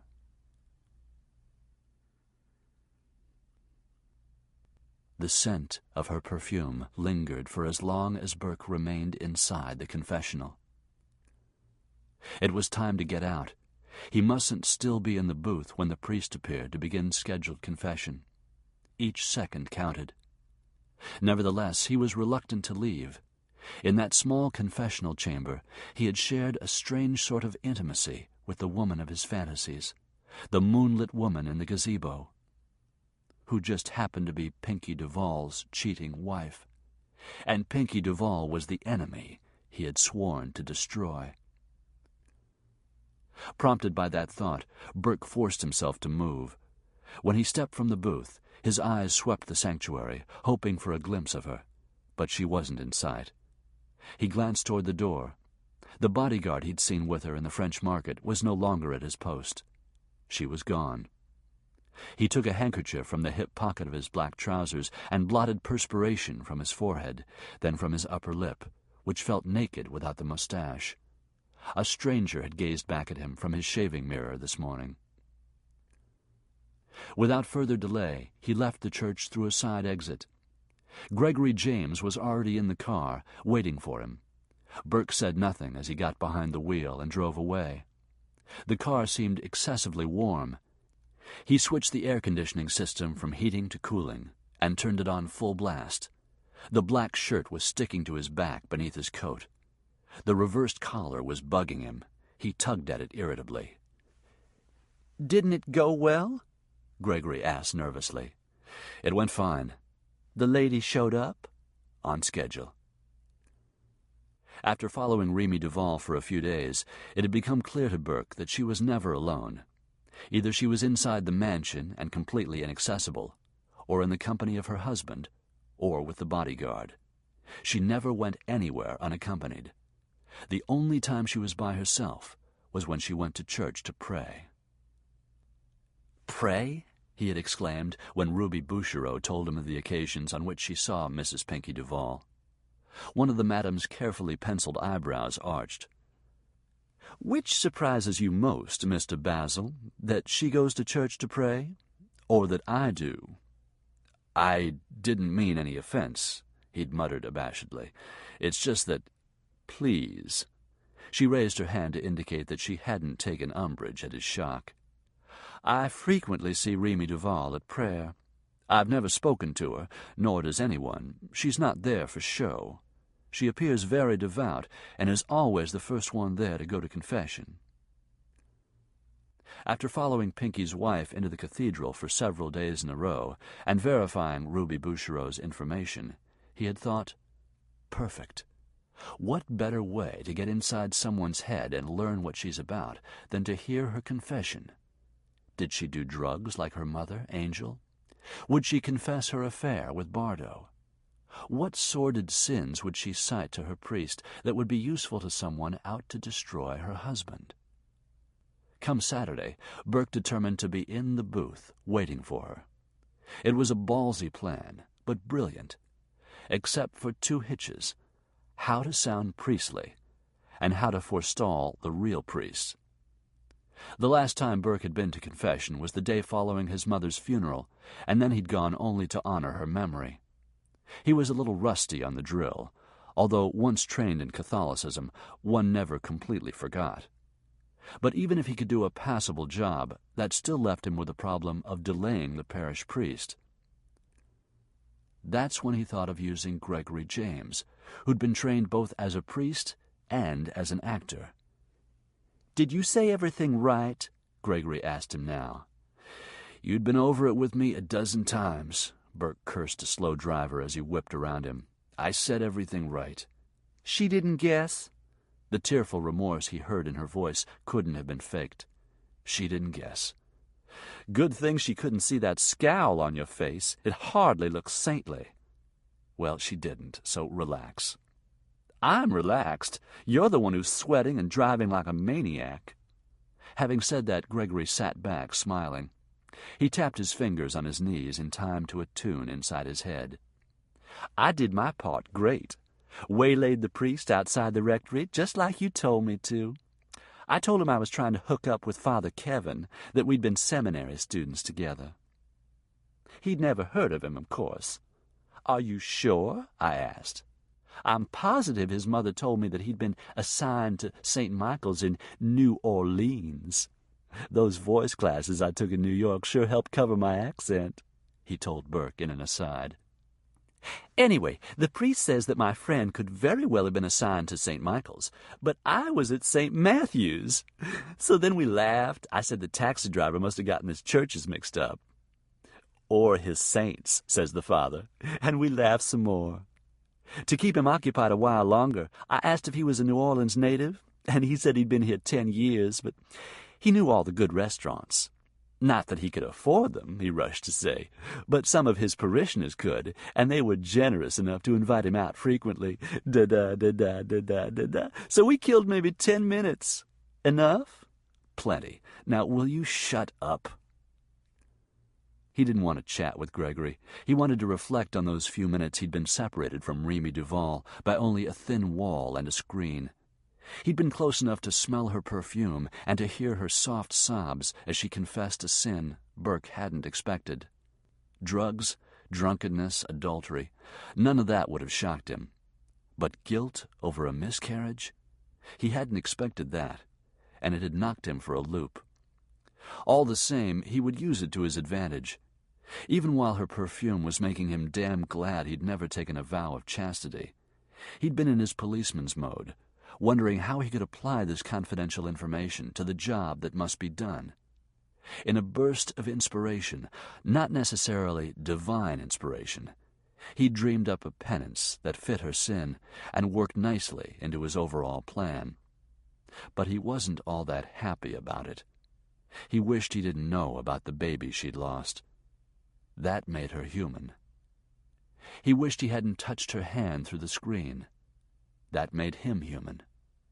Say, Basil, did you undergo a religious experience or something? Drawn from his thoughts by Gregory's question, Burke shot him a dirty look. Because you're acting really weird.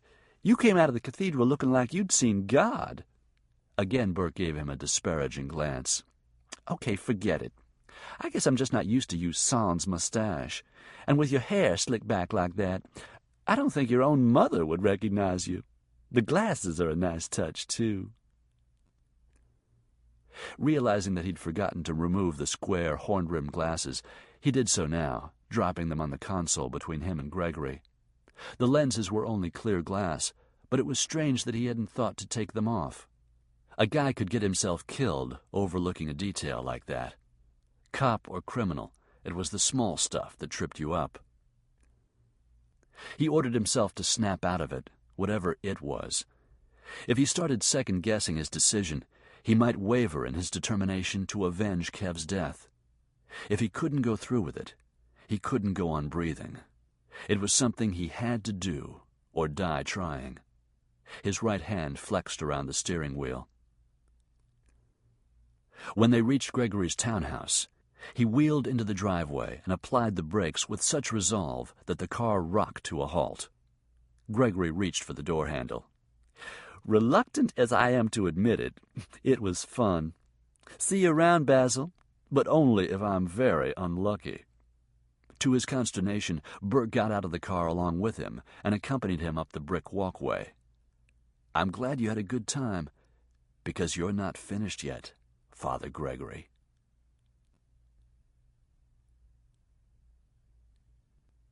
Chapter 15. Pinky cut into his rare filet mignon. "What's it called?" Remy looked away from the blood-red juice oozing across his plate. "Jenny's house, named in honor of a 3-year-old girl whose mother abandoned her. She was starving when they found her. They couldn't save her." "That's incredible," Flora exclaimed. "In America, a nation of overweight people who spend fortunes dieting, a kid actually starved to death?" Horrible to think about, isn't it? Remy had carefully chosen a night when Flora was joining them for dinner to broach this subject with Pinky. She knew Flora would rally to her side.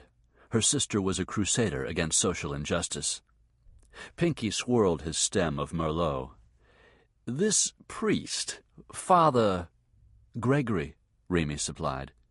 "He called and asked if he could meet with me to discuss the special needs of the facility." "Needs meaning money?"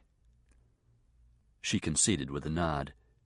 "He said they're struggling financially to get Jenny's house open and operative." "Places like that are always begging for donations. How come you're not eating?" he asked, motioning down at her plate. "I'm not very hungry." "Your appetite was spoiled by all this talk of starving little girls. My wife, the soft touch." He reached across the table and stroked her hand. "If it'll make you feel better, I'll have my secretary send Father Gregory a check tomorrow." "That's not good enough," she said, sliding her hand from beneath his. "I want to become directly involved." "You don't have time to become involved." Believing that he'd put an end to it, he went back to his steak. But Remy couldn't let the matter drop. This was more than just a need for a hobby. It was a spiritual matter. The priest had said, maybe if you did something to benefit children. Jenny's house had been a direct answer to her prayers. She'd asked for an opportunity to atone, and it had come in the form of Father Gregory's telephone call this morning. If this was what God wanted her to do, not even Pinky Duval could deter her. Keeping her voice casual, she said, I have a few hours a week that aren't committed to anything else. I think it would be good for her, Pinky, Flora chimed in. She's been so despondent lately. I have not, Remy said. You've noticed, too. Pinky ignored Remy's protest and addressed Flora. She nodded, her black curls bouncing. For months she's been a real drag. Thank you. Well, you have, Remy. It must be true if both I and my favorite brother-in-law noticed. She batted her eyelashes at him. May I please have some wine? No, you may not, Remy said, answering for him. Geez, no public school, no boys, no wine. I might just as well live on Mars. Sister Beatrice would have a fit if we returned you to the convent tipsy.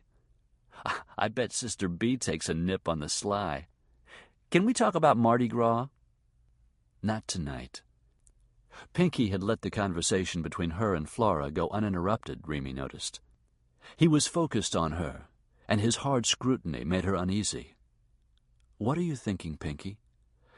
I'm thinking how much I hate the idea of my wife rubbing elbows with riffraff. I don't even know what Father Gregory plans to propose, she argued.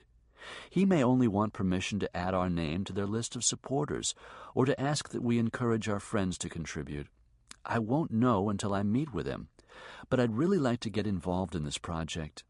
At the very least, I'd like to personally present our check. Where is this new facility? He didn't say specifically. Where did he propose the meeting take place? He said I could pick the place. His index finger impatiently tapped against his wineglass. Why is this so important to you, Remy? How she answered was critical. For Pinky to agree, he must hear something he liked. It's important to me because little Jenny didn't have a Pinky Duval appear in her life in time to save her. She wasn't as fortunate as Flora and I. That gives me goosebumps, Flora said. Pinky relaxed and signaled Roman to refill his wineglass. All right, Remy. You may have your meeting here in the house during the day. Thank you, Pinky. Cool, said Flora. Father Gregory hung up the pay telephone and turned to Burke. Their house tomorrow afternoon. During their previous conversation, Father Gregory had given Mrs. Duval the number of a telephone in the men's room of one of her husband's own strip joints. The sound of bass instruments vibrated through the paper-thin walls. Their house? Burke repeated, rubbing the back of his neck. I was expecting to meet in a public place. Well, no such luck, Gregory said. So it's no go, right? You have to ditch the plan? Upon reflection, Burke said, Actually, this might work out better. What time did you set the meeting? Didn't you hear what I said, Basil? Yes, you said their house tomorrow, and I asked you what time. This is never going to work. It'll work. If you keep your cool and do everything I tell you to, it'll work. Maybe you think you know me, Basil, but you don't. Basically, I'm a coward. When it comes to choices, I always think of myself first. Good. That's good. Think of yourself. If you leave me in the lurch or choke up and blow the sting, think of yourself in jail for a very long time. Gregory moaned forlornly. Even if something goes wrong that's not my fault, you'll probably blame me. No, I won't. I promise, Burke told him, meaning it. No matter how this goes down, you'll walk away free and clear. Free and clear? From Pinky Duval? Gregory snorted scornfully. I nearly shit bricks just calling his house on the telephone. I remember my folks talking about him around the dinner table when I was still in grade school. He's a freaking legend, one of the most powerful men in this town, if not the most powerful. I know all about him. So then you know he's a damn scary character. It's rumored that he's had people killed if they crossed him. It's more than rumor. Gregory's jaw dropped open with incredulity. Yet you expect me to walk into his house impersonating a priest, meet his wife face to face, and take money from her? Unless you want to go to jail and become the sweetheart of a guy everybody calls Bull. You've used up that marker. I went to the cathedral with you and acted out my scene. Brilliantly, I might add. That squared us. I never said that, Burke countered blandly. I said that if you agreed to play Father Gregory, I'd let you off the hook. I assumed I only had to pose as Father Gregory that one time. Well, you assumed wrong. What time tomorrow? You're crazy as hell, Basil. Probably. Gregory had him there. This plan of his was crazy. Dramatic, yes. Effective, assuredly. Crazy, definitely. Since hearing Mrs. Duval's confession, he'd thought the plan through from every angle. There was always a damn good chance that something would go awry, but he was taking every precaution against failure. He'd vacated his apartment and, using a false name, had moved into another place that was equally as disreputable. He'd ditched the Toyota for an older model. When in the new car, he kept an eye on his rearview mirror. On foot, he checked frequently to see if Bardo or someone of his ilk was tailing him. He was fairly certain no one was. Had Duval called off his dogs? After Burke declined his job offer, Duval might have dismissed him as insignificant. Maybe he was too cocksure of himself to fear retribution from a bummed-out, broke, besmirched ex-cop like Burke Basil.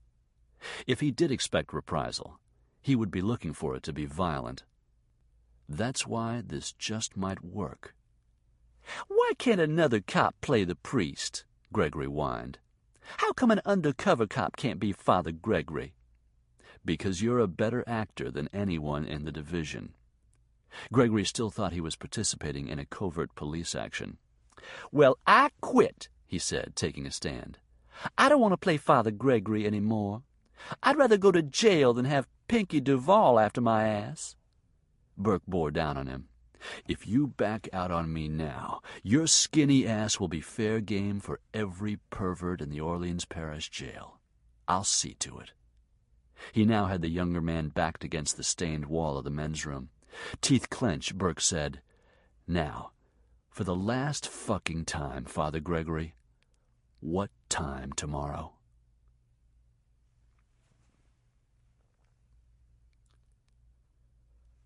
What a pleasure it is to meet you, Mrs. Duval. Gregory James smiled disarmingly as he shook hands with their hostess. Thank you for agreeing to see us. She glanced beyond him to the second priest. This is Father Kevin, Gregory stammered, my colleague and co-founder of Jenny's house.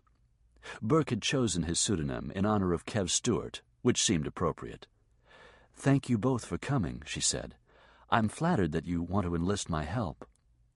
The solarium into which the butler had shown them overlooked the rear lawn and afforded a clear view of the gazebo. Looking at it, Burke remarked, "You have a beautiful estate, Mrs. Duval." He wasn't worried about her recognizing his voice.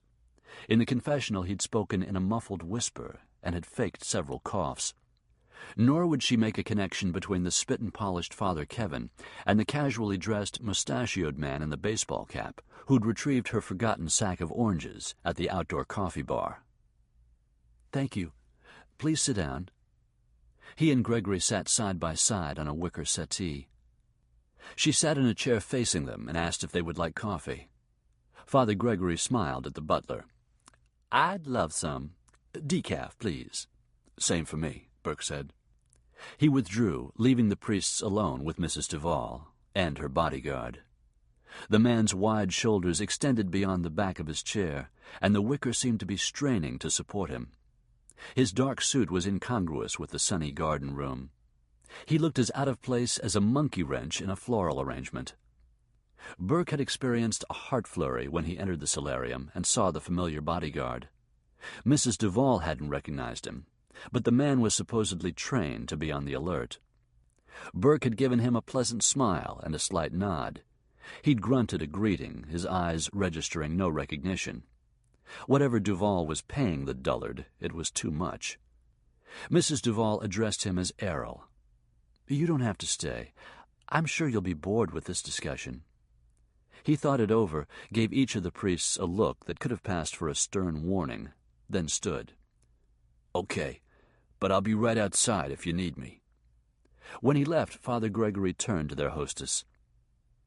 "Is he always like that, or is he sometimes dour?" She laughed spontaneously.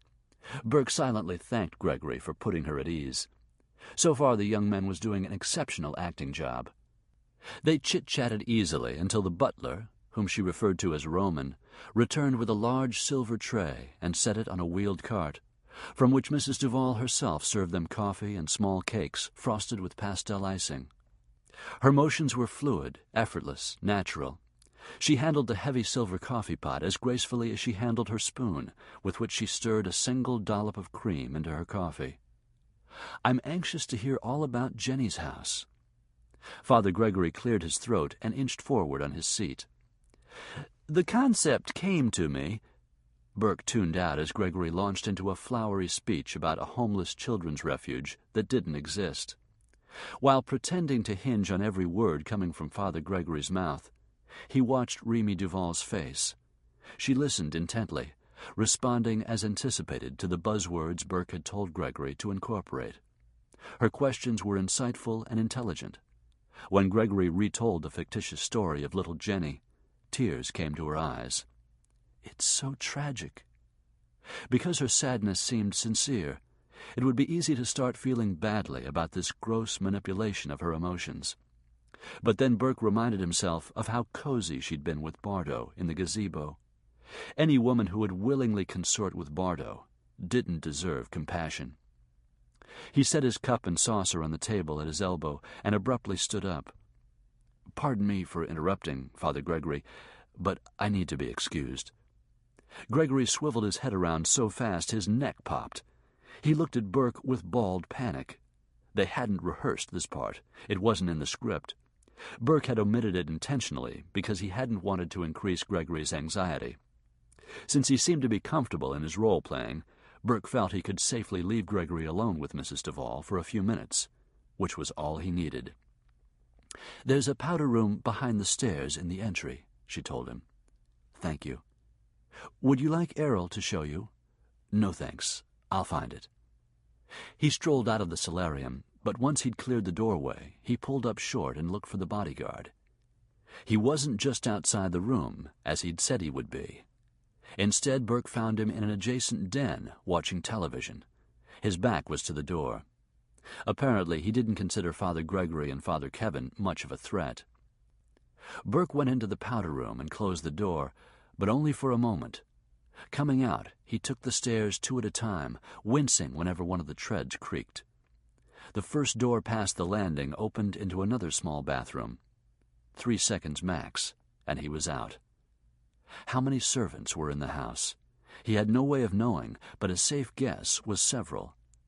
At any moment he might bump into a militant housekeeper, demanding to know what the holy hell the Holy Father was doing snooping around Mr. Duval's house. She would raise a ruckus, which would summon Errol, who would restrain him until Pinky arrived. By this time tomorrow, his body would be a buffet for carnivorous fish grazing on the bottom of the Gulf. He opened the second door along the hallway and found what he was looking for. A grand bedroom with separate baths on either side, and a wide balcony overlooking the front lawn. Burke knew nothing about antiques, but each piece of furniture in the room looked like the genuine article. Drug money would go a long way at highbrow auctions. One of the pieces, a cheval glass in the corner that stood at least 12 feet tall, reflected a man wearing unnecessary eyeglasses and the trappings of a priest. "You're way over the edge on this one, Basil," he muttered. He peered into what was obviously Pinky's dressing room, but the maid had been there since the master of the house left that morning. Everything was in order. Nothing was lying out. In the bedroom, the nightstands were easily distinguishable. Pinky slept on the left side. On his nightstand were a pair of reading glasses, a copy of Newsweek, and a cordless telephone. Burke checked it for a number, but the plastic sleeve that held the label provided by the telephone company was empty. Probably an ultra-private, unlisted number. He opened the drawer, hoping to discover a personal telephone directory, a journal, a bank book. But Pinky was too smart to have anything in his nightstand drawer except a bottle of Maalox, a leaky ballpoint pen, another pair of glasses, and a notepad on which nothing was written. On Mrs. Duval's nightstand was a rosary, a bowl of potpourri, and a crystal carafe of water with the small inverted glass capping it.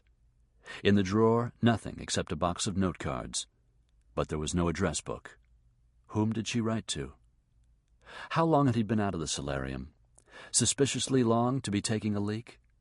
What if during a commercial Errol poked his head into the solarium and, seeing only one priest, asked where the other one was?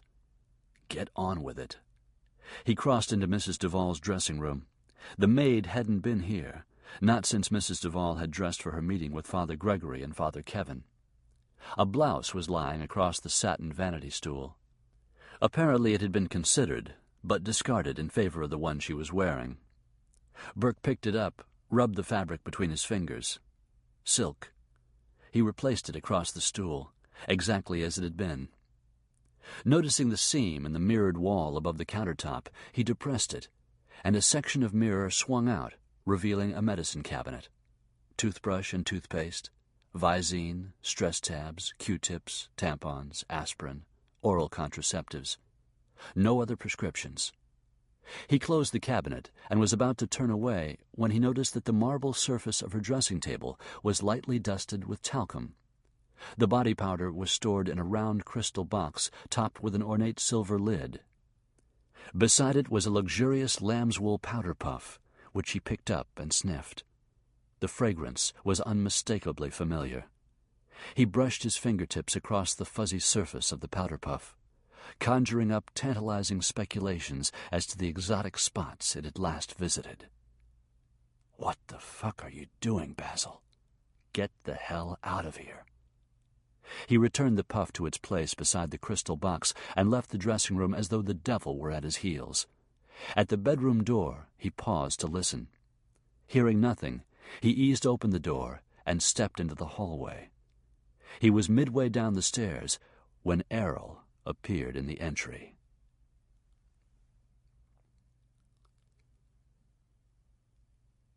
Chapter 16. Errol, apparently on his way to use the bathroom, stopped dead in his tracks when he saw Father Kevin loping down the stairs. Burke smiled disarmingly. "If you're going to the can, you might need this." He tossed the bodyguard a roll of toilet tissue. Errol, still confused, fumbled it before catching it against his chest. "The powder room was out of paper, so I had to use the one at the top of the stairs." Errol pushed open the door to the powder room and looked at the toilet tissue spool, from which Burke had removed the roll before going upstairs. He had carried it right back down again, but it appeared that he'd brought it from the other bathroom. "I thought, long as I was up there, I'd replace the roll down here. Never know when someone might need it." He grinned, man to man. "Of course, it depends on what you have to do." "Yeah," Errol said with uncertainty. "Thanks."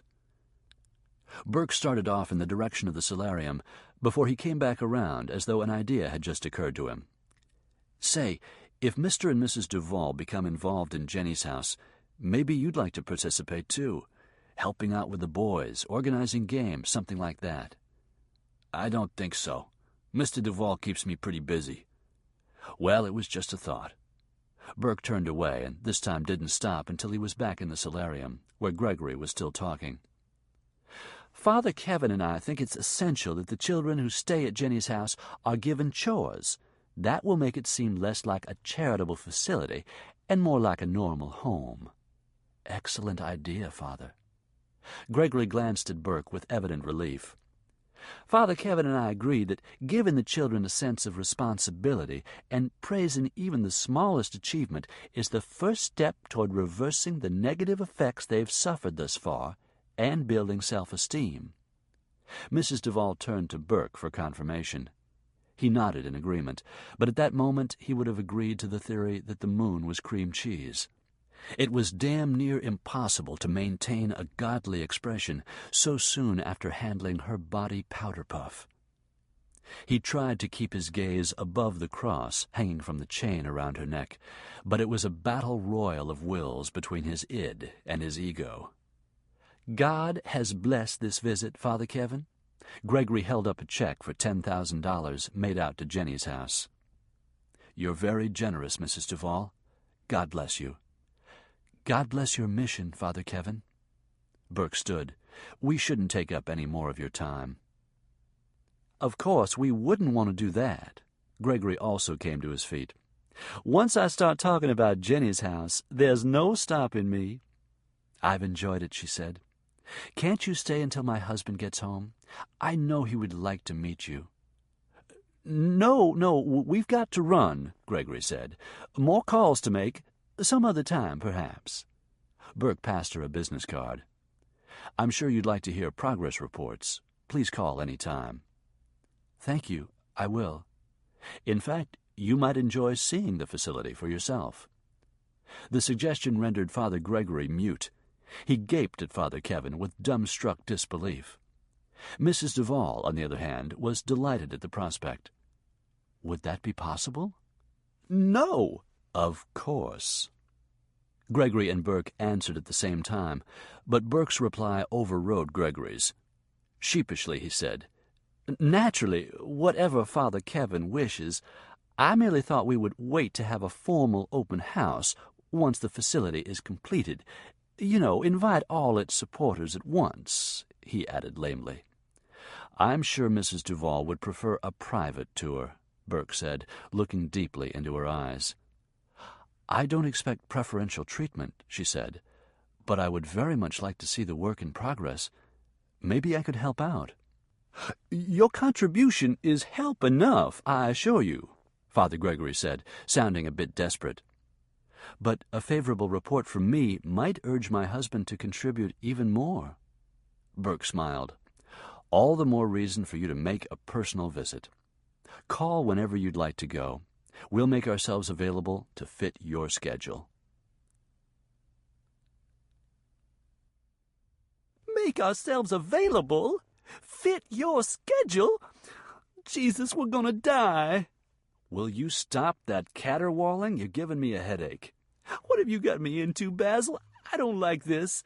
I agreed to do you a favor, and I came through, didn't I? Not once, but twice. But this is it. Fini. Applause, applause, curtain down, lights out, and everybody goes home. No encore. I've performed my last scene with you. You keep changing the dialogue. Where did you go when you left the room?" "To pee." "Oh, sure you did. I think you went snooping is what I think." That's one of your main problems, Gregory. You think too much. You'd do better to simply go with the flow. If I go with the flow, I'm liable to wind up floating face down in the mighty Mississippi. My life is hardly studded with accomplishments, but I'm not ready to die. Consider me out, as of now." The argument continued all the way to Gregory's townhouse. Burke leaned across the other man and opened the passenger door. "Go in, put your feet up, have a glass or two of wine, and calm down. I'll be in touch." "I'm out. O-U-T. They don't serve Pinot Noir with dinner in prison, Gregory. You can't keep threatening me with jail. You've got nothing on me." Maybe not today, but give it a week or two. I'll stay on you like a duck on a June bug. Sooner or later, you'll act on those impulses that, by your own admission, you can't control. My shrink and I are making progress. No, he's making money off what he knows is a hopeless case. You're a psycho sugar tit, and he's latched on. Gregory slumped in his seat. "You're a bastard, Basil." "We've established that." "You're stronger-willed than I am. I can't win with you. Everybody picks on me." Burke reached across the car, grabbed Gregory by the hair, and turned his head toward him.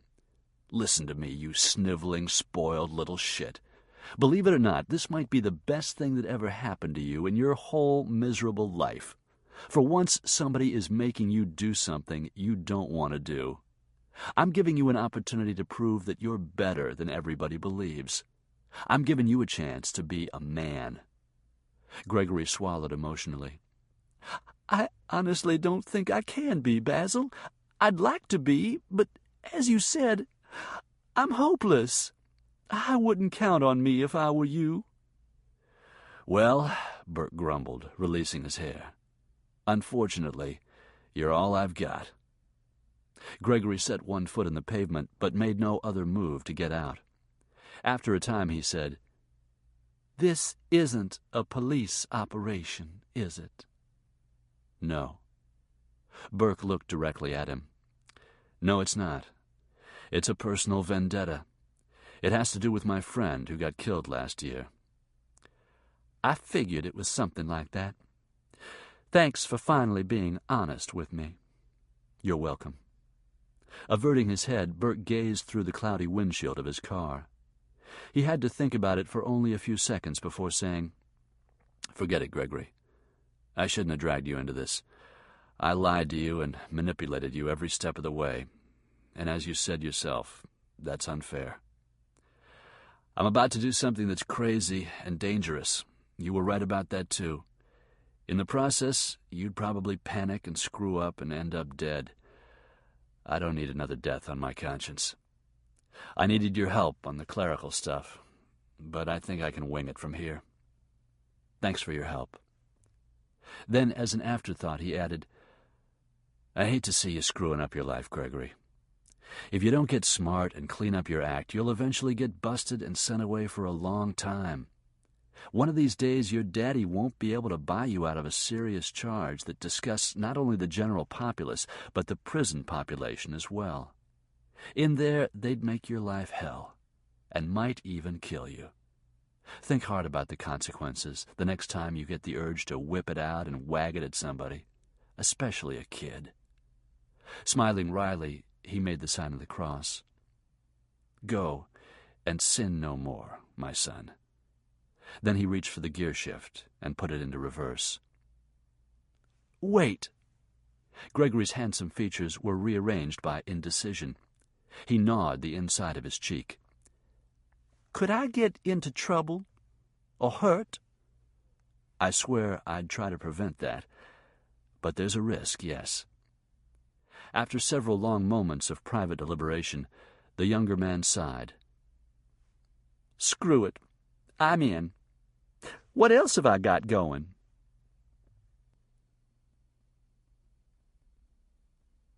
Chapter 17. "What do you mean he's disappeared?" Bardo shrugged. "Just what I said, Pinky. Nobody's seen him around.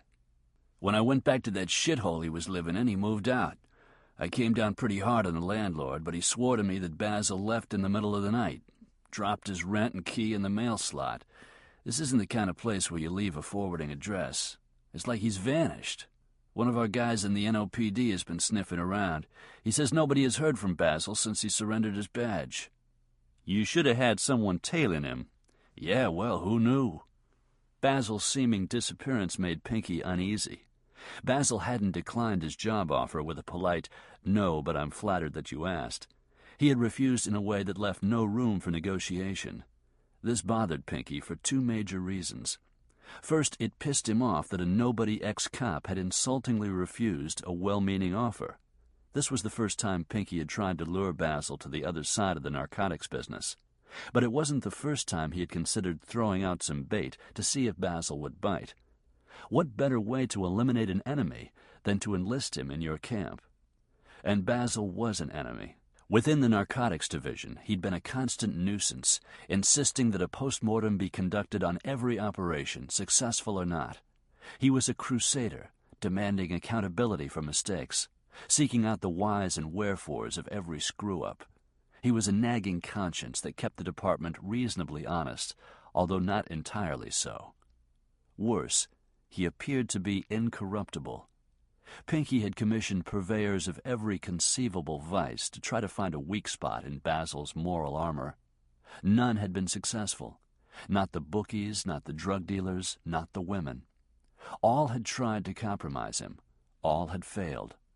So for years Basil had plagued Pinky Duval's operation. He was a self-appointed general in the war against drugs, and he had the ability to rally the troops. When Kev Stewart was killed, the conflict had turned personal. Basil was still bitter over that, and despite the Bardo verdict, was not going to let the matter drop. He wasn't going to rest until he had avenged Stewart's death. Quitting the NOPD had been a smokescreen. Which brought Pinky to the second reason he had hoped Basil would sign on with him. He could keep a closer watch on him if he were an employee. As long as Basil was with the police department, his activities were easily monitored. Now he had vanished, and no one seemed to know his whereabouts or his intentions. Pinky didn't like it. A man didn't ascend to the powerful position Pinky held without cultivating a legion of enemies along the way. He couldn't begin to count the threats, real and implied, that he'd received over the years. He paid dearly for protection against people with grudges. He felt secure. Even so, he was smart enough to know that for all the precautions he took, he couldn't be 100% protected, 24 hours a day. No one, not even a head of state, was invulnerable. Burke Basil was out there, a loose cannon with a short fuse, harboring a lot of hatred for Pinky Duval. He'd be a fool not to be a little edgy about that.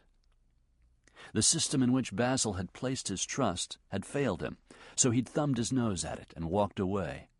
His actions were no longer governed by the rules and regulations of law enforcement, which made him doubly dangerous. Of course, Basil couldn't harm him without tarnishing himself, but that was small comfort. Just how crazy was the man? How far was he willing to go to get his revenge? What did he have to lose? Not a career, not a wife and family. Nothing in the way of material possessions.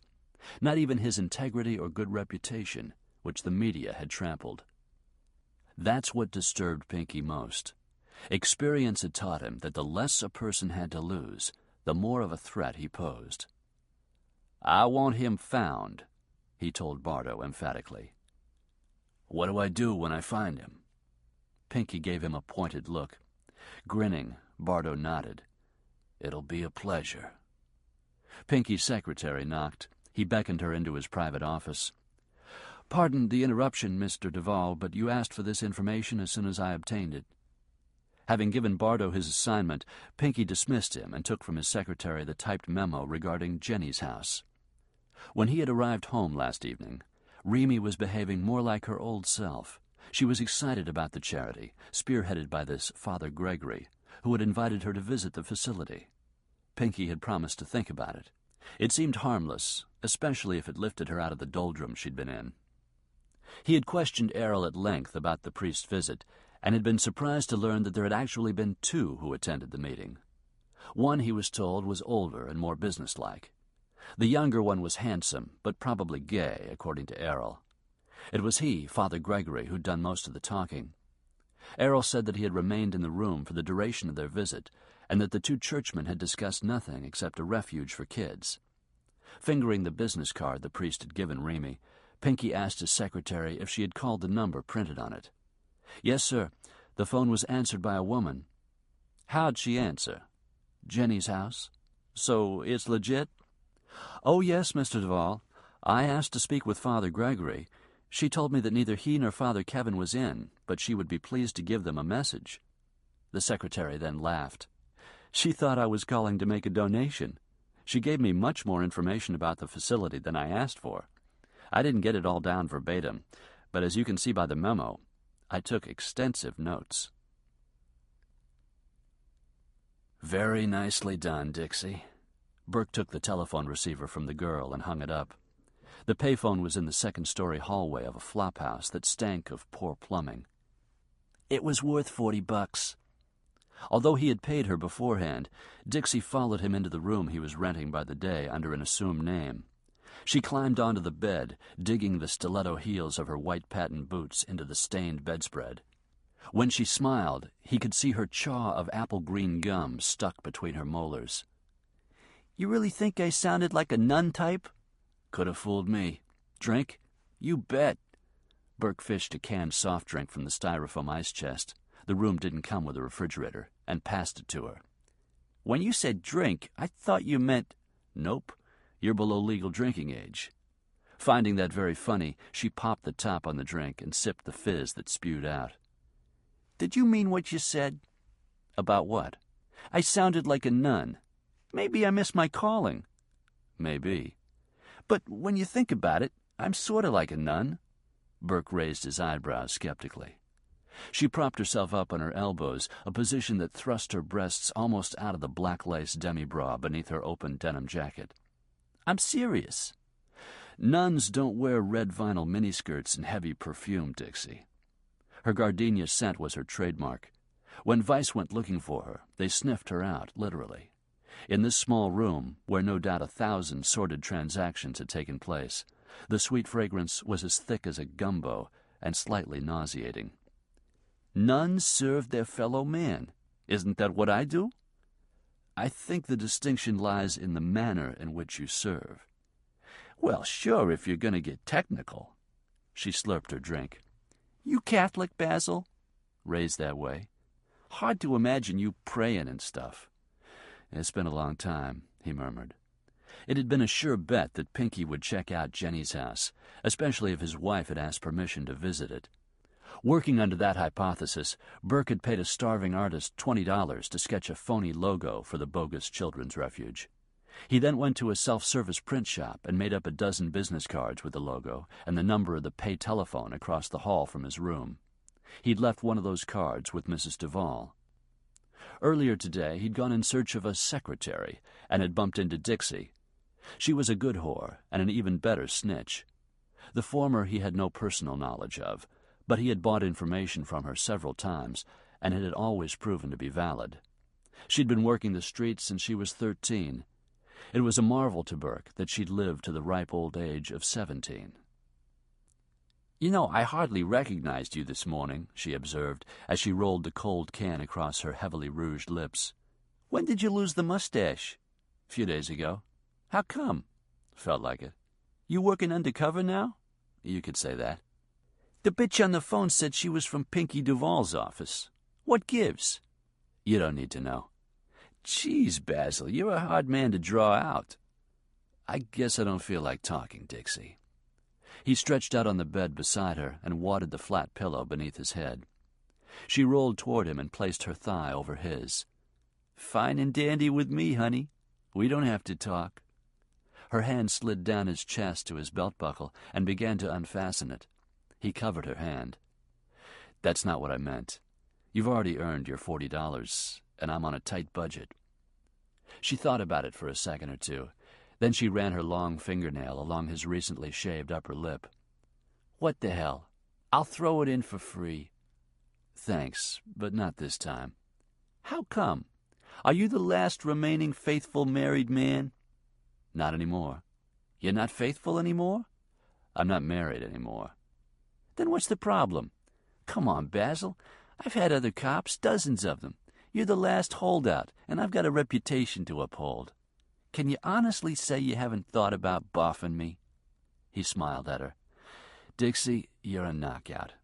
I'm sure boffing you is one of life's greatest pleasures. But I could have a daughter your age. What's age got to do with it? Right now, everything. I'm tired and need some sleep. It's the middle of the day. I was up late last night. All the more reason for you to relax and enjoy. I'll do the work. Her hand wandered back to his belt buckle. Again he stopped her. Not this time. She expelled a green apple-scented breath of disappointment. Okay, she said grudgingly. But could I just lie here with you for a while and rest? His glance moved from the rosy pout of her lips to the breasts spilling from the lace brassiere cups. I don't think I'd get much rest. She grinned impishly. So I do turn you on. Scram, Dixie. Let me take a nap in peace. He gave her an affectionate push, and she scooted off the bed. Oh, well, I gave it my best shot. At the door she stood with one hand on her hip, the other on the doorknob. If you're screwing around with Pinky Duval, you're asking for trouble. I know. Good guys like you are few and far between, Basil. Take care of yourself, okay? You too, Dixie. Just as she opened the door, the payphone in the hallway rang. Basil came off the bed like a rocket. "Answer it," he told Dixie, pushing across the hallway ahead of him. Same as before. The prostitute sounded like a trained secretary when she picked up the telephone on the third ring. "Good afternoon, Jenny's house." She listened, then said, "Hold on, please." Covering the mouthpiece, she whispered, "She wants to speak to Father Gregory." "She? The same woman as before?" "No, I don't think so." "Tell her that Father Gregory is out. Ask if she wishes to speak to Father Kevin. And that would be me." Dixie eyed him suspiciously, but she relayed the message. After a moment, she handed the receiver to Burke. "You're on, Padre." "Hello, this is Father Kevin." "Hello, Father, it's Remy Duval." His eyes closed momentarily. So far, it was working. "Oh, yes, hello. How are you, Mrs. Duval?" "Fine, thanks. Is the invitation to tour Jenny's house still open?" "Certainly. When are you available?" "The day after tomorrow? After lunch?" Day after tomorrow, after lunch, barely 48 hours. Could he make all the arrangements by then? "That would be fine," he heard himself say. 3 o'clock? "Perfect. What's the address?" Actually, Mrs. Duval, it's rather hard to find. Instead of giving you directions, it would be much simpler if Father Gregory and I picked you up and took you there." "Oh, I don't know." Sensing her hesitation, he said, "Your contribution was a direct answer to our prayers. We used your check to purchase a much-needed van. We'd like to show it off." Dixie was giving her chewing gum a vigorous workout and watching him with amused wonder. "I'm so pleased you were able to put our donation to good use," Remy Duval said. "So, shall we pick you up?" "Well, I suppose that would be all right." Then, more definitely, "Yes, pick us up here." "Us?" "My, Errol. He'll be coming along." "Fine. Then I'll see you the day after tomorrow at 3. He agreed to the day and time and hung up, but kept his hands around the receiver. He was standing still, staring vacantly into near space, but his mind was racing. After a moment he realized that Dixie was still there, leaning against the wall with her arms folded, observing him shrewdly. "What's with you, Basil?" "What do you mean?" "You look like a boy who just got a date with the prom queen, excited and scared at the same time." "Hardly a date, Dix," he said absently. Then, shaking himself out of his daze, he thanked her again for her help. "I couldn't have done it without you." "What did you do?" "Never mind." Impulsively, he began patting down his pockets in search of something to write on. "Listen, I'm going to give you an address, and I want you to keep it. If you ever need a safe place, go there." He found an old convenience store receipt in his pants pocket and scribbled down the address. Dixie barely glanced at it before tucking it into one of the pockets of her jacket. "Safe place? Nothing's going to happen to me." "Don't be stupid. Girls like you have a short lifespan." He tapped the pocket where she'd placed the slip of paper. "Don't forget."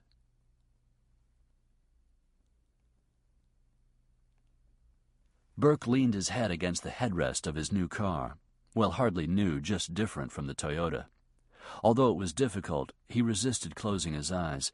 If he did, exhaustion might claim him, and he would fall asleep and miss something. He hoped that after all the trouble he'd gone to placing it, the damn bug would work. Duval probably had the house swept daily for listening devices, and while he wouldn't have known it was Burke Basil who'd placed the tiny wireless microphone beneath his nightstand, the 2 visiting priests would be among the suspects. Since state-of-the-art equipment was costly, and Burke's budget wouldn't stretch that far, he'd called in a favor from a cop who worked the evidence room. A few years back, his son had got mixed up with a bad crowd.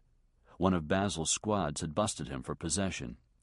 With the cop's blessing, Basil had come down on the kid pretty hard, scared him into a more receptive frame of mind, and turned him around. The family still felt indebted.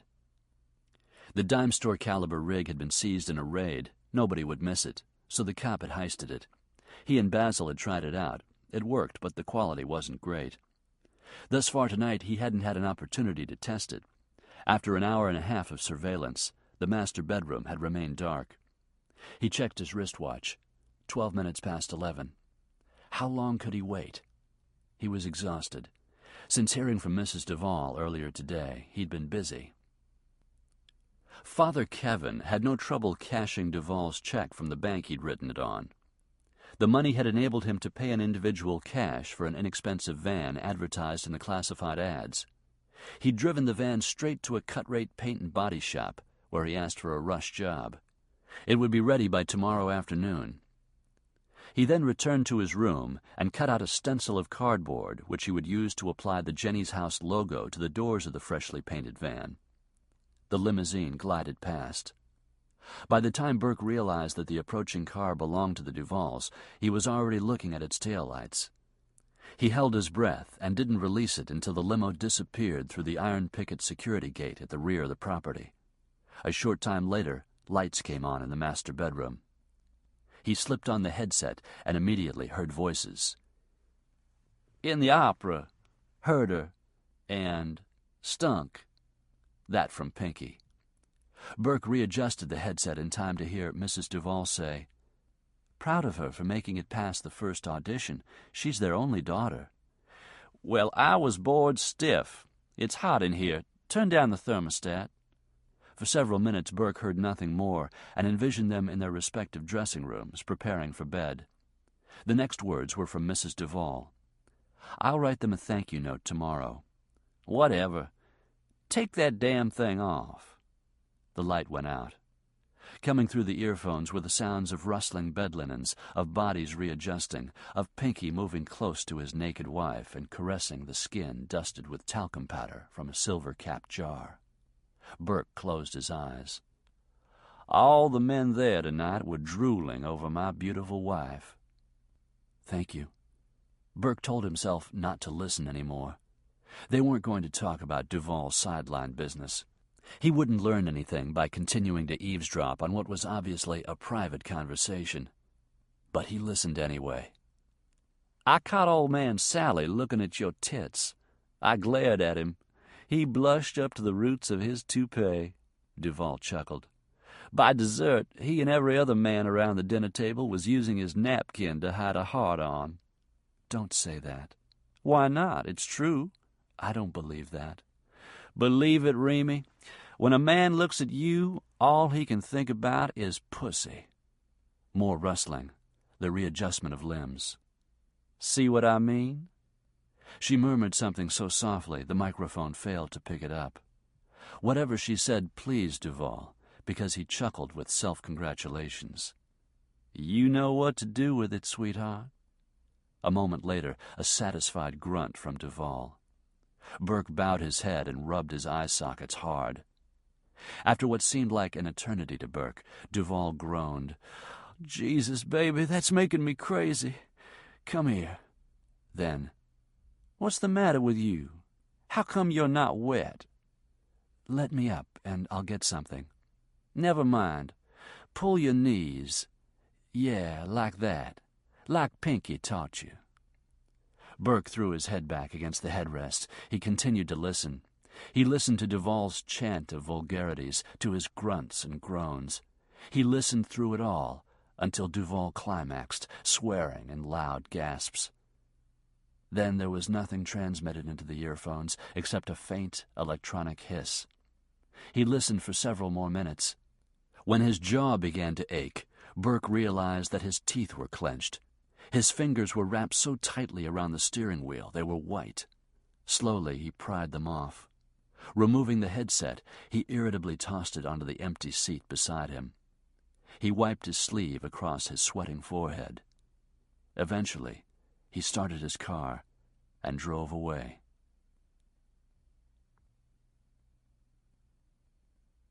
Chapter 18.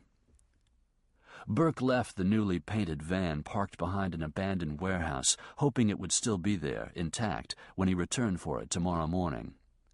Before rounding the corner, he glanced back at the vehicle and was pleased with his stencil. From this distance, the Jenny's House logo was barely legible. It looked like an amateur job, which was what he'd wanted.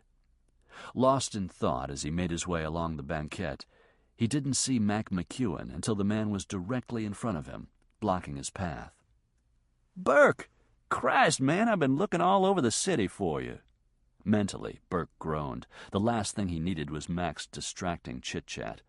But he attempted a smile and pretended to be glad to see him. "Hey, Mac, how you doing?" "I almost didn't recognize you. What's with your hair? Where's your mustache?"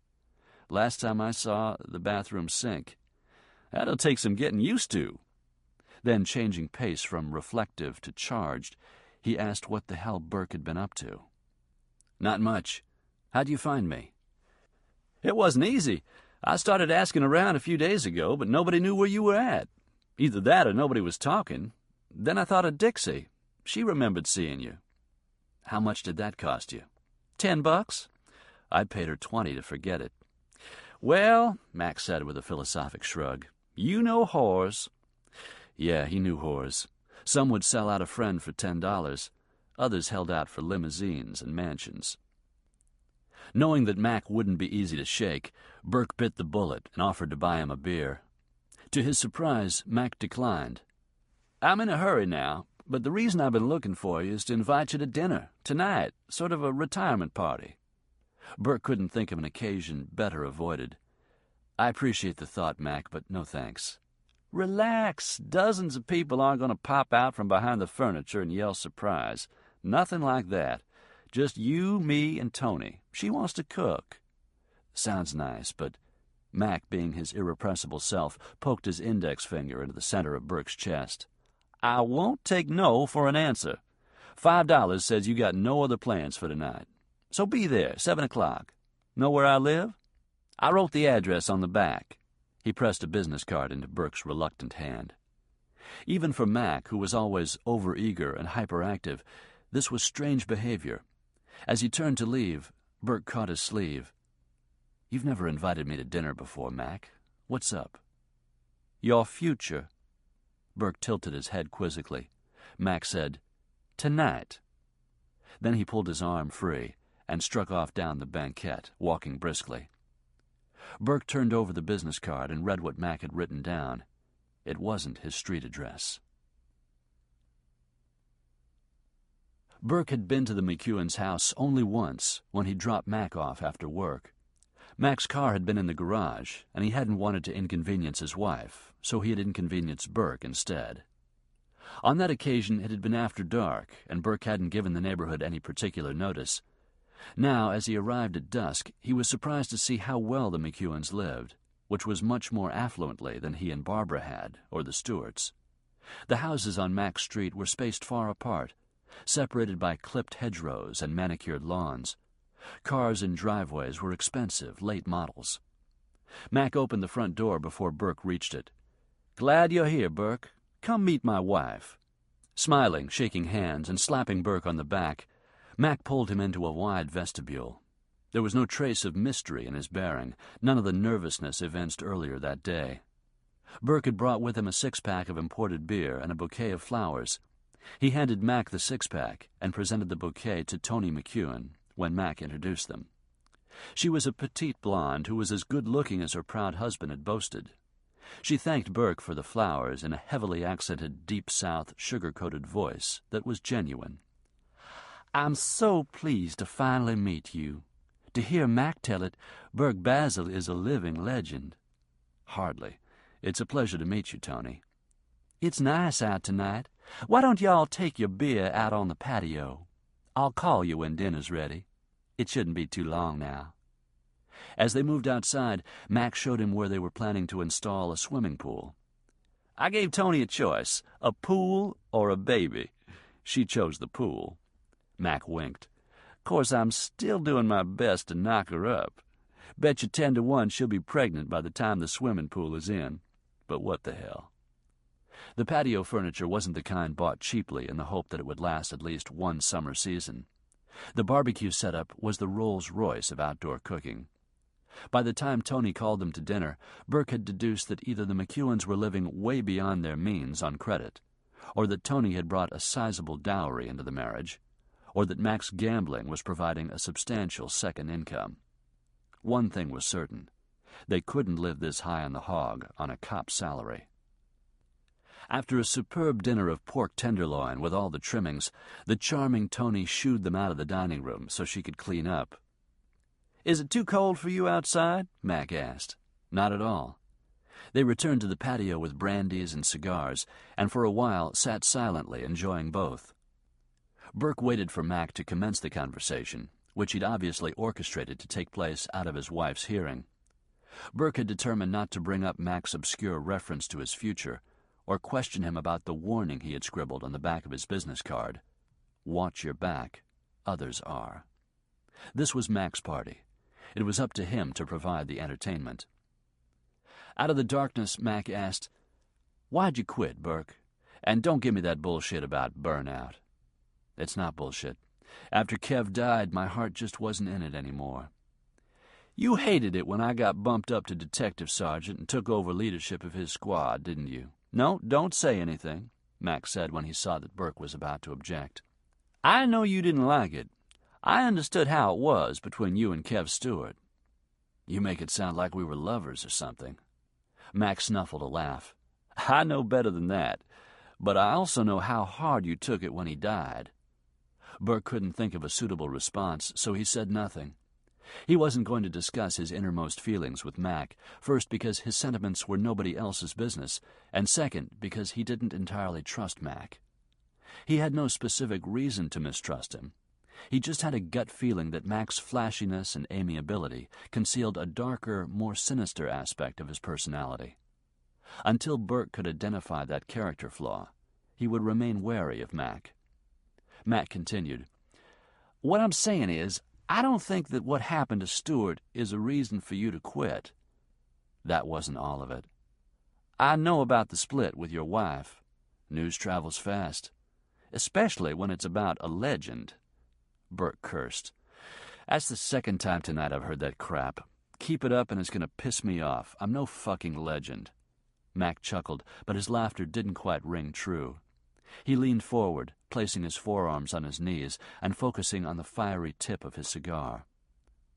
"Was Kev the one, Burke?" "The one what?" Mac lifted his gaze and gave him a direct look. "The leak in our division." If Mac had offered him the alluring Tony for a night of amorous frolic, he couldn't have been more stunned. Then his shock turned to anger. "Is that what you think?" "I don't think it, no," Mac said. "It's just that people talk." "What people?" "You know," he said, lifting his shoulders. "People within the division. And IA has been asking questions, too." Internal Affairs was asking questions? Did that mean that the probe he had campaigned for had finally come about? He'd raised the hackles of everybody from Doug Patu right on up to the commissioner by insisting that a covert investigation be conducted within the department until the mole was exposed and eliminated. What an irony it would be if they suspected Kev. "Some guys, not me," Mac clarified quickly, "but some guys have speculated that maybe you discovered Kev's treachery, and when the opportunity presented itself, you popped him and dropped him. Is that the way it went down?" "No," Burke said tersely. "Or—" When the other man stalled, Burke pressed him. "Come on, Mac. What else are they speculating?" "That it was you." Burke showed none of what he was feeling, but Mac must have felt the heat emanating from him and feared an eruption of outrage, because he spoke now in a breathless rush. "Well, look at it from their standpoint, Basil. We pulled down a hell of a raid the other night." "I read about it. Congratulations." "So it looks mighty suspicious that things start turning around in the division's favor the minute I got out?" "It would look a hell of a lot better if you'd come back." "Not a chance."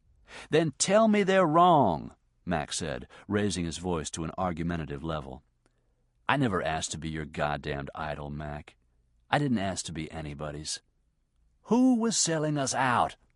"I don't know, and I don't care," Burke lied. "You may not know, but you care. You care a hell of a lot. I'd stake Tony's ass on that, and I'm very attached to her ass." "With good reason." He tried to smile, but it didn't quite work, and Mac continued to glare at him, demanding an explanation. "Okay, Mac, I care. I care because the son of a bitch got Kev killed. But the harder I tried to root him out, the more unpopular I became around the NOPD. After the business with Satchel and Ray Hahn turning up dead, I reached a saturation point of disgust, thought, screw this, and got out. I've breathed easier ever since and haven't regretted my decision. Mac thoughtfully puffed his cigar. That's your official line. Give it to me unofficially. Unofficially? When I find out who was working both sides, I'm going to kill him. Burke and the younger officer exchanged a long stare. After a moment, some of the tension went out of Mac's broad shoulders. It makes me feel better to hear you admit it. How can I help? No. Burke adamantly shook his head. Kev was my key man and my friend, and he died by my gun. It's my problem. Okay, I understand where you're coming from, but I don't think you can do it on your own, and it'll be much harder to do from the outside. Come back to the department and work it from the inside. Can't do that. The time to resign is when everything is going right, Mac argued, not when everything's in the shit can. Your friend dies bloody, your marriage collapses, you're under a lot of pressure within the division. Everybody knows you're bummed out. So if something happens to one of the guys in narcotics and vice, who are they going to suspect first? Mac's argument had merit, but Basil said, That's a chance I'll have to take. He narrowed his eyes against the smoke rising from his cigar. Did Patu put you up to giving me this lecture? No, but if he was here, he'd be telling you the same thing. He already has told me the same thing. Just today, in fact. Burke had had his first appointment with a divorce lawyer early that morning. Barbara hadn't wasted any time in filing, and that was fine with him. It just irked him that he was out the expense of an attorney, when he'd already told her she could have her football coach, her divorce, and anything else she wanted. Patu called Barbara and got the name of my lawyer. He left a message with him for me to call, he explained to Mac. And? He tried to talk me into coming back, just like you're doing. But you're both wasting your breath. I'm out, and I'll stay out. Okay, fine, Mac said irritably. But it's not just your reputation that needs protecting, Burke. It's also your hide. Ah, the warning on the back of your business card. I thought I'd walked into a detective TV show. Maybe I was a little melodramatic, but when you screw with Pinky Duval, you'd... Who said I was screwing with Duval? A lot of people have been asking about you lately. Where are you living? What are your plans? That kind of thing. Most are just curious or genuinely interested. But one of the guys who felt me out is associated with Wayne Bardo. Connect the dots, and you've got Duval.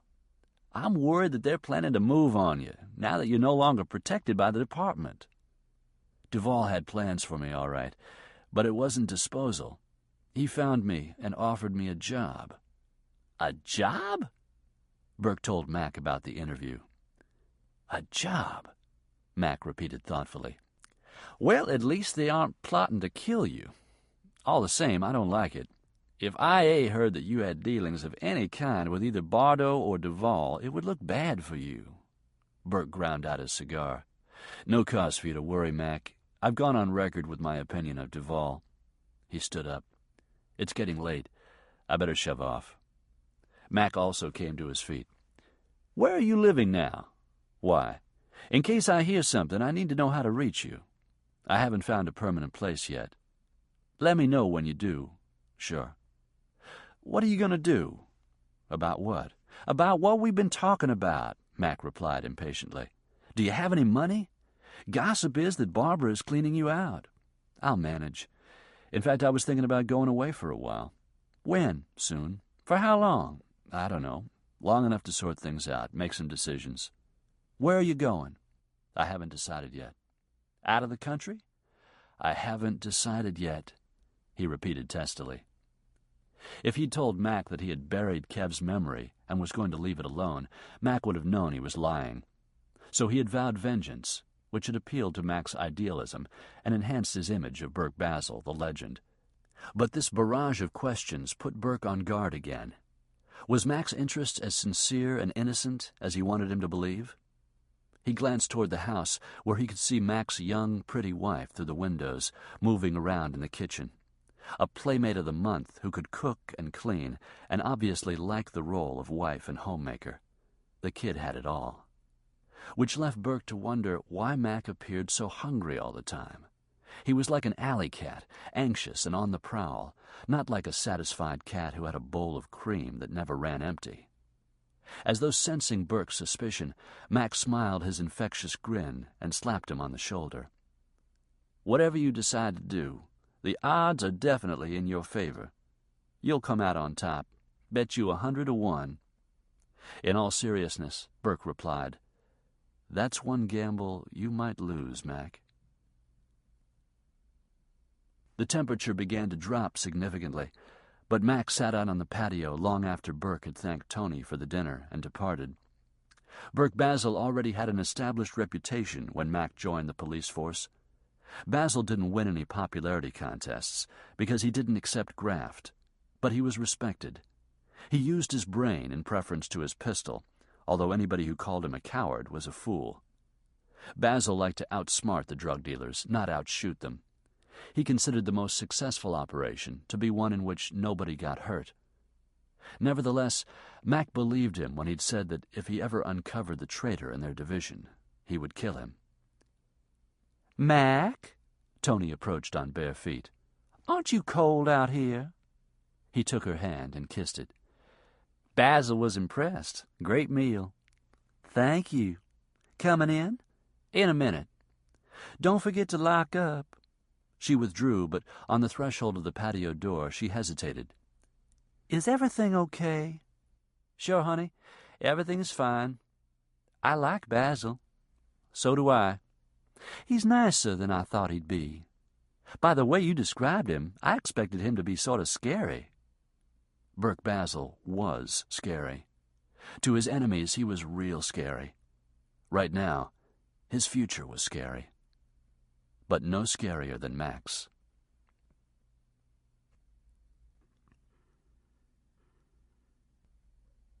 Chapter 19.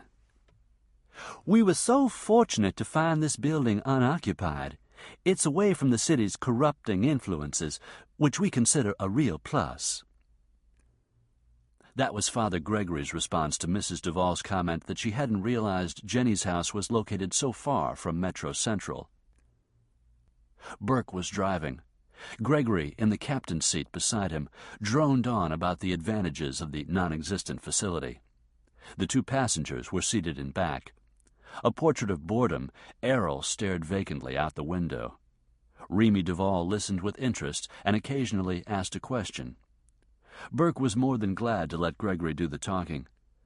While he wasn't much good at small talk, it seemed to be Gregory's special gift. Burke hadn't even got out of the van when they picked up Mrs. Duvall and her bodyguard. "I assume Duvall is at his office," he had said when he parked the van at the curb in front of the mansion. "But on the outside chance he's at home, Father Kevin needs to stay out of sight." Gregory, looking at peace with God and man, strolled up the front walkway. Errol answered the door and motioned him inside. Burke mentally listed all the reasons he should drive away, now. There were pressing arguments in favor of ending this thing before he committed a serious crime. But he dismissed them and focused instead on why he must do it. Peter and David Stewart. They were validation enough. Those two boys would grow up deprived of their dad, and Pinky Duvall was the one ultimately responsible. The front door opened and the three came out. Burke looked beyond Errol to the woman, who was smiling over something Gregory had said. The phrase, "like a lamb to slaughter," flitted through his mind. But by the time they reached the van, Burke had capped his conscience. When she'd signed on as Mrs. Pinky Duvall, she'd accepted the risks of being married to a criminal. Gregory's glib chatter continued mile after mile. He was playing his role well and seemed perfectly at ease. Of course, he wouldn't be this composed if he knew how the afternoon was going to end. Not wanting to make him nervous, Burke hadn't discussed the details with him. He assured him only that he wouldn't be harmed and that he wouldn't get into trouble. If all went according to Burke's plan, that promise would be kept. "Excuse me, Father Gregory," Remy Duvall said, interrupting his ceaseless discourse. "Father Kevin, is that smoke coming from beneath the hood?" Burke had wondered when someone else was going to notice what he'd been seeing for the last couple of miles. Father Gregory, who'd been facing the back seat, came around. "Smoke?" "Steam," Burke said tersely. "I checked everything out before I bought the van, but I must have overlooked a leaky radiator hose." "What are we going to do?" Father Gregory was rattled. A busted radiator hose wasn't in the script. Burke smiled at his cohort in as priestly a fashion as he could muster under the circumstances. "We'll make it to our destination." "How much farther is it?" Mrs. Duval asked. "Only a couple more miles." "I don't think it's going to make it." This from Errol, who hadn't spoken since leaving the Garden District. Burke could feel his breath on his neck as he leaned forward and peered over his shoulder to assess the situation. "If you keep driving it like this, you're going to burn up your engine." Gregory's composure slipped another notch. Father Kevin, maybe we should postpone this excursion, try again another day after the van's been repaired. We don't want to inconvenience Mrs. Duval." "Don't worry about inconveniencing me," she said. "I don't want irreparable damage done to your new van." "Bless you for being so selfless and understanding," Gregory said to her. Then to Burke, "Let's just turn around and go back into town." "It'll never make it back," Errol said. "Pull into that service station up ahead. You can get this heap fixed, and I'll call Roman to come pick up Mrs. Duval and me." Gregory said, "Father Kevin, it seems we have no choice." The crossroads was situated in a weed-choked delta of real estate formed by the convergence of two state roads. The filling station had 6 gas pumps and 2 garage bays. The attached cafe advertised cold beer, boudin sausage, and a variety of crawfish dishes. Flying above the buildings were the American flag, the Louisiana state flag, and the bars and stars of the Confederacy. Burke pulled the van to a stop and cut the engine. Steam was now billowing from beneath the hood. Hissing water and antifreeze from beneath the chassis splattered onto the pavement. "I'll see if a mechanic is on duty," he said as he got out. "Father Gregory, why don't you take Mrs. Duval into the cafe and get her something to drink?" "That's a very good idea." Gregory looked relieved to have another workable plan already in place. "I'll call Roman from the cafe," Errol said. "She doesn't go anywhere without me." They headed for the entrance to the cafe. Burke went in search of the auto mechanic. He found him inside the garage. Long, unwashed hair trailed from beneath a grimy dozer cap and lay on his bony shoulders like dirty hemp. He was wearing love beads and sandals with his greasy coveralls. When he saw Burke, his gaunt face registered astonishment. "When you was here yesterday, I didn't know you was a priest." Wonders never cease. Burke pressed a $50 bill into his hand. "How quickly can you tape up that leak?" The mechanic gestured to a roll of duct tape. "Soon as it cools down, I'll hop to. Sure you don't want me to replace the hose? Ain't nothing to it. Tape won't hold her for long." "Taping's fine. How long, 10 minutes?" He sucked on his stubby yellow teeth. "Iffy. It's mighty hot." Burke passed him a 20. "Wear gloves. The keys are in the van. When you're done, pull it up out front and leave the motor running." "Will do. Only I don't get it. How come you rigged your own radiator hose to bust?" "The Lord moves in mysterious ways." Burke went into the crowded cafe and wove his way through the tables to join the party of 3 already seated. "We ordered you coffee." "Thank you, Father Gregory." "Did you speak with a mechanic?" asked Mrs. Duval. Sending smiles around the table, he told them confidently that the van would be repaired shortly. A waitress served their coffees. While sipping his, Burke surveyed the room with affected casualness, but mounting concern. He had checked out the cafe yesterday afternoon when he had made arrangements with a mechanic, who had told him that puncturing the radiator hose before they set out would guarantee that they wouldn't get far before it started boiling dry. This place had been perfect for his plan. It was in a rural area, at least 4 miles from the nearest local police force or sheriff's office. He'd been here just after lunch. With the exception of 2 tired waitresses, a chain-smoking cashier watching a soap opera on a portable TV, and a handful of desultory diners, the place had been empty. Burke had figured that business might increase around dinner time when a few locals would come in. Otherwise, it was a quiet, slow, sleepy place that catered to the occasional motorist who grabbed a bite to eat while getting the car filled up. Unfortunately, He'd miscalculated. It was now apparent that the crossroads was a happy-hour watering hole for blue-collar workers who knocked off early and stopped here for a brew or two on their way home. The cafe was far more crowded than he'd planned on it being. Cajun music blared from the jukebox that hadn't even been playing when he was here yesterday. Every table and booth was occupied, as well as every stool at the counter. Another problem was the demographics of the clientele. With the exception of the two priests, the babe, and the bodyguard, they were testosterone-powered redneck regulars. The center of their attention was Pinky Duval's wife.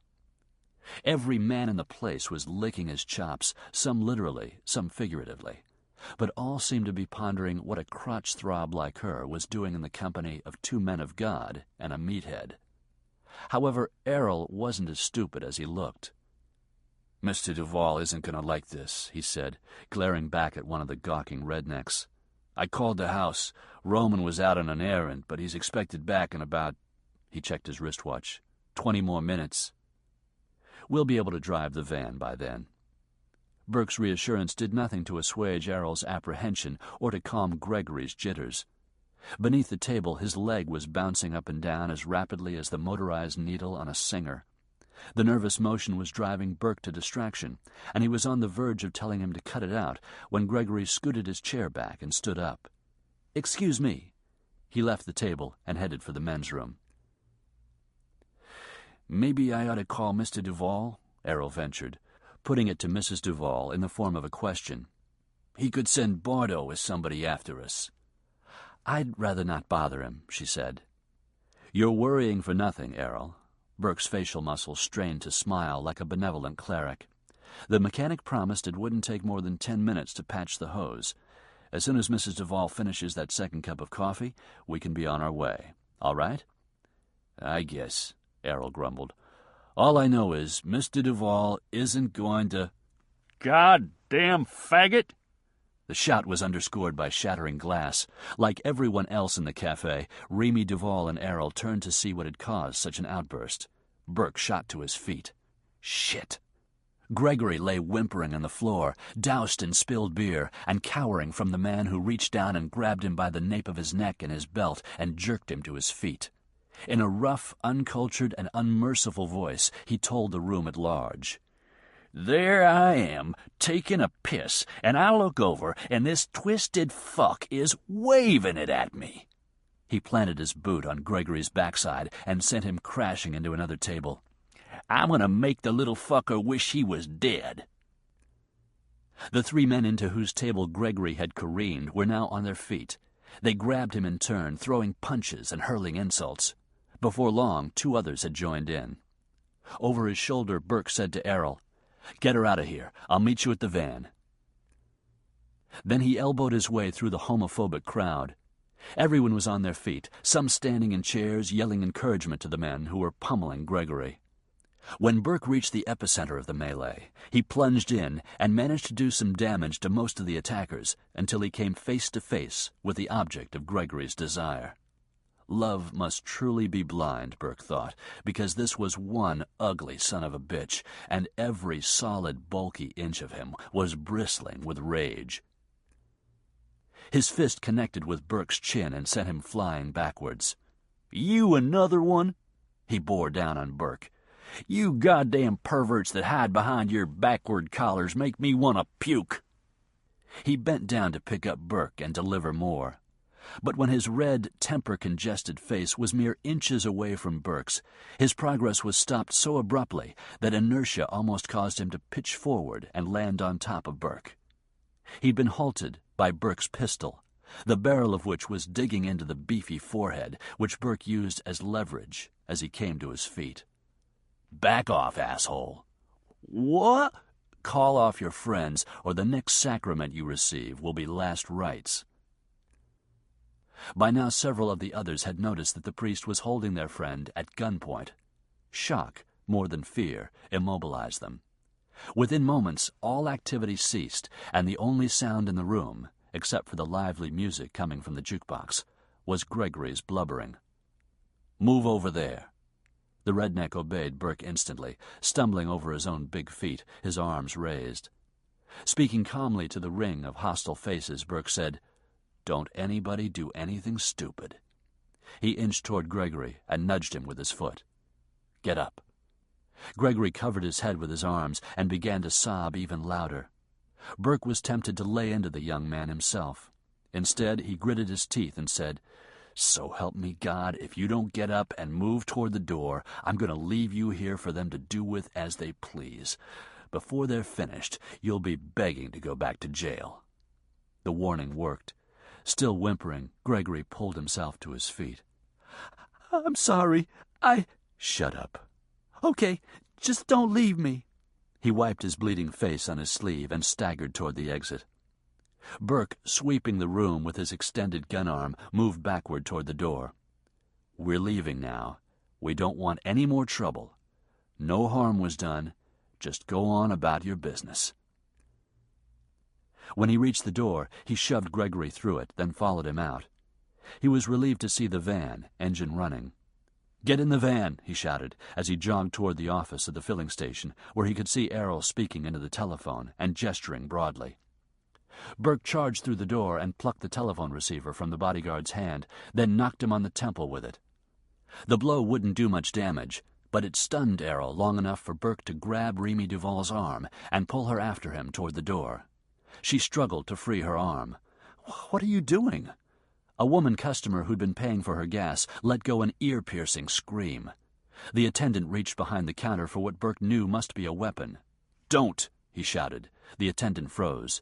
The aging hippie mechanic, standing in the open doorway that connected the office to the garage, was wiping his hand on a shop rag and saying repeatedly, "Far out." Burke backed out of the office. Pinky Duval's wife was fighting to get free. He wrapped his arm around her waist and hauled her backward toward the van. She dug in her heels and flailed her arms, but she was no match for him, although her high heels connected solidly with his shin several times and caused him to curse in pain. She raked her long fingernails over the back of his hand. "Stop it!" Tightening his grip around her midriff, he said close to her ear, "You can fight all you want, but it won't do any good. You're coming with me." "Why are you doing this? Let go of me." "Not a chance. My husband will kill you." "More than likely, but not today." He opened the driver's door of the van and boosted her up, then scrambled in behind her. As he pulled the door shut, he shifted into drive and stamped the accelerator to the floor. The tires laid rubber on the pavement as the van lurched forward. Burke took a hard right turn onto one of the state roads and directly into the path of an oncoming tanker. The rig missed the van by a hair. Gregory was screaming, praying, and cursing in noisy cycles. Burke shouted at him to shut up. "God damn it, what were you thinking? You could have gotten us all killed." "This is your fault, not mine," Gregory sobbed. "What are you doing with a gun? You didn't say anything about a gun." "You should be damn glad I had it so I could save your sorry ass. Although why I did, I don't know." Suddenly, Mrs. Duval, who was still sharing the driver's seat with Burke, raised the armrest and dove between the two captain's chairs. She lunged for the handle of the sliding panel door on the right side of the back seat. "Stop her!" Burke yelled. Gregory was in bad shape, but too afraid of Burke not to do as he was told. He plunged between the seats and threw himself on top of Remy, grabbing a handful of her hair. I'm sorry. His lips were already grotesquely swollen, and his nose was a bleeding, pulpy mess. "He's mean. I don't want to hurt you, but if I don't do what he says, I'm afraid he'll kill me." "I understand," she said with amazing composure. "Just please let go of my hair." Burke addressed her over his shoulder. "Nobody's going to hurt you if you cooperate, okay?" She gave him a terse nod, but he doubted her sincerity. "At this speed, you'd kill yourself," he said, warning her of the danger if she tried to leap from the van. "I understand." "Good. Gregory, let her go and get back in your seat. You," he said to her, "sit here between us on the floor." Gregory clambered back into his seat. Burke was tense until she was safely between the captain's chairs. "Who are you?" she asked. Her eyes were teary and wide with fear. Her face had been bleached of color. To further emphasize her paleness, there was a trickle of blood in the corner of her lips. Had she bitten them? Or had he accidentally hit her during their scuffle? Uncomfortable with the thought, Burke returned his eyes to the road. And it was a good thing he did, because in the rearview mirror he saw a pickup truck racing toward them. Damn it!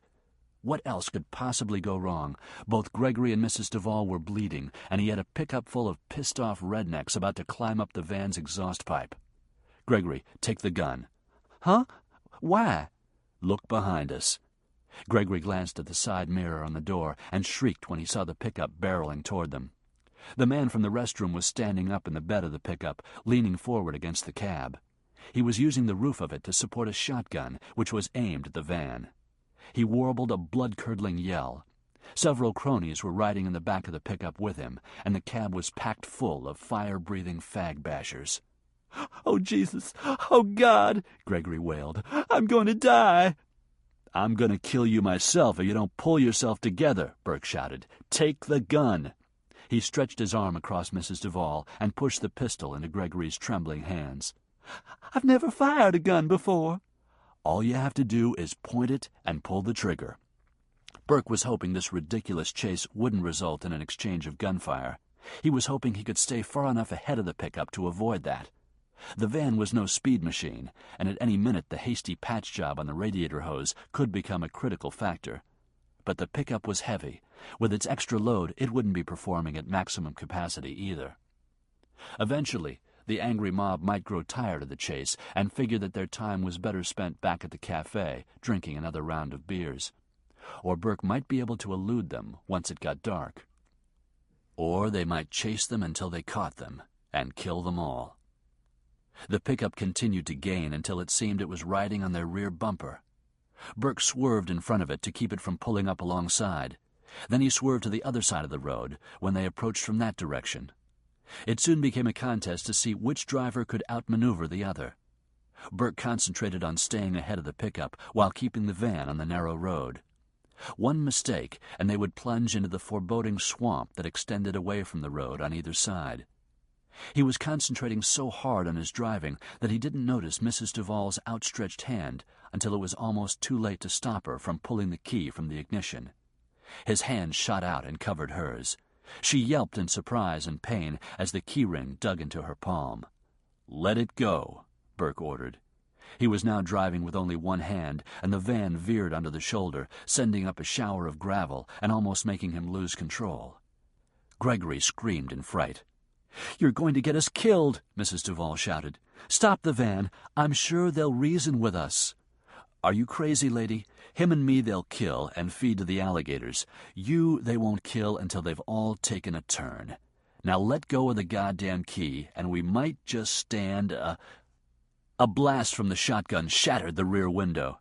Gregory screamed again and dove to the floor, although the shot was widely scattered and the high backs on the seats served as protection from flying glass. To Mrs. Duvall's credit, she didn't scream, but she immediately released the ignition key and ducked to the floor. Burke ground his foot against the accelerator, although it was already on the floor. The van wouldn't go any faster, so it surprised him to see the pickup receding in his mirror. It took a moment for him to realize that it was slowing down. Firing the shotgun had been their last parry. The rednecks were calling it quits. The truck shrank to a pencil dot in his mirrors, but Burke didn't let up on the accelerator. When he reached his turnoff, he took it on two wheels. His eyes stayed on the mirrors for another few minutes, but when it became apparent that the pursuit was over, he said, "You can get up now. They've decided we're not worth the effort."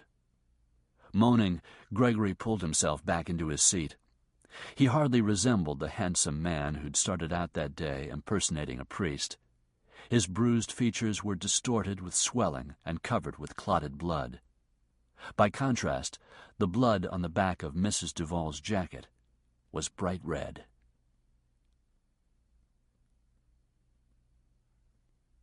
Chapter 20. Pinky opened the passenger door of Wayne Bardo's car before it came to a complete stop. A sheriff's unit had already arrived, he noticed, and that was unfortunate, but he would deal with it. He spotted Errol standing against an exterior wall, with his shoulders hunched, hands deep in his trouser pockets, looking like he might burst into tears at any moment. He didn't see Remy anywhere about, and hoped that meant she had been given refuge in a private office inside the building. That his wife had been even remotely involved in a barroom brawl was unthinkable. The newspapers would have a field day. As he made his way toward Errol, he ordered Bardo to locate Remy and get her to the car. "The sooner we're out of here, the better." Bardo angled off in the direction of the filling station office, where the sheriff was questioning witnesses. Pinky confronted Errol. "What happened?" The van broke down. I told him to stop here." "Told who?" "Father Kevin. He was the one driving." Pinky nodded and urged him to continue. Errol stammered out his story, emphasizing that he never let Mrs. Duval out of his sight, not even when he used the payphone to call Roman to come get them. "You should have called me." "I suggested it, but Mrs. Duval said not to bother you. I didn't like it, but she—" "How'd the fight start?" Pinky listened with increasing disbelief. "This is the priest my wife has received in our home?" "I told you I thought he was a faggot," Errol said in his own defense. "You didn't tell me he was likely to make a move on a guy in a public toilet." "Jesus!" "I told you like I saw it, boss." "Okay, what happened next?" "These guys start knocking Father Gregory around. I hustled Mrs. Duval toward the door as soon as the fighting broke out. I brought her over here to the filling station. That's where I called your office from. I was explaining to your secretary when—" "Okay, I can hear the rest later. Let's collect Remy and get the hell out of here." Mr. Duval." "Pinky!" Duval turned toward Bardo's shout. He was running toward him, obviously agitated. "Your wife's not here. They took her." "What? Who took her? The sheriff? Where?" "That's what I didn't have a chance to explain before, sir." Pinky came back around to Errol, who looked like a man facing a firing squad. "By the time I called back to your office, you were already on your way here, and Bardo doesn't have a cellular, so I couldn't call his car. Your secretary said you didn't take your pager. There was no way—" Pinky grabbed him by the lapels and shook him hard. "You've got 2 seconds to produce my wife." "I can't, Mr. Duval," he said, starting to cry. "Father Kevin pulled his gun." "His gun?" "Yes, sir. He hit me over the head and carried Mrs. Duval off in the van." Pinky's world turned red, as though an artery had burst directly behind his eyes and bathed them with blood. He pulled out the .38 he always carried in a holster at the small of his back and crammed the short, stubby barrel of it into the soft pallet of skin beneath Errol's wobbly chin. The jostling of being lifted from the van roused her. Her back and shoulder felt as though they'd been attacked by 1,000 vicious bees. She was aware of being carried. She opened her eyes. It was dark. There were stars overhead, millions of them, more than she had ever seen. Their brilliance amazed her.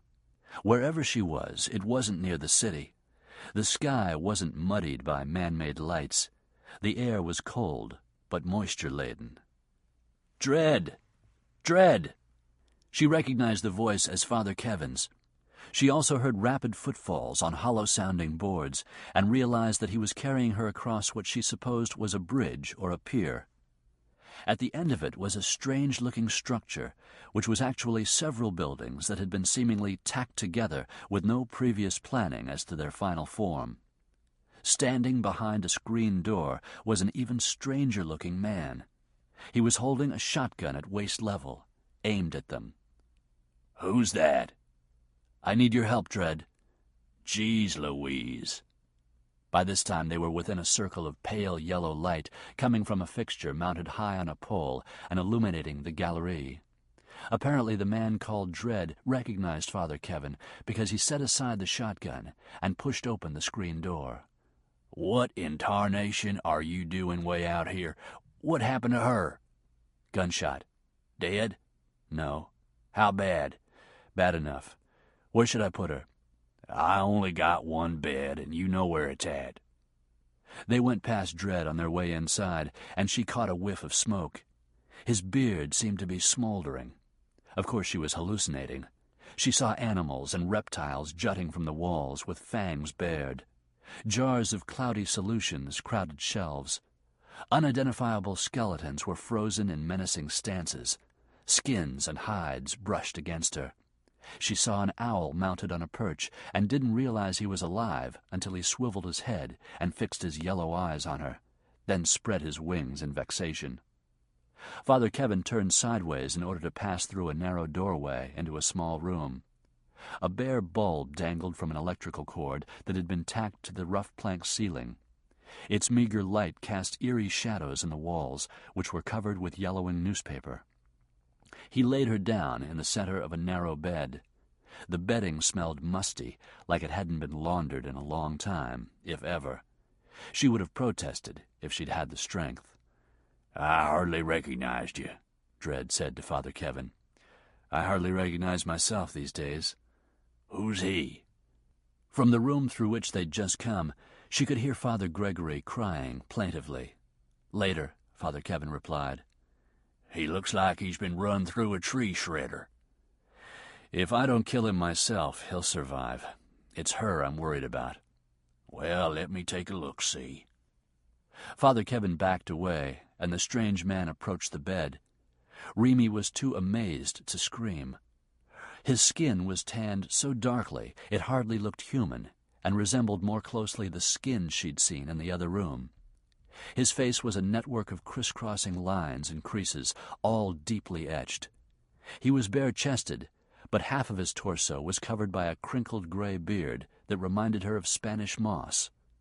It was not on fire. He was holding a cigarette in the corner of his lips. When he extended his calloused hands toward her, she shrank from them. His touch, however, was amazingly gentle. He eased her left shoulder up until she was almost lying on her side. She groaned with pain and uttered a sharp cry when he probed a spot. "Sorry, sir," he said gruffly. "I know it hurts now, but Dredd'll fix you up." Then he tenderly rolled her onto her back again and turned away. "You're in my light," he said crossly, pushing aside Father Kevin, who was crowding close. "How bad is it? Is she going to be okay? Can you handle this?" "Oh, so now you ask. After you come barging in here with a woman who's gunshot and only half conscious, and a priest who's busted up about as bad as I've ever seen anybody. After she's bled all over my bed, now you ask me can I handle it?" "Can you?" "Course I can, if you give me time. Lucky for you it's only birdshot, but she took several pellets." "What can I do?" "You can stay out of my way." Remy closed her eyes. She'd been shot? Then, her mind working backward, she remembered everything: the van breaking down, the cafe, the fight, the gun-wielding priest. Her eyes sprang open. He was standing at the edge of the bed, staring down at her with eyes as unflinching as the owl's. His profanity, his fighting skills, and general demeanor belied that the priesthood was this man's chosen profession. With a detached part of her mind, she wondered how she could have been so naive. Upon close inspection, there was nothing about him that suggested piety. He radiated an intensity that was incongruous with the grace and peace promised to those who walk with the Lord. His mouth wasn't designed for prayer. It was too hard, too cynical, better suited to coarse language. He was passionate, but not in his love of God or mankind. Even though he was standing perfectly still, he seemed to vibrate with an inner heat that frightened her, not only for herself, but also for him. The man he called Dredd returned, bringing with him a glass of liquid. Father Kevin reached for it and sniffed it suspiciously. "What's that?" "Do I meddle in your business?" Dredd said, snatching the glass back. "Look, Dredd, she's hurt. I'm trying to make her better. But if you don't trust me, you can take her and that pathetic excuse for a parson out there and leave me be. I didn't ask to get involved in your mess. You forced it on me. Now what's it going to be?" He took Father Kevin's silence for compliance. "Okay, then." Turning his attention back to her, Dredd leaned down and pressed the glass to her lips. "Drink this." The liquid smelled vile. She tried to turn her head aside, but he laid his hand against her cheek and brought it back around. "Come on now. It'll make you sleep. You won't feel a thing." He tipped the glass, and she had to either swallow the foul-tasting stuff that filled her mouth, spit it out, or choke. She figured if she spit it out or choked, he'd only come back with a refill. Besides, the promise of oblivion was seductive. She drank it all. "Good girl. You cold?" He pulled a blanket across her legs. "Now I'm going to leave you just long enough to gather my stuff. You'll probably be asleep by the time I get back, but don't you worry. I'll take care of you. When you wake up, you'll feel a whole lot better." He patted her hand and withdrew. On his way out, he said, "You asked for something to do. You can get her undressed and onto her belly." Then Dredd left the room, and she was once again alone with her abductor. He sat down on the edge of the thin mattress and began undoing the buttons on her suit jacket. She was powerless to stop him. Whatever she'd been given to drink was fast-acting and potent. Her fingertips and toes were already tingling. It was becoming increasingly difficult to keep her eyes open. When he lifted her up to remove her jacket, her head lolled against his shoulder. She seemed to have no connection to the arms he pulled from the sleeves of her jacket. She winced when he pried the blood-soaked cloth away from her skin, but the pain was no longer as fierce as it had been just minutes ago. She felt her breasts relax against her chest and knew that he had unfastened her bra strap. Ordinarily, that would have panicked her. She lacked the energy even to let it matter. Then he eased her back down, and her eyes opened in time to see him wiping sweat from his forehead. The back of his hand, she noticed, bore 4 bloody scratches where she'd raked him with her nails. The tip of his little finger touched the corner of her mouth. "Does that hurt?" "Who are you?" His eyes connected with hers.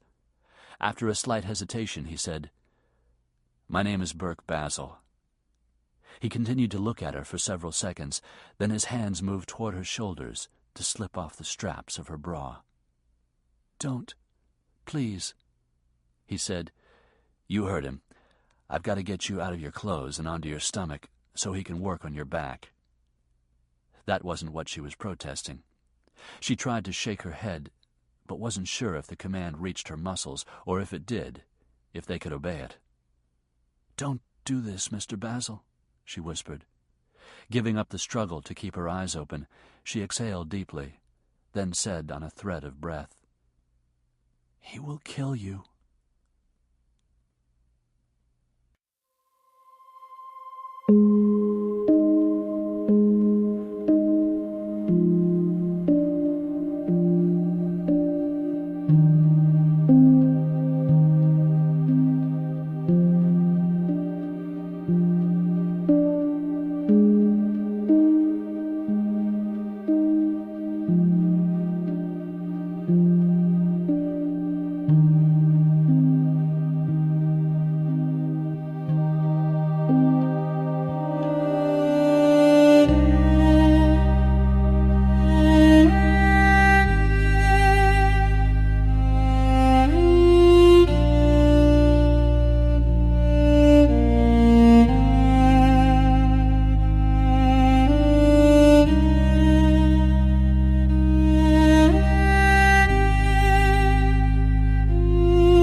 Chapter 21.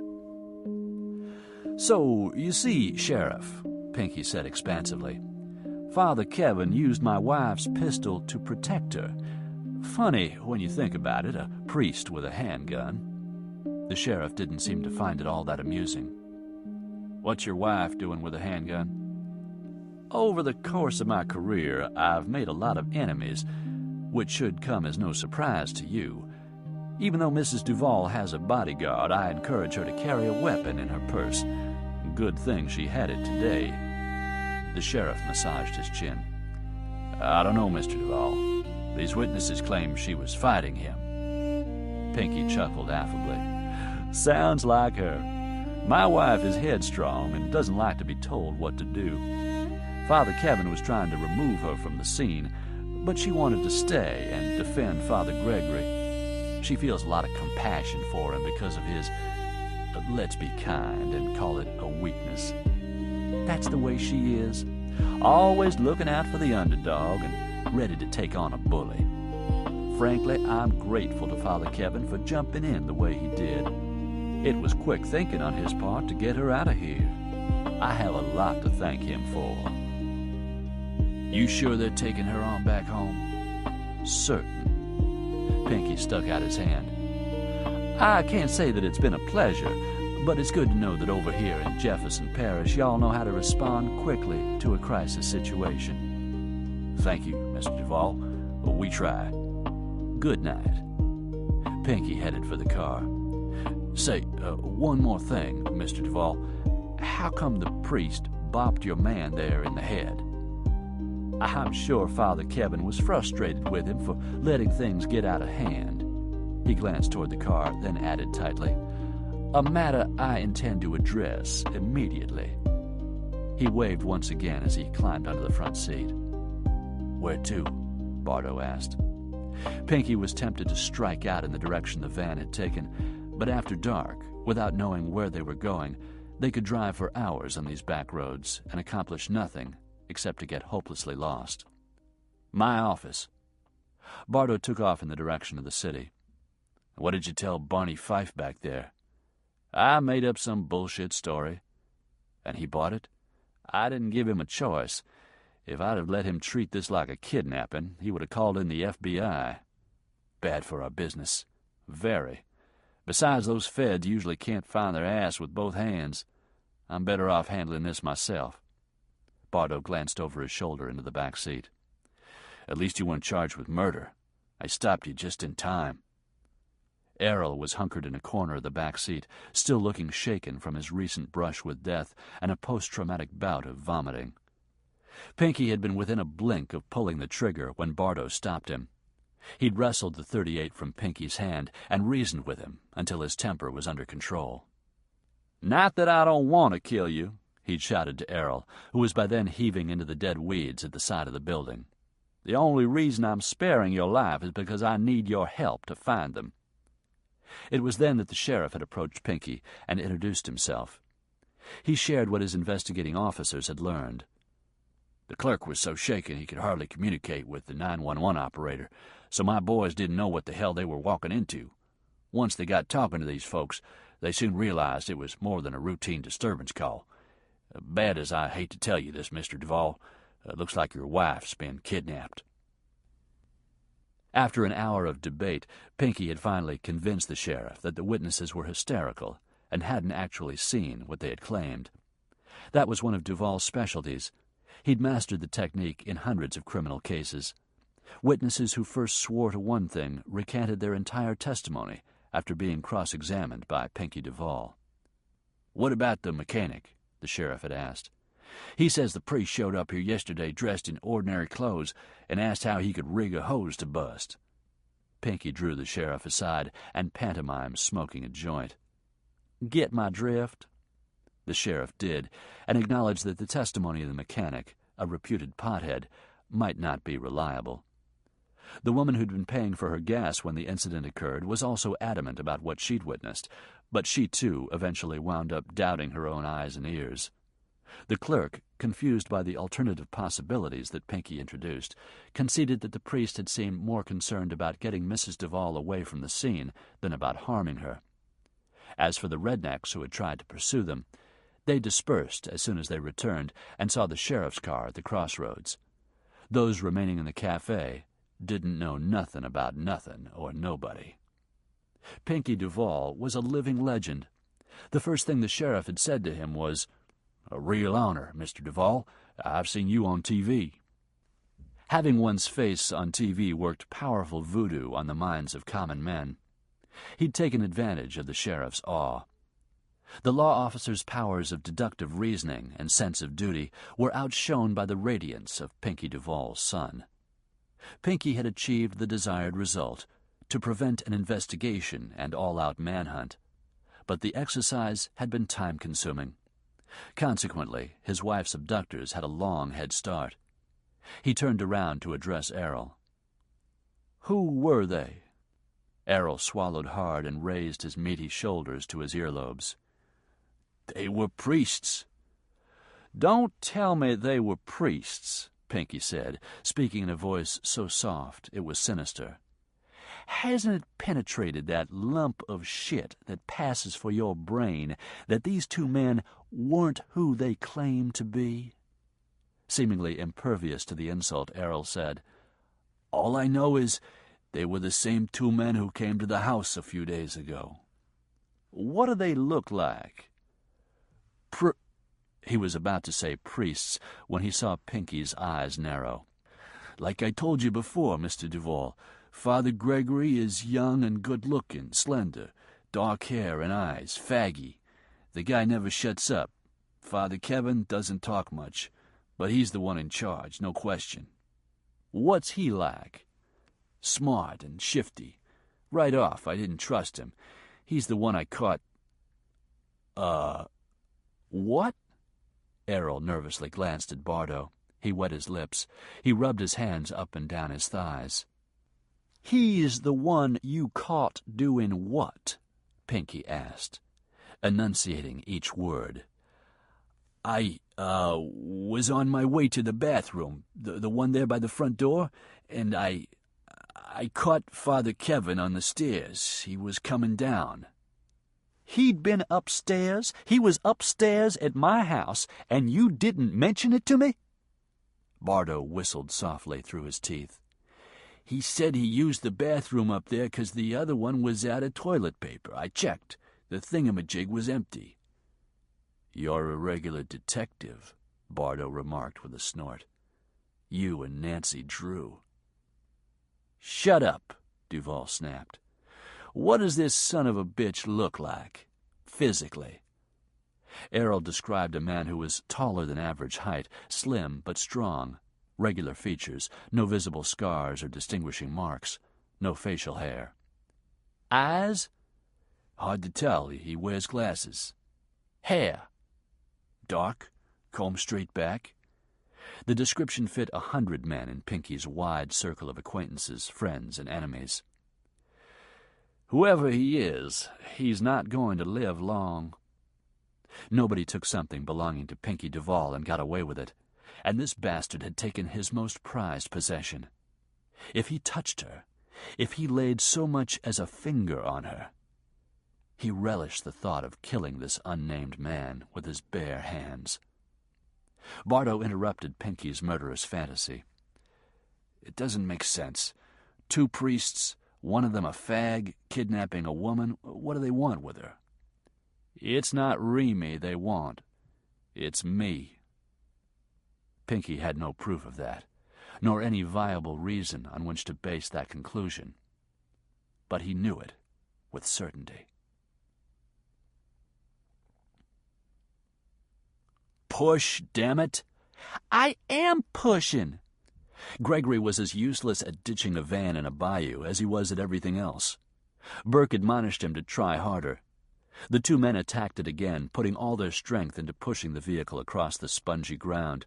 Finally, it rolled forward several yards. Burke thought they had it licked, but then it became stuck in the silt on the bottom of the muddy creek and rested there only half submerged. "Now what?" "We leave it," Burke said curtly.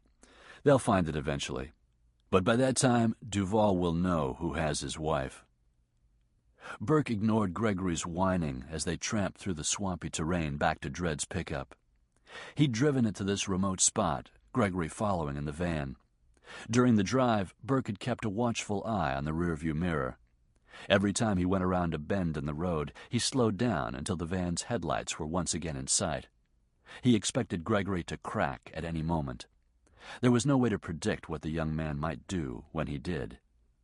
Docilely enough, he climbed into the pickup for the drive back. Burke followed a winding road, flanked on both sides by swamp. The knees of cypress trees protruded above the surface of the water within a few feet of the road. Overhead was a canopy of low-hanging tree branches hosting Spanish moss. By day they resembled the lace-draped arms of a belle caught in a curtsy. At night they took on the eerie appearance of a zombie's skeletal arms trailing his torn shroud. Occasionally his headlights picked up the glowing eyes of a nocturnal creature that scurried out of their path or slithered back into the swamp. Burke drove safely, but fast. He was worried about the patient. Dred had anesthetized her with one of his home-brewed potions concocted of God only knew what. But whatever the ingredients, it had worked. She'd slept through Dred's careful removal of the shotgun pellets, which had sprayed her back and shoulder on the left side. He'd also removed a few splinters of glass. The small wounds had bled profusely, but Dred had cleansed them thoroughly, then treated them with a salve that he claimed would heal them and help considerably with her pain. Burke had hovered close throughout the entire procedure, making Dred even more irascible than usual. He had practically pushed Burke from the room, reminding him that if he didn't ditch that van, all of southern Louisiana could be swarming Dred's mercantile in the morning. Nothing hurts a business worse than cop cars parked out front. So Burke had left, grudgingly, but knowing that his friend was right about the timely disposal of the van. Now that it had been taken care of, he was eager to get back and check on Mrs. Duval. "You used me." "What?" Gregory repeated his petulant statement. Burke replied, "You accepted the terms of the deal, Gregory." "When you were making that deal, you didn't tell me that the terms involved guns and kidnapping." "When we picked up Remy Duval today, what did you think was going to happen?" "I thought you would get her to contribute a lot of money to this phony charity. I thought that you would swindle Pinky Duval, pull a con, like in The Sting. I never counted on you doing something like kidnapping his wife." "It's your fault that you're involved in a kidnapping. If you hadn't flirted with that redneck, you'd have been dumped at the crossroads. That was my plan, to shake you and Errol there. But no, you went and got romantic. So pout all you want, but don't expect any sympathy from me. It's on account of your perversion that Mrs. Duval got shot and that all of us barely escaped with our lives." "I got hurt, too," he sobbed. "Too bad. If I hadn't been otherwise occupied, for what you did, I would have throttled you myself. Now shut up, or I still might." "You're mean, Basil. Mean." Burke uttered a harsh laugh. "Gregory, you haven't seen my mean side yet." The younger man hiccuped another sob, and Burke felt a twinge of pity. Gregory was in over his head. What at first had seemed like a movie script to him had quickly turned into a living nightmare. Burke planned to have him safely transported back into the city tomorrow. If he kept a low profile for a while, long enough for his face to heal, he would be fine. No one knew his true identity. He would never assume the Father Gregory role again. No one would suspect the third son of a prominent family of taking part in a daring kidnap. Besides, Duval would be after him, not Gregory. Gregory would be fine. He continued to sulk and mumble miserably until he fell asleep. Burke shook him awake when they reached Dred's place. "Want Dred to do something for your face?" "Are you serious? I wouldn't let that troll touch me." He glanced toward the structure at the end of the pier and shuddered delicately. "Suit yourself," Burke said, getting out. "There's a recliner in the front room. I suggest you get some rest." Gregory was slow getting down from the cab, Burke noticed. Despite his refusal of help, he would ask Dred to give Gregory something to relieve his discomfort. He found their host still at Mrs. Duval's bedside. "How is she?" "Sleeping like a baby." Burke winced, the word reminding him of her confession and the baby she lost. Dredd had turned off the electric light, but a single candle flickered on the unpainted bureau. She was lying on her stomach, one cheek turned up, the other buried in the pillow. Her hair had been smoothed away from her face, positioned on the pillow just so. Dredd was good at what he did. The wounds had stopped bleeding. For all the pain they'd given her, they were superficial. Burke wondered, though, if they would leave scars. That would be a pity, because her skin was unblemished and looked almost translucent. He thought back to the first night he'd seen her in the gazebo. She didn't look any more real to him now than she had then. C'est une belle femme. Yes, she is. Does this vision have a name? Burke turned and looked into Dredd's wizened face. Mrs. Pinky Duval. There was no outcry regarding Burke's sanity, no exclamation of disbelief, no barrage of questions or demands for an explanation. He merely stared long and hard at Burke, then nodded. There's a bottle of whiskey in that cabinet. Help yourself. He headed for the door. The man out there is in pain. Dredd waved, indicating he'd heard, but he didn't turn around. Burke availed himself of Dredd's whiskey, grateful to see that it was a brand name and not rotgut out of a jug. The only chair in the room had rickety wooden legs and a rush seat, which had been snacked on by rodents, but Burke pulled it near the bed and gingerly lowered himself into it. He hadn't eaten since breakfast almost 24 hours earlier. He should forage in Dredd's kitchen for something, but he was so tired he talked himself out of it. For a time he just sat there, watching the woman sleep, watching the gentle rise and fall of her back with each breath, and feeling like a creep because he was thinking about her breasts mashed flat beneath her. He'd undressed her with chivalry and reasonable detachment. Reasonable detachment. That didn't mean he didn't notice. God, how could he not? A guy has an opportunity to see the object of his fantasies naked, he's going to look. He's going to check out her breasts and note that the nipples are firm but very pale. Who could expect him not to notice thigh-high stockings, get real, and panties so sheer she might just as well not have bothered? He drank 2 shots of whiskey in quick succession. They hit his empty stomach like fireballs. Her right arm was lying along her side, her hand palm up. He saw the red impressions the key ring had made in her skin when he squeezed her hand around it. He couldn't resist reaching out and tracing the cruel marks with his fingertip. Her fingers responded reflexively and curled in toward her palm. Guiltily, he snatched his hand back. The 3rd shot went down without burning so badly. His gaze moved back up to her face. Her eyelids were perfectly still. Her lips were relaxed and slightly parted. Saliva had trickled from one corner of her mouth, and it was tinged pink with blood from the cut on her lip. He touched it, as he had before, with his little finger, then left the moisture there on the tip of his finger to dry naturally. He took another swig from the whiskey bottle. Well, he'd done it. He had committed a felony, a federal offense. His life was irrevocably changed.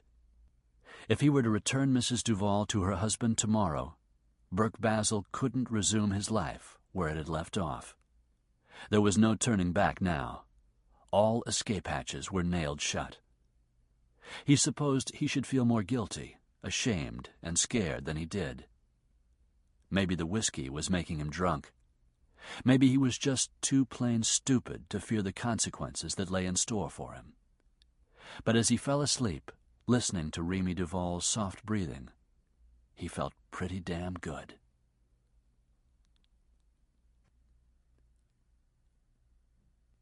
Chapter 22. What do you mean he's gone? After only a few hours of sleep sitting up in Dredd's uncomfortable chair, Burke's neck was stiff, his back felt like an army had marched across it, the whiskey had left him with a dull headache, and daylight had focused the cold light of reality on the fact that he had crossed the line between enforcing the law and breaking it. "Don't yell at me," Dredd snapped. He used a long fork to turn a piece of meat frying in an iron skillet. He's your priest, not mine. He's not a priest. You don't say. Burke, massaging his temple, frowned at the other man's sarcasm. His name is Gregory James, and he's an unemployed actor, among other things. Whatever else he is, Dredd grumbled, he's a goddamn thief. He snuck off in my best pirogue. Burke lowered his hand. Are you saying he left by way of the swamp? The idea of Gregory James poling through the hostile environment of the swamp was unthinkable. The closest he'd ever come to the swamp was last night when we tried to sink the van. He'll never survive out there alone. Probably not, Dredd said with a shake of his long gray ponytail. Impervious to the season, he was wearing ragged denim cutoffs, no shirt and no shoes. His calloused feet looked as tough as hooves as they shuffled across the buckled linoleum floor. He would have turned heads on a downtown city boulevard, but his odd appearance suited the environment he had created for himself. A ragged, faded Union Jack served as a window curtain. The unvented cook stove stood at the end of the counter, where he rang up sales for tobacco, beer, and live bait, and within sight of where he did his taxidermy. It was a health inspector's worst nightmare. But Dredd's limited clientele wouldn't be fussy about such things. He was philosophical about Gregory's chances for survival. I just hope that when the food chain catches up with him, my boat will drift back. You ready for breakfast? What is it? Are you hungry or particular? Hungry, Burke replied reluctantly. Dredd dished up the fried meat and ladled over it a gravy he had made with the meat drippings, a handful of flour, and a little milk. He served it with plain white bread and strong New Orleans-style coffee with chicory. While you were washing up, I checked on Remy, Dredd mumbled through a mouthful. Burke stopped eating and looked at him quizzically. She told me her name. She's awake? In and out. Burke mopped up the last of the gravy with a crust of bread, actually surprised to see that his plate was empty. The unidentifiable meat had been incredibly tasty, but then Dredd was as good with seasonings as he was with the roots and herbs that went into his home remedies. Scooting his empty plate aside, he reached for his coffee. I don't think she stirred all night. The effects of the sedative began to wear off while I was applying more salve to her wounds. I dosed her up again. She should sleep through most of the day. When can I move her? Dredd had finished his own meal by now and went in search of cigarettes. He found a pack, lit one, took a drag, and held the smoke in his lungs for an extended time. Not that it's any of my business, but what the hell are you doing with Pinky Duval's wife? I kidnapped her. Dredd harumphed, took several more drags on his cigarette, and picked breadcrumbs from his beard. At least Burke hoped they were breadcrumbs. Any particular reason why? Vengeance. Burke related his story, beginning with the night Wayne Bardo tricked him into shooting Kev Stewart, and ending with their hair-raising escape from a mob of angry men. When I saw she was hurt, I thought of you first. I didn't know where the nearest hospital was, and we were only a few miles away from here. I know how you value your privacy. I hate like hell involving you, Dredd. Forget it. The thing is, I know I can trust you. You trust me, huh? Do you trust me enough to tell you like it is? Burke knew what was coming, but he motioned for Dredd to speak his mind. You must have gone plumb crazy, Basil. The authorities could throw the book at you, but that threat's nothing compared to Duval. Do you know who you're up against? Better than you. So it doesn't bother you that Pinky Duval will gut you like a hog and leave your carcass for the buzzards? Burke grinned wryly. Ouch. Dredd, however, didn't find any humor in the remark. He shook his head with annoyance as he lit another unfiltered smoke. Before this is over, somebody will be dead. I'm aware of that, Burke said, no longer smiling. I'd rather it not be me, but if it is... He raised one shoulder eloquently. You've got nothing to live for anyway. Is that what you're trying to tell me? You killed your own man, your career is over, your marriage went to hell, so what's to live for? Does that about sum up your view of things? Something like that. Bullshit. He divided the expletive into two distinct words as he spat a flake of tobacco off his tongue. Everybody's got something to live for, if it's nothing except to see another sunrise. He leaned across the table and shook the cigarette at Burke's face as though it were a mother's remonstrative finger. You killed Stewart accidentally. You quit the NOPD. It didn't quit you. You had a miserable marriage. It was past time you got shed of that woman. I never did like her. I didn't confide the details of my personal life with you so you could throw them back at me now. Well, tough titty. I'm overstepping my bounds. I earned the privilege when you came busting in here last night and dumped a bleeding woman on me. Besides, he added grumpily, I sort of like you, and I'd hate to see you get yourself killed. His reproving expression turned softer, although compassion contrasted with his ogreish appearance. I know what I'm talking about, Basil. Believe me. Things can get fucked up real bad, but life is life, and dead is dead. Forever. It's not too late to cut bait and back out of this thing. Dredd was one of the few men Burke truly respected, and he knew that his respect was reciprocated. Valid advice, Dredd, and I know you're well-intentioned, but whatever the consequences, I have to punish Wayne Bardo and Pinky Duval, or die trying. I don't get it. Why? I told you why. For revenge. Dredd stared hard at him. I ain't buying it. Sorry. Burke picked up his coffee mug and sipped, with that gesture closing the topic to further discussion. Apparently Dredd saw the futility of arguing. Anchoring his cigarette in the corner of his lips, he stood and cleared their dishes off the table, tossing them into a metal sink. What are you going to do with her? Nothing. I swear. It's my fault that she got hurt, and I hate like hell that it happened. I never intended to lay a hand on her. I wouldn't do that. For Christ's sake, I wouldn't.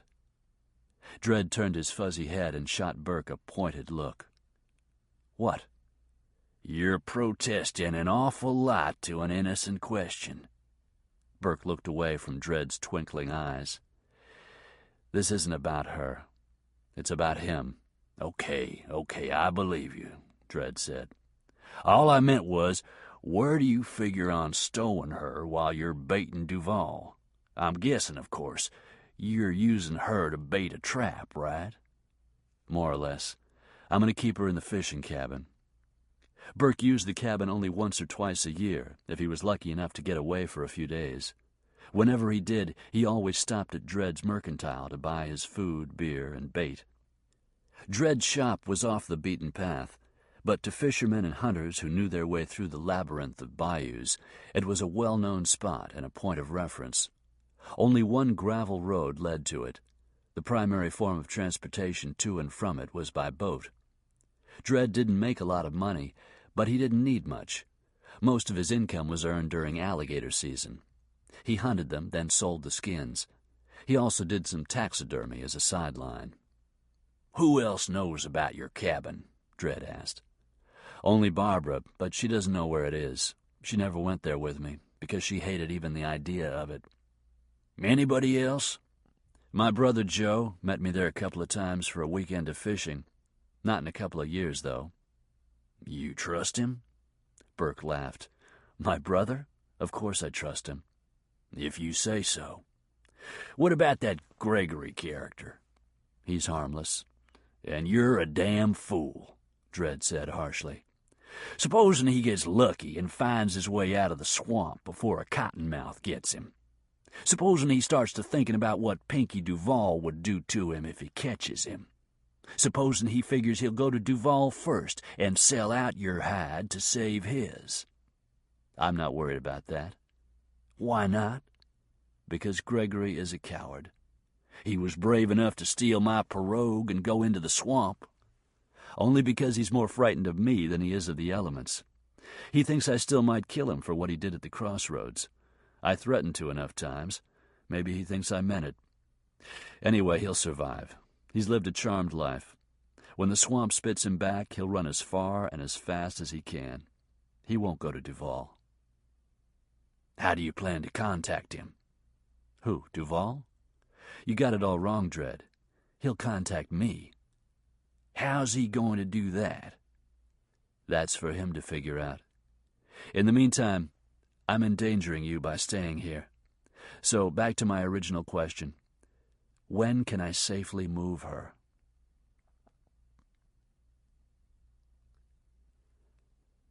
Doug Patu slowly lowered his feet from the corner of his desk and set them on the floor. At his elbow, his mug of coffee began to cool. He reread the story 3 times. It was an insignificant insert, the text using up no more than 6 inches of the Times-Picayune's page 20. It was a brief account of a fight that had broken out in a roadside cafe in Jefferson Parish. Involved were 2 Catholic priests, the wife of a famed New Orleans attorney, and her bodyguard. According to a sheriff's office spokesman, the incident was resolved without any arrests being made.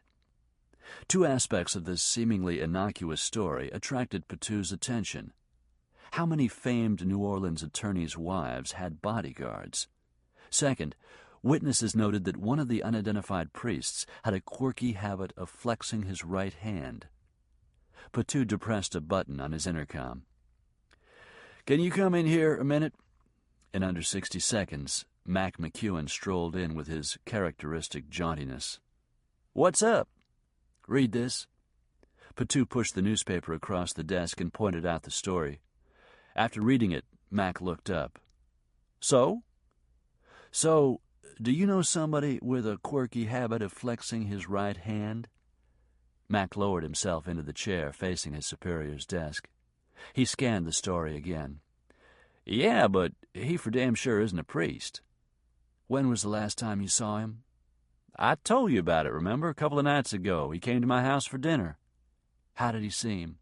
"The same old Basil." "The same old Basil carrying the same old grudge against Pinky Duval?" McEwen glanced down at the newspaper. "Oh, shit." "Yeah." Patu rubbed the top of his head as though worried about his spreading bald spot. "Did Burke drop any hints about what he's been doing since he resigned?" "He didn't say much, but hey, he never did. Always played his hand close to his vest. All he said was that he planned to go away for a while and do some thinking." "Alone?" "That's what he said." "Where?" "Said he didn't know yet." "Do you know how to contact him?"